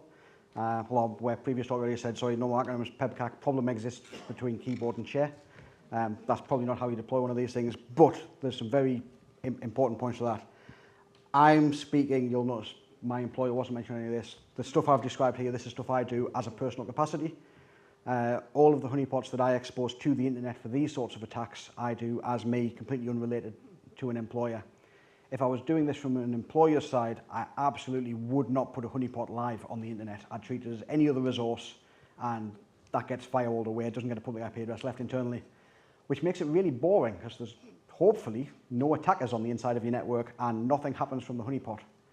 From a return on investment side, it also makes the value to noise ratio on that honeypot immensely valuable, because if there's something on the inside of your network that is poking that honeypot, you probably want to know about it pretty damn quick. One of which it might be a compromise, and as just been shown with looking around, looking for all those systems in the previous talk of just to see what was on the network, it's going to pull up the honeypot as well. From my experience, and obviously deploying honeypots in professional settings, I've not got really any interesting war stories. I don't have any wonderful Mirai scripts from doing those scenarios. I do have example of some new really enthusiastic members of staff that have come in and within 24 hours started abusing their network access just to poke around and see what they can get. It's quite, from a blue team perspective, it's really handy. Scott came and worked for you as well. All right, okay. It's good to know who these people are really quickly. Not necessarily give them a slap on the wrist, but just, yep, we're watching, and yes, we are most definitely going to pay a lot of attention to you. So there is some value there. In terms of, the press release, that doesn't surprise me. The journalist that's got the story isn't going to care whether the data is public or not. I wouldn't be doing that from the corporate side, but from a individual researcher side, I love that kind of thing. There was a spin angle there to turn around and say, no, we caught that guy trying to break into our network. That's why he's got dummy data. But that's it. It's like, hey, look, it worked. From a reputational perspective, though, it's quite challenging, isn't it, to say, yes, it is our data, but no, it's fake. Promise. Yeah. Well, but that's the spin. The spin is yes, we caught them because they fell into our trap. If somebody isn't able to stand up and say that, then it's going to be awful. Yeah. But and very few companies need to put a box out on the internet to see what's getting hit. Normally, that's security companies doing research. Yeah, they didn't need to. It was Yeah. quite an excitable person Yeah. that got authority And- to do it because the senior leaders didn't understand the consequences of it. And equally, as a perfect example, if you do want to play with any of this without all the risks, you've just done a perfect job of explaining what they are. Keynote from yesterday, I think it was Raj from Rapid7, was talking about the projects which he said he's about to put live. I may or may not have seen some of that data. I had access before it goes completely public. A lot of the data that I'm talking about, if you can get big name professional companies just giving you all that data, you can do it that way. Projects like that. It's already been mentioned, things like Shodan Census. A lot of the time they'll have information that they glean. Threat intelligence companies, a lot of the time they throw this out there, shove it in a report, charge you 100 grand for.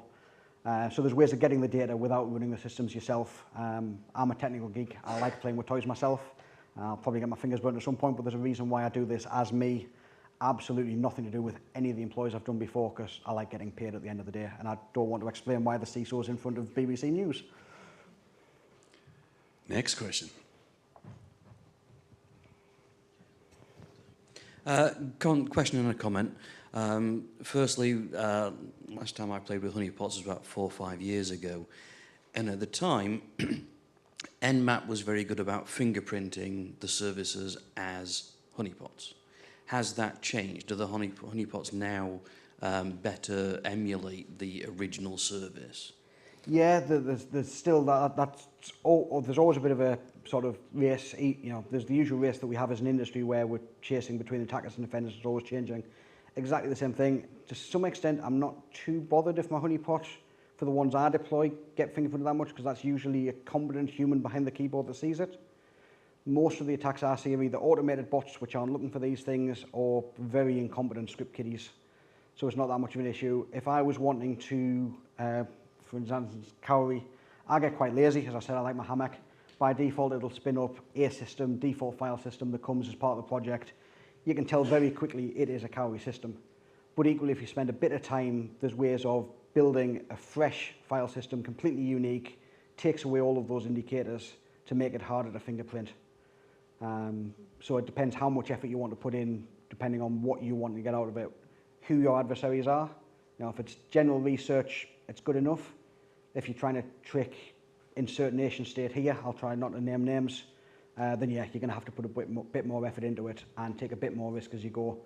Ultimately, if you're deploying a honeypot, things like even the medium to high interaction honeypots like Cowrie, which have some controls, if you want to run a honeypot that's completely undetectable, you need to run a completely native system, take all the risk with it whatsoever, take all the training wheels off. And I've been doing this for years now. I'm not willing to go down and take that level of risk myself, but it depends what you're trying to get out of the engagement, really. Right, thanks. And just the comment, I'm also a massive fan of the cuckoo's egg. I have literally lost count of the number of copies I've bought of that in the last 25 years and given away as Christmas presents to colleagues. If you really can't bring yourself to read the book, if you look on YouTube, PBS made the movie of the book in 1989 with Cliff Stoll himself starring in it, and it's an interesting video. Yeah, it's absolutely brilliant. If for nothing else, if you jump to, I'm slightly concerned, I think I actually know the time reference in this, if you jump to about minute 41, there's a brilliant scene where they film Chris explaining what he's doing to his then girlfriend, as to what's going on. This is the reference around sort of inventing the page if this happens to need to run away. And the look of sheer confusion from the non-technical spouse, I've seen 100 times before trying to explain what I do to my missus. It's worth it just for that section in my mind. Okay, one last question if anyone's got one.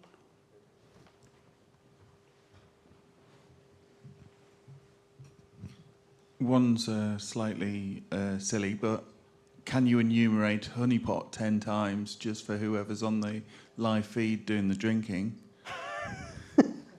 Honeypot, honeypot, honeypot, honeypot. That's probably enough if you can manage to tolerate your alcohol like I can these days. Add that to everything else, you're probably in a comatose. So, yeah, please do not turn that into a drinking game, otherwise people will end up in hospital. I think you underestimate the liver of some of the people that attend this. That is quite possibly, if we go for where the weird things go, that is possibly the weirdest way I've ever finished a presentation, so I think that's probably a good time to stop. Awesome. Thank you very much. Thank you.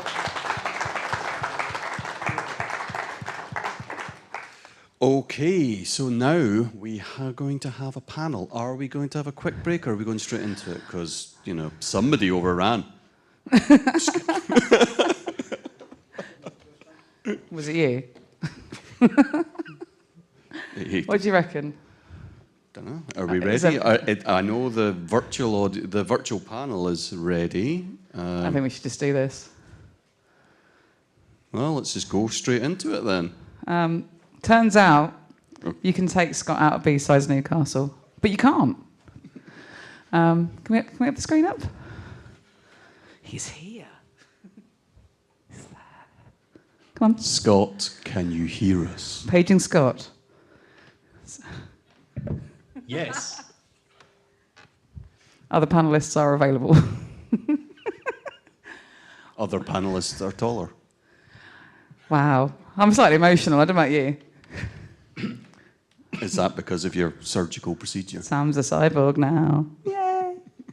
And I didn't bleed as much as Ben did. Yeah. All right.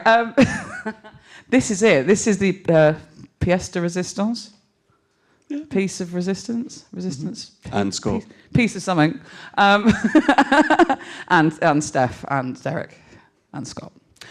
Come on up, Steve. This is your doing. Yep. I hold Ben responsible for this. Well, Ben's not even in the building. So, So I can say what I want. You can say anything you like now because Ben's not here. Over to you, my friend. Yeah, thank you. So, following multiple incidents online with people we shan't name, we all know that the idea of influencers is becoming a bit of a thing. And we just wanted to ask a few people a few questions about what do we think about them, how do we define them, and what we see as their impact on the community. Should we get some introductions? Yeah. And introductions of Derek, the cyber warrior. Woo. Can you give us a wave, Derek? Yep. You are getting a round of applause. I don't know if you can hear it. And Steph, Info Steph. Give us a wave. Hey, there we go. And we've already introduced Scott. I'm sorry, I've still not met you properly. But yeah, onwards. And our first question. Do you want to? Oh, okay then. Yeah. Right, okay. So, I suppose ladies first, I think. Scott, no. That's mean. Right. What do we consider an influencer? Does the platform matter? Does reputation matter? The visibility, whether they've got a blue tick or not? Steph, what do you class as an influencer in our industry? This is a question that, and can everybody hear me? We can, yes, thank you. Okay. This is a question that I'm not the best at answering because I just hate that term, influencer. I feel like everyone on some level is an influencer of something or someone. So I think that goes from like a conversation you can have at the grocery store to just someone online tweeting their experiences. So I will say, though, what I think the term is from my understanding, and it's no way based on the dictionary, is just a person that is highly visible and that people have some sense of trust in because of information from them that they've consumed previously. So that's what I would say. Excellent. Cyber Warrior next. Yeah, can you hear me, everybody? Loud and clear. All right, cool. So in my perspective, I'm kind of along the line same as Steph, in that in our reality in the social media and things of that nature, people will kind of give you that definition of influencer just because maybe you have some reach. But the reality of it is we have the capability to influence somebody every day of our lives.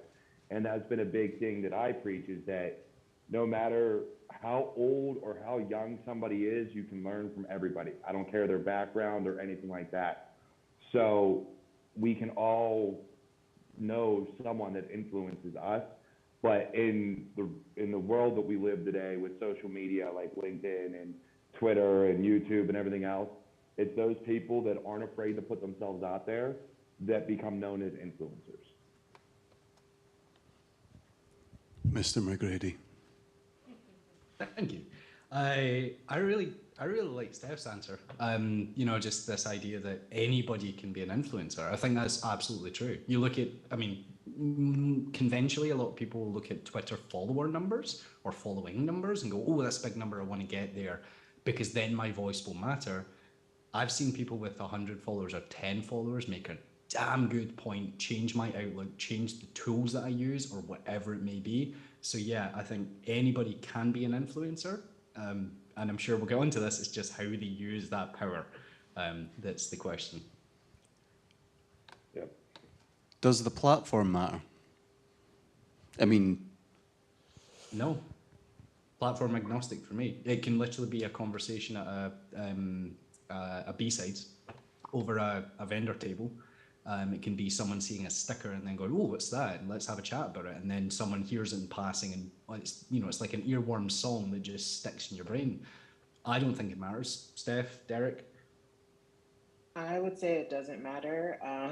I think even before social media, you would hear people reference like teachers they had in their past or family members that said something or had a conversation with them at a particular time. So it could be in person, it can be on a platform, it can be social media or whatever. I don't think it matters though. Yeah, I have to agree. I don't think it matters. I do think depending on the platform will depend on the visibility of what you put out there. Because of all the algorithms, because of the way, like if you don't post every single day, then your voice may only be seen by like 1 or 2 people that consistently follow you because they don't follow as many people.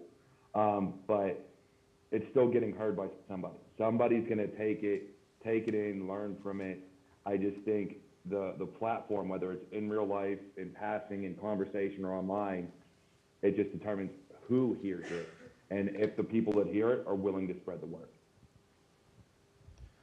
Lovely, thank you. The following question I think you've already addressed, which was what was the impact that the influencer has on our own community, but then also the way that it's influencing the wider community, the public perception of information security. Is it giving us a net good? Is it a net positive? Is it a net negative at the moment?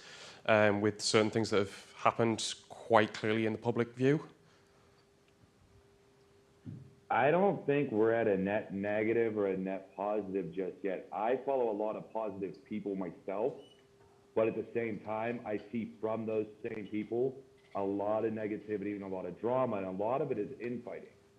So we are doing a lot more damage to ourselves than anybody else is doing to us. And that includes the mass media. I despise when the media and mainstream media uses the term hackers in a derogatory sense, but that they're not the worst culprits. It's us. We are constantly fighting with ourselves based on one belief or one thing or another and tearing each other down. I mean, you can look at the certification industry for that. And so I don't think we're at a positive or negative yet. I think we're still kind of breaking even with a lot of people trying to do a lot of good, but then a lot of people tearing down that same good for one reason or another, whether it's ego or trying to be an elitist or whatever the case may be, it's kind of up in the air right now still. I tend to agree with that. I find there's a lot of people, it really depends on who's watching certain people, but there's a lot of people on, let's take Twitter for example, or just online, that are far more keen on fighting over password entropy rather than realising that the good advice that's coming out. Let's take the NCSC in the UK for example. Hey, 3 random words is a good starting point for thinking about better password strategy. This is like turning the evergreen, right? The ever given round.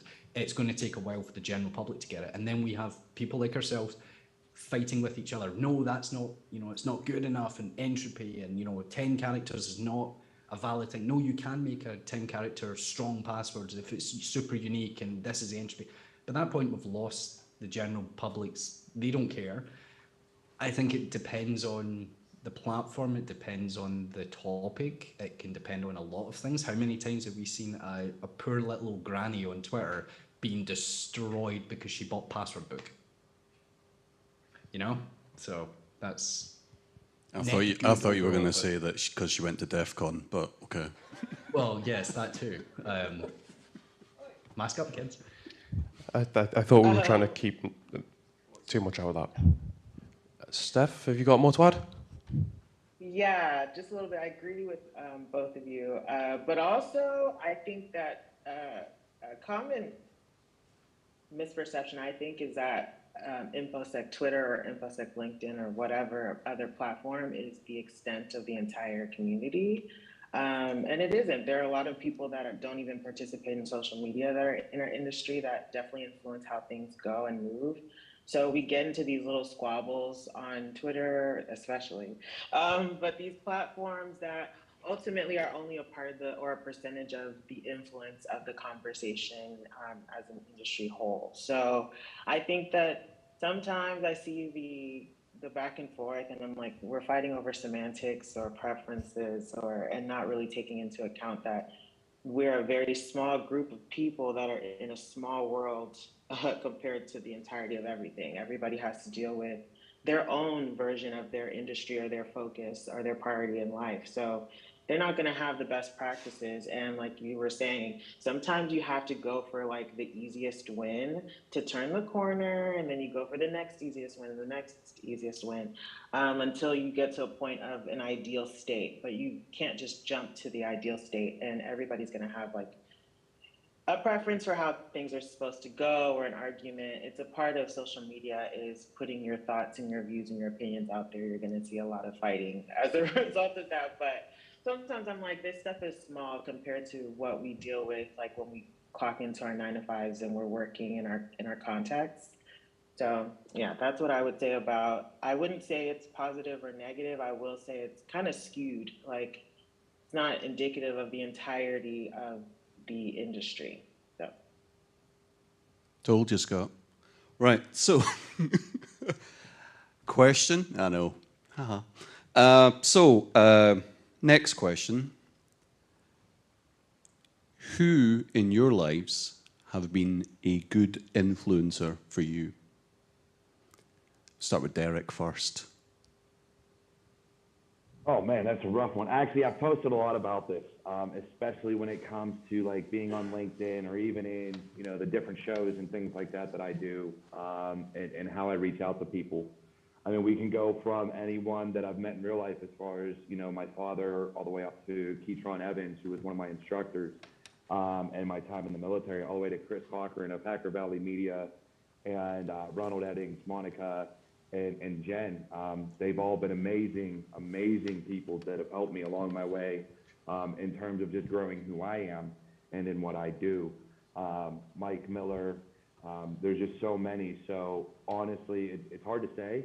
I will say for a fact that Hacker Valley Media and then Meryl Vernon from what's coming up to be the Cyber Queens have probably been two huge helps in what I have been developing as a brand and who I am. Steph, how about you? This is always a tough question because I feel like every year I grow. So every year, whatever focus that growth is in would attract a new influence. But I would say probably the most consistent would be the stereotypical parental thing. My parents, of course, have a heavy influence on me, but in addition to that, I would say like my first ever mentor, like she had a few conversations with me at a time where I was kind of like concerned about my space in or my place in this industry. And her influence has been long reaching. Like Derek mentioned too, there's so many people that I've met on my journey too that have influenced me and continue to influence me.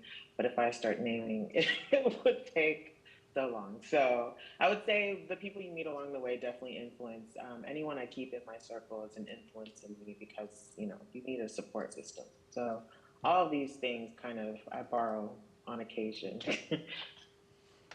Last but not least. If I don't say you, will I get fired on Monday? No, you're fine. No, one of the biggest influencers in my life is, and this is going to sound super cheesy, but it's got to be my other half. Without her convincing me about 12 years ago or 14 years ago to quit my job and basically start down a security path, I wouldn't be here talking to you guys today. I wouldn't be doing all the community stuff that we are involved in. I wouldn't be working in cyber. I'd probably be working a 9 to 5 and hating my life. Outside of that, I think there's a really, really cool comment someone made once. I don't know whether it was brought up there, but it was like mentees can also be mentors. So every single person that I've met or helped out or pushed in a certain direction, even just very, very slightly, I get so much out of that and they influence me. Like I get to see where they're going and go, oh, that looks shiny, that looks cool.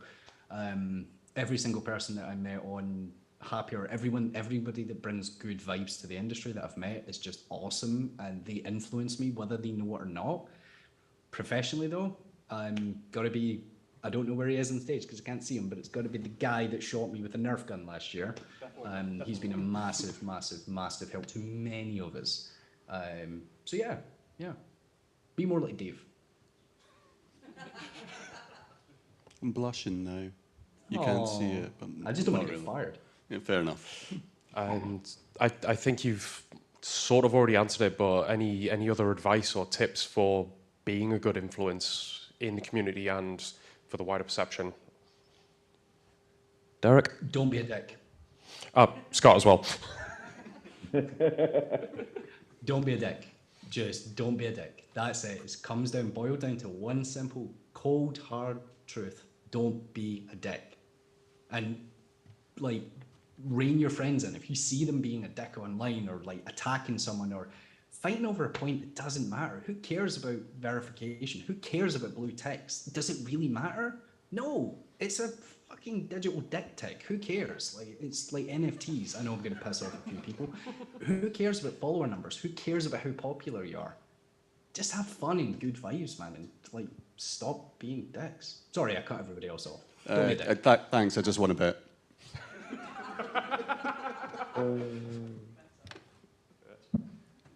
No, but I want to echo Scott's thoughts on that.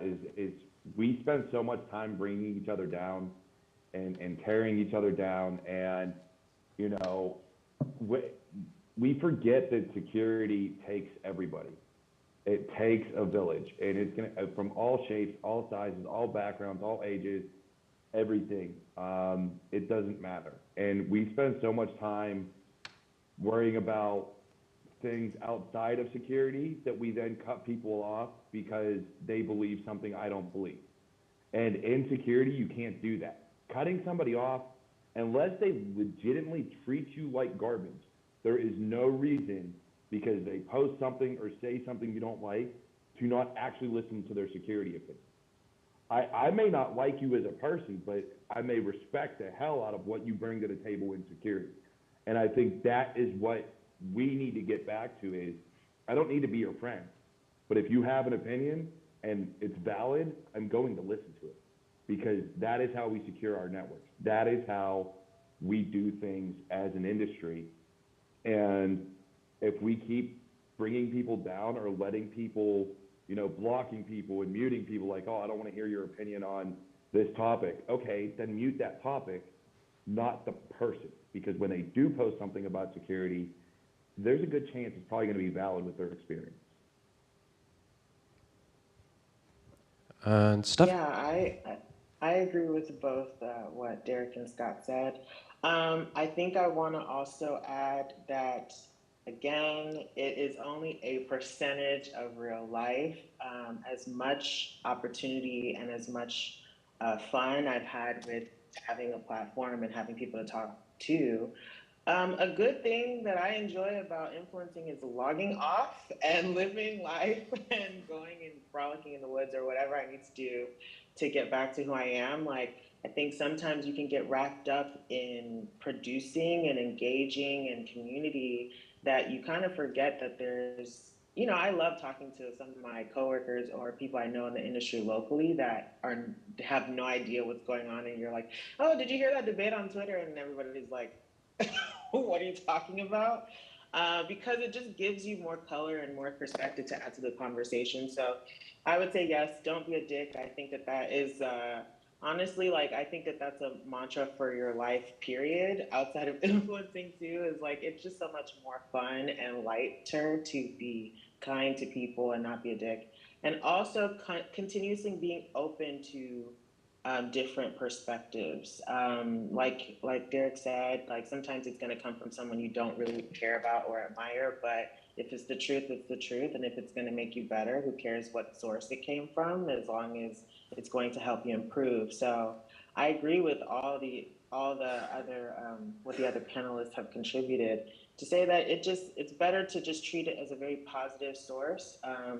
Try to do your research, be easily corrected, but also be strong in boundaries, which is a little bit of a contradiction sometimes. But I think towing the line and always understanding that there is no peak, there is no, oh, I've got it down. I think there's always going to be a wrench thrown in your plans when it comes to being an influencer, whether you intended to be or did not.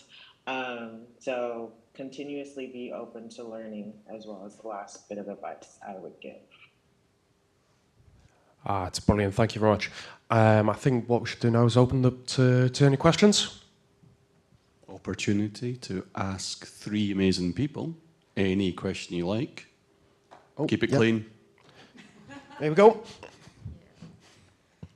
Thanks a lot. I think what you've said is all really nice, but it doesn't get away from the fact that we do have this weird culture on Twitter, not on LinkedIn, of people in cybersecurity with major follower amounts that are really aggressive. Not that they're beating anyone up physically, but they're really aggressive in the fact that this person said the wrong thing in quotation marks, or this person's anti this trend, this person affected my mental health with their fucking tweet. And there's almost like a call to arms where they'll gather other people up to like attack someone. I know of someone that's lost their job because they bought someone a drink online. Like there's like loads of random stuff that's happened. So although everything you're saying is really nice, how do we approach these people that do represent our industry publicly with 100,000 plus followers, but they're incredibly aggressive and just cruel? How, like, as an industry, what the hell do we do about that? Start with Steph. Was not hoping to go first, but I will.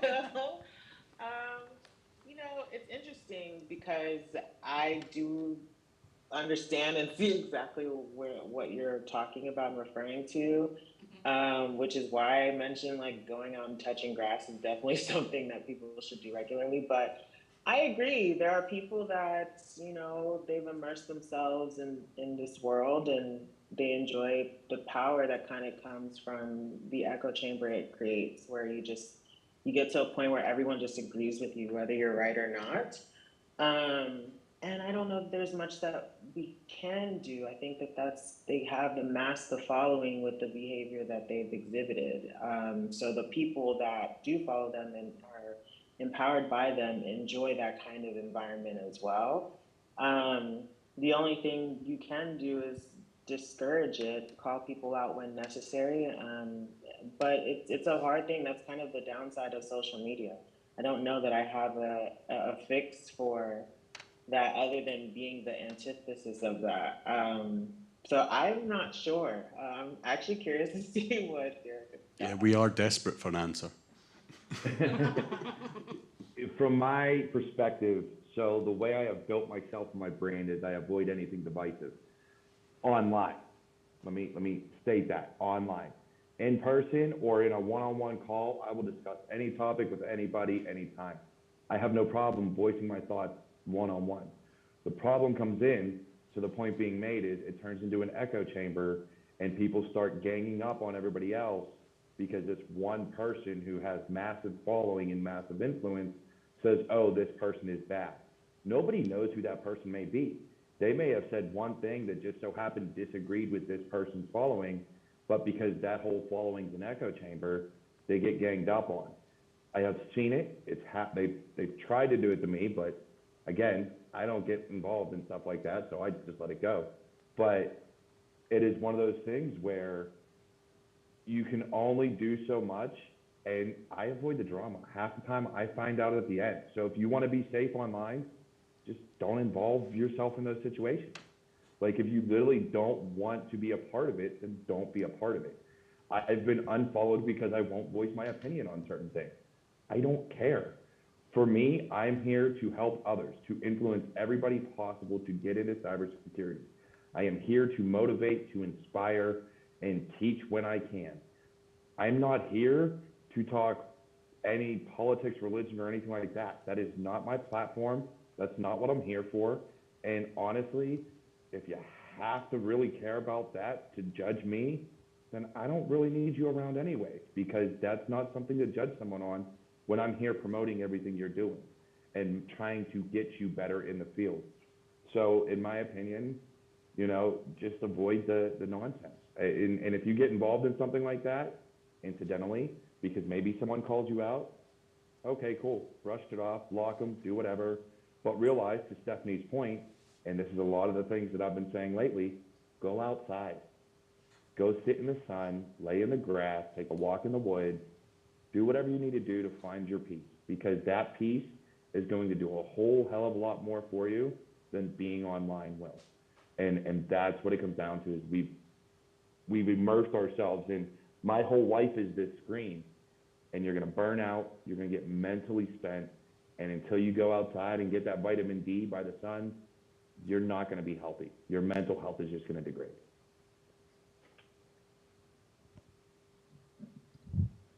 Yeah, cool.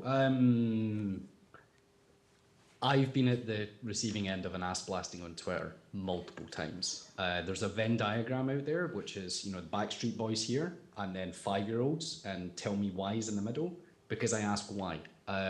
Too much, you know, I want verified, why? And then get dogpiled. I've been dogpiled a few times, and you're right.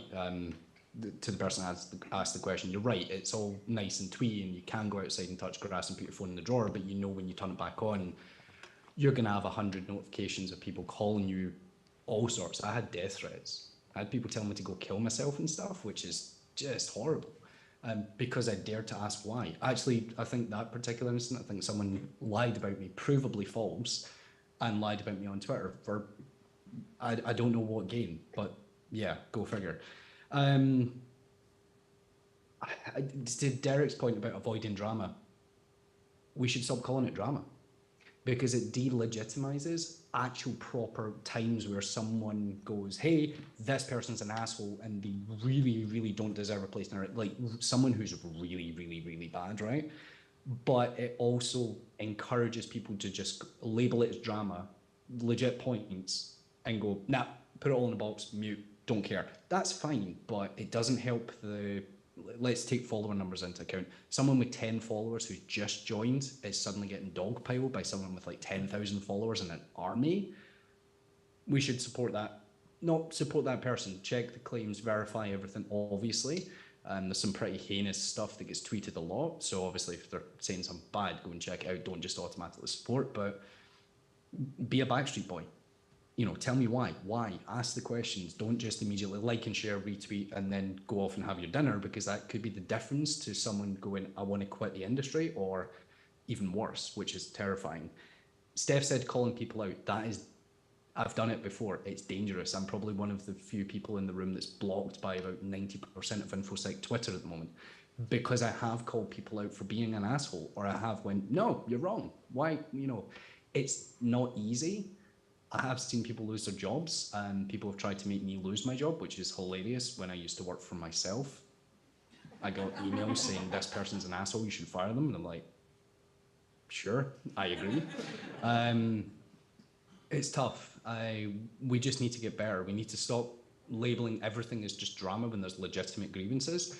But the illegitimate grievances, the stuff that's like, you know, oh my God, you can't change a light bulb. Like, piss off. It's not worth like 1,000 people getting pissed over it. We can't give it ear, basically, is what I'm trying to say. Yeah, okay, the person who shall not be named, there was stickers floating about and stuff. Let's be honest, that's just bullying.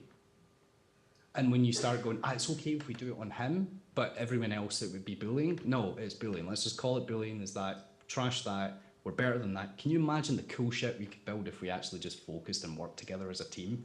We don't need to like each other. We just need to work together. That's my personal thought. Yeah, I just want to tie in on that. And you're right. There are legitimate times where it is legitimate to like go to bat for somebody and say something or stand up. And when you do see people getting put down for no reason, definitely. And it happens a lot. Somebody new to the industry will come in and, you know, make a claim like, oh, well, I think this is the right way.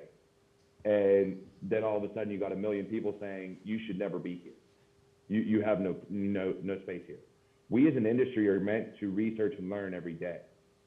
And if you're not going to go out and like look inside yourself and say, well, maybe I can make this teachable and help them out, and be like, hey, look, man, let's talk offline, let's figure this out, and we can get you to where, you know, understand why this is wrong, instead of saying, go kill yourself, or you don't belong here, or whatever. While at the same time, I think, to your point, yes, he who must not be named has done a lot of heinous nonsense. But if the media still wants to promote him, that's fine. But us, as an industry, the more you keep bringing this person up, the more people are going to see him, the more people are going to say, he's an influencer, let's hear what he has to say. If you want to silence someone, quit talking about them. On social media, the people who get seen are the people who are tagged, the people who you retweet, the people who you quote tweet. You don't even have to put their tag in there. You say their name without the @ sign on any platform, and guess what? The system picks it up, which means now you want to see more of their information. So you're now just giving them more platform. If you don't care, quit giving them a platform. Okay, another question? Ooh, Andrew? Thank you. Trying to be more positive, I'm one of those strange people that actually likes Twitter despite the drama and all the problems that come with it. But I've got some ridiculously clever, intelligent colleagues, peers that somewhat sensibly ignore all of social media, don't want to get involved. But as a result, most of us don't hear their voices. I get the benefit just sitting having a pint with them. What can we do as an industry to try to encourage all of these brilliant people we've got in the industry to add their voices to the echo chamber? So for those on the live stream, I'm busy being articulated. Dave's waving his arms around and pointing out, it's B-sides, we're here, so question answered. Thank you. Yeah, so other than like B-sides, any thoughts? I have a thought. Some people just don't want to do that. They don't want to expose themselves in that way. They don't want to go online, not because of the quote-unquote drama or the potential fallout. It's just, it doesn't interest them. They do have some good points and some valuable takes on things. It's our job to go, hey, that's really, really cool. Coming back to the very first question, like, is everybody an influencer? Take that point and give that point to the world, because the whole point of our community is not so someone becomes a famous rock star, right? It shouldn't be the Scott McGrady thing. It should just be the cool thing that happened, not the person. So it's the thing first and the person second. So if it's a cool idea, then look at B-Sides. Free event for the community, by the community. Talks are free. Like, people are giving their research away freely, okay, they might not be giving away commercial tools freely, but they're giving it away. There's no difference between, let me show you this cool tool, and here's a really, really cool point that you hear from your buddy down the pub, and you can then amplify it and tell someone else on Twitter or LinkedIn or wherever, hey, my friend said this. Yeah, attribution matters, but if they don't want to get involved, that's cool. But, if they start seeing the good feedback that's coming, or maybe even mediocre feedback that's coming back, going, yeah, you're wrong because you haven't thought about X, Y, and Z, they might go, hey, I kind of want to join the conversation there because that's my idea you're talking about. But some people don't want to join. And that's fine. I think that one thing that I will say is that influencing or putting yourself out there and having a platform, for better or worse, and against even my instincts, because I prefer authenticity, it alters a bit how you communicate certain things or even what you communicate. There's a level of filtration that you create. To speak of the dogpiling incident, you get reactions, you learn, and you're like, okay, don't do that again, or we'll change that, or alter that, or create distance because I need to be able to say what I need to say or contribute to the industry in this way, but I don't want to get the unpleasant outcomes that can come from just being unfiltered. So I say all that to say that sometimes when you take people who are brilliant and have crazy good ideas in person or in a smaller environment, and you put them in a platform of a lot, and they get the full force of what that means, not everybody is interested in sharing so much so that they're willing to risk the other side of sharing, or the negative side of sharing. Not everybody will see that idea as brilliant. And as we know about, social media, people are very, very good at telling you what they think, for better or worse. So I feel like, to Scott's point, it's better to allow people the space to choose. Yes, I could be the next Bill Gates, but do I really need to prove that? Or yes, I could be the next Steve Jobs, but maybe in this lifetime, I'd prefer to keep that to my circle. And then to Scott's point as well, asking that person, well, I think it's brilliant. I don't mind spotlight. Do you mind if I borrow this concept, work on it, and present it? I think that if the person's cool with that, then of course, by all means. It can be a community thing, but I kind of disagree on the point of, just because somebody creates something that it's for everyone. I do think that some permission should be taken into account in the beginning, especially when newly presenting something, just because I think protecting people's creativity is important and making sure people don't feel like they've been taken advantage of or stolen from and want to hide the things that they say in the future or adjust how they present in the future. I think proper permission should be taken, but if somebody has staunchly decided, I have no interest in the spotlight, I just like to tinker with these things and I have these ideas and I don't care about who knows, I'd rather die with this secret, it doesn't hurt to say, well, I don't mind and I would love for other people to know this and it would help so many people, so I will speak for you if you don't mind. But yeah, I think leave people where they would like to be. You can always encourage people who are just shy and have imposter syndrome to put themselves out there. But if people are cool with being in the, I think that we should just make more forums, more ways for people to be involved. That doesn't mean that they have to echo their thoughts every single day on a platform. Maybe there's some other, and there are lots of committees and things like that that contribute to policy or contribute to, standards. So yeah, that's my very messy 2 cents. Yeah, I want to say it's one of those things we put so much stock in social media and in getting every voice, every opinion, every idea out there that we forget that there's real life and some people don't want to ever be seen online. And it is for no other reason than they don't want to be the person that gets blasted, or they don't want to have to defend their work. Their work is their own. If they're ready to ever show it, if they want this idea out there, then they will eventually come to that, or they'll go into business, or they'll go work with someone and have a partner.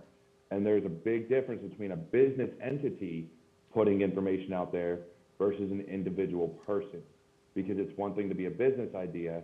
It's a whole nother thing when this person has an idea and everybody just completely destroys them because they had an idea that the community didn't see as valid.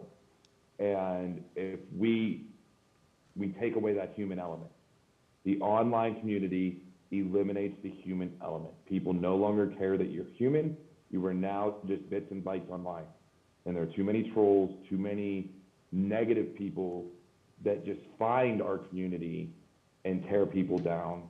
That to have someone finally put themselves out there, I don't encourage people to do it unless they want to. I do think it's easier to get a job. So if you're new to the field, yes, put some ideas, put your work out there to get a job these days. But in terms of being an influencer, no. Never, I will never say this is the route for you.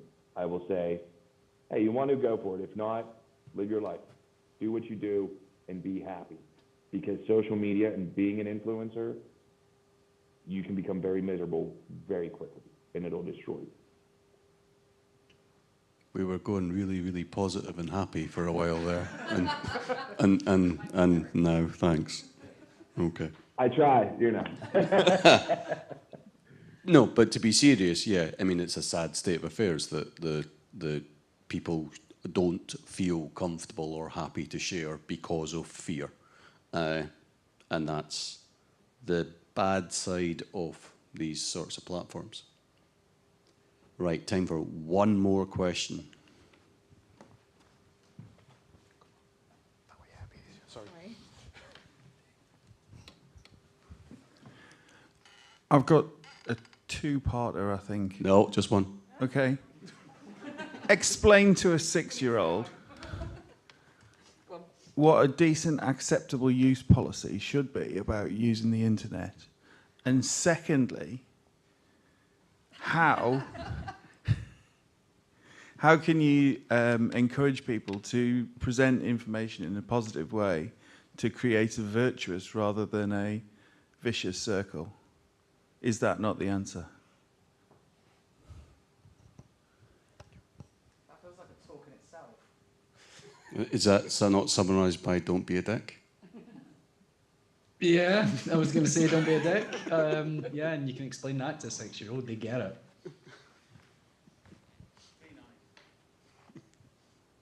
Yeah, that sums it up. I mean, don't put anything online that you wouldn't want your parents to see. Or your employer. Well, I'm buggered.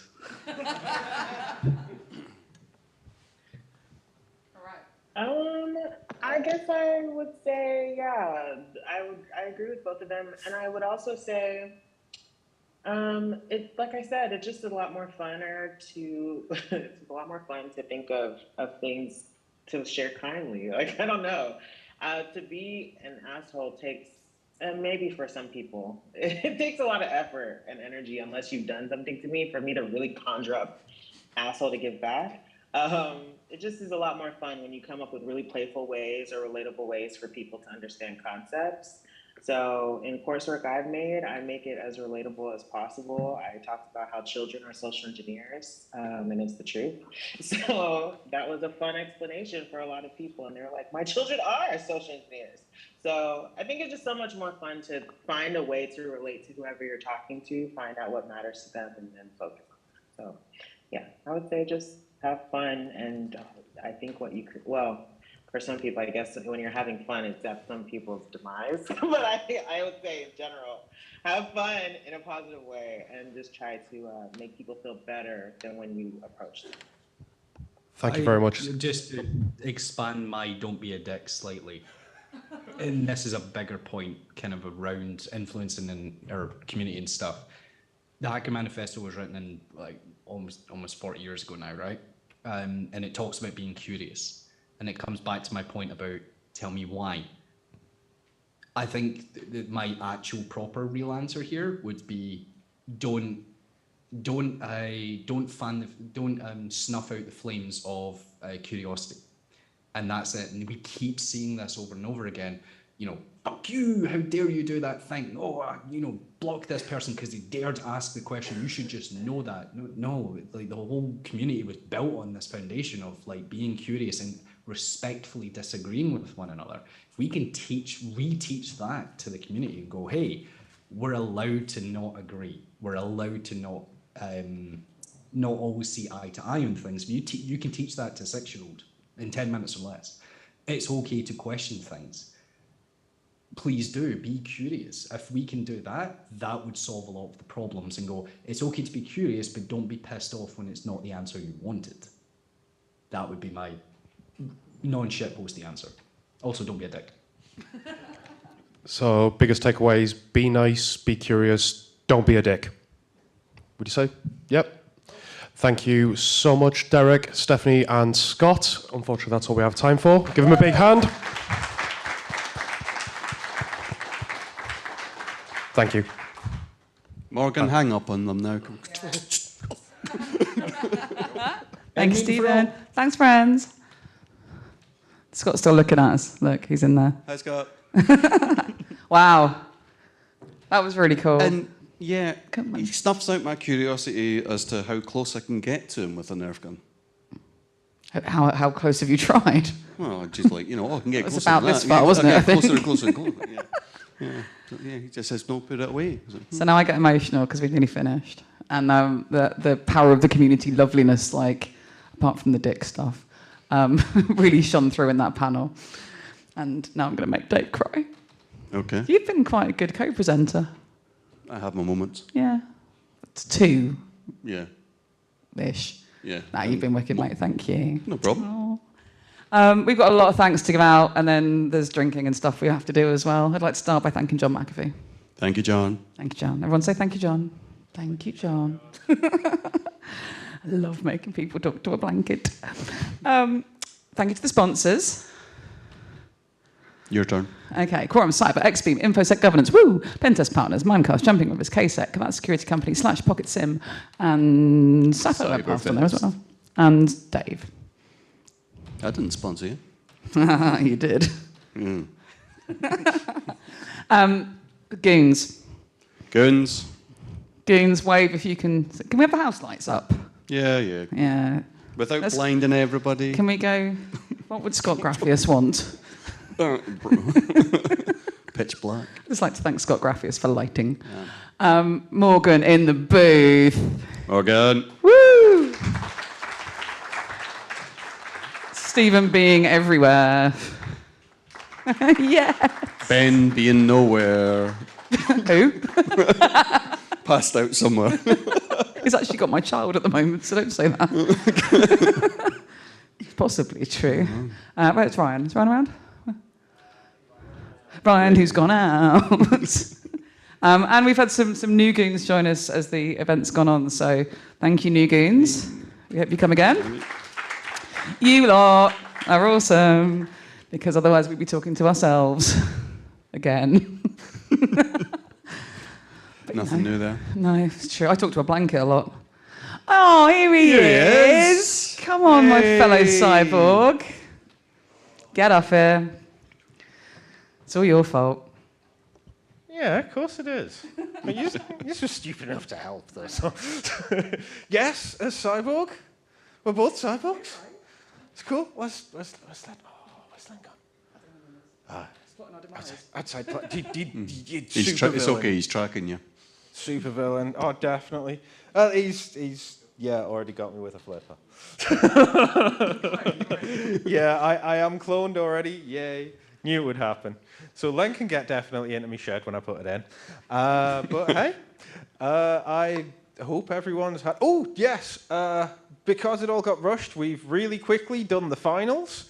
And the tank bot, the Destroyer, won.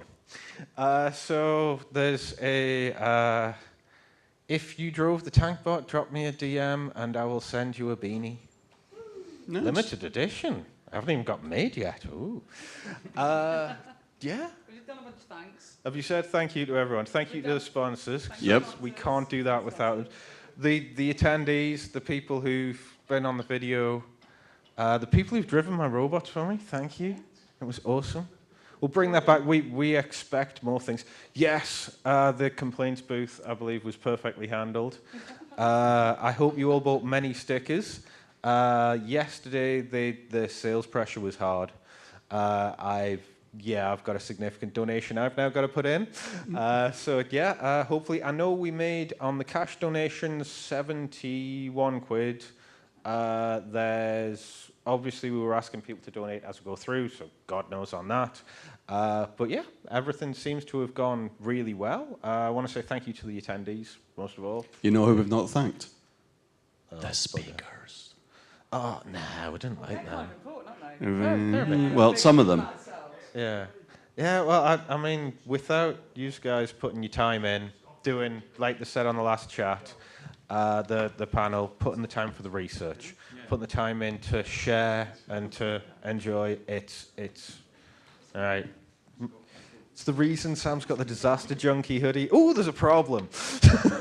There is a problem. Apparently, Scott McGrady can still hear us. I'm unsure why this is coming as a surprise. I love you, Scott. He's in that camera with his I love you. Actually, in that camera. Sitting there playing away.